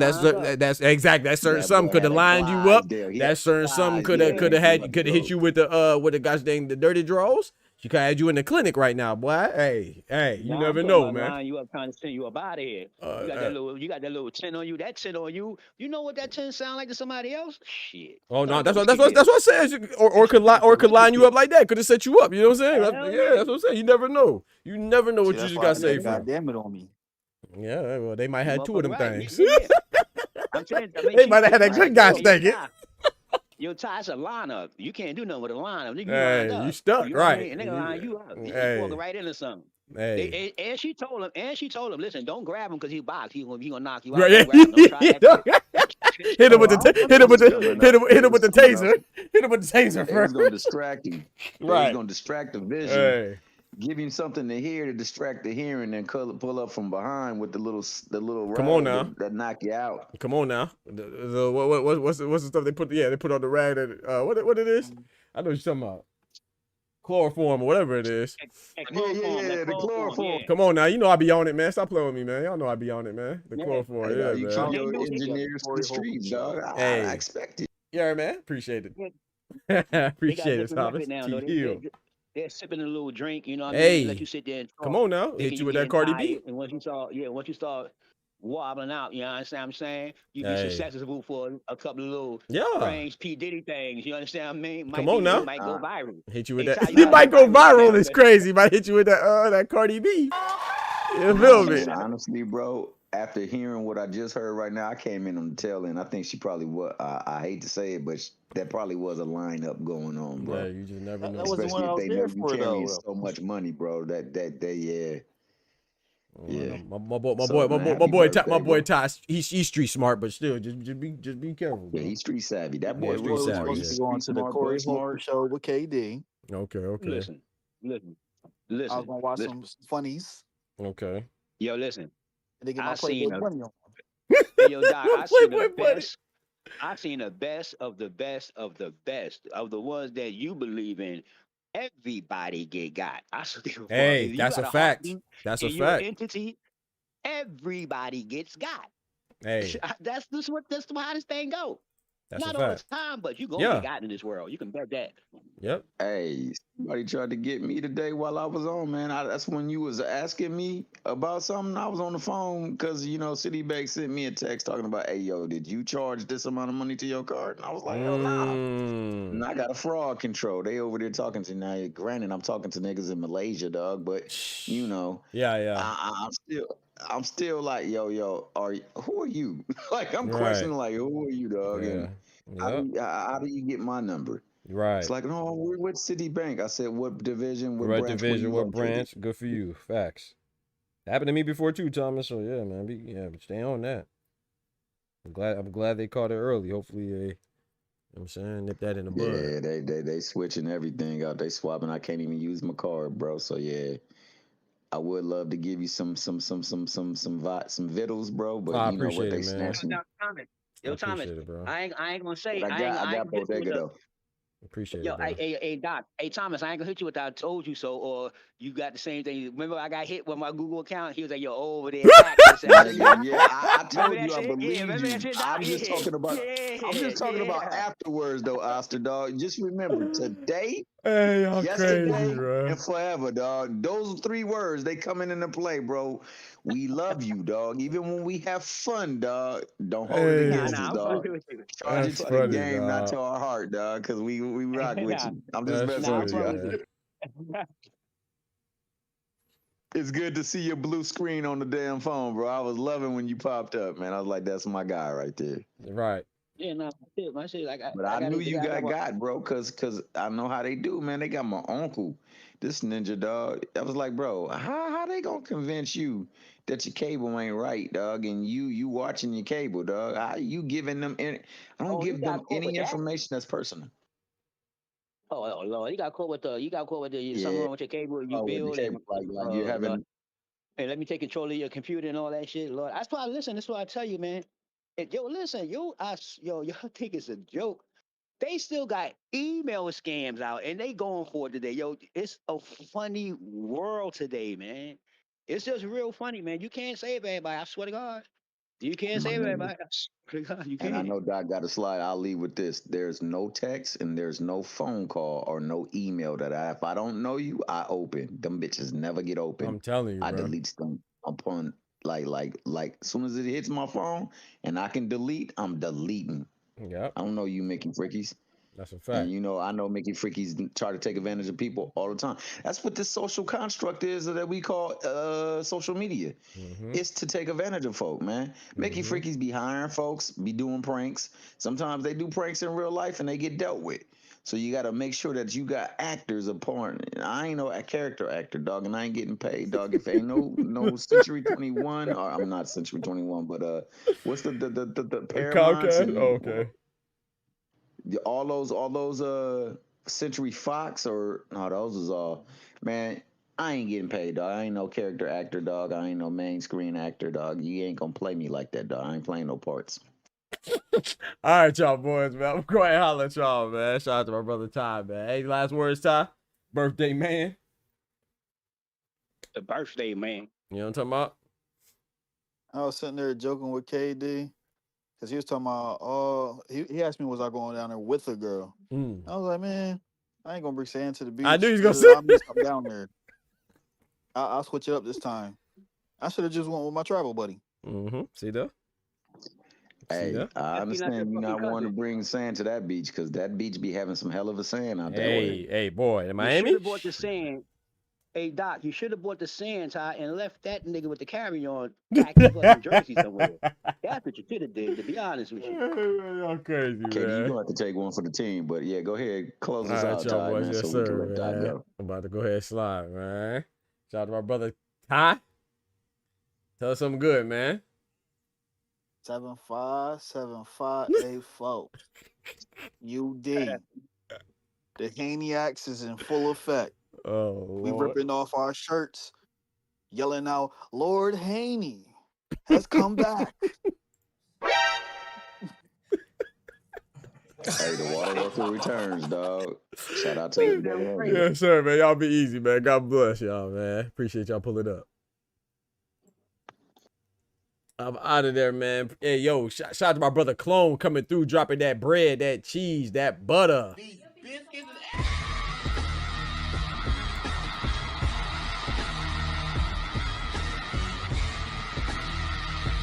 My brother Clone says, Ty, be careful, man. Stay home and get your jump shot right. Go meet you a that's crazy. Go meet you a Jewish girl. You won't spend no money. Hey, Chloe. Hey, I should be turned up there, man. Hey, if you ain't spending no money, go and hook something up for me. You know what I'm talking about? Go ahead and hook something up for you. But you always show me love, though. I appreciate it, Clone. Always showing me love with that bread, that cheese, that butter. These biscuits, man, dropping the graffiti on the chat walls, man. Shout out to Rick Timms. I appreciate you. I just had fun in that Puerto Rican saying. Plus, that, hey, come on now. Hey, you was out there in the rainforest, huh? I don't even know how to pronounce that. What's that? El Yunk? El Yunque. Shout out to you, bro. Shout out to you, man. You just put me on something, man. Shout out to my brother, Rick Timms, man. Piece of hair. Yes, sir. Love piece of hair grease. Hey, love. Where my GTD chains at? Where my GTD chains at? Hold on. Love, peace, and hair grease. Yeah. But yeah, man, y'all be easy, man. Take care of yourselves for real, man. I appreciate everybody showing love. You know what I'm saying? Those of you that hit the super chat, I got to appreciate y'all even a little bit more so, you know. Shout out to Fredo with the $2. Shout out to Clone for the $5. Shout out to Clone for the $5. And Clone for the other $5, man. That's $15 on the graffiti on the chat walls with the super chat coming from Clone, and then another $2 coming from Fredo, man. Yes, we haven't hit the what's it called? We haven't hit the super chat goal in a while, but that's okay, man. Y'all be showing me love, and I appreciate it, man. God is good.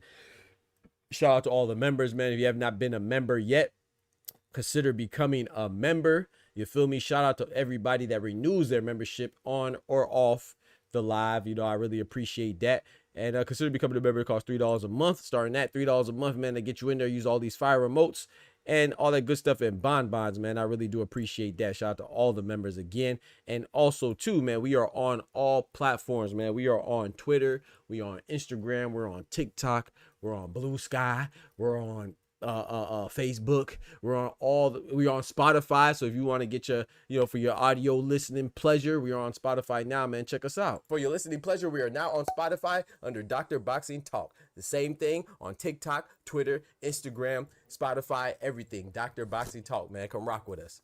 Yes, sir. Yes, ma'am. Yes, come rock with us, man. So I appreciate y'all rocking as always. All that stuff is free now. If you cannot support financially or monetarily, you can always like the video, share the video. You see what I'm saying? Tell your best friends about it. If they like boxing, tell them about it. If they don't like boxing, tell them come learn something. Maybe I'll convince them to like boxing. You see what I'm saying? Whether you're new, neophyte, a rookie to the game, casual, come through. It doesn't matter. We don't gatekeep right here. If you're a purist, shout out to you. A boxing enthusiast, pugilist enthusiast, let's get it, man. We get this conversation on. So I appreciate everybody pulling up on the panel. Shout out to Ty once again. Happy birthday to my brother. Shout out to Oster for pulling up. Tufo pulled up. And Thomas pulled up. You know what I'm saying? Shout out to T Hill. You feel me? So y'all be careful. Y'all be safe. And spread a little love out there, man. Be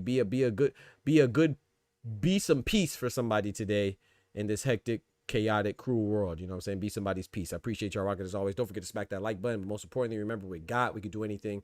Without God, we're nothing. The doctor's out. Peace. From the hood to college, both worlds they had to meet. 6 degrees between us, so cold, we're about to freeze. But we're Florida boys, hot takes, we bring the heat. We're moving the culture, the engineers to the streets.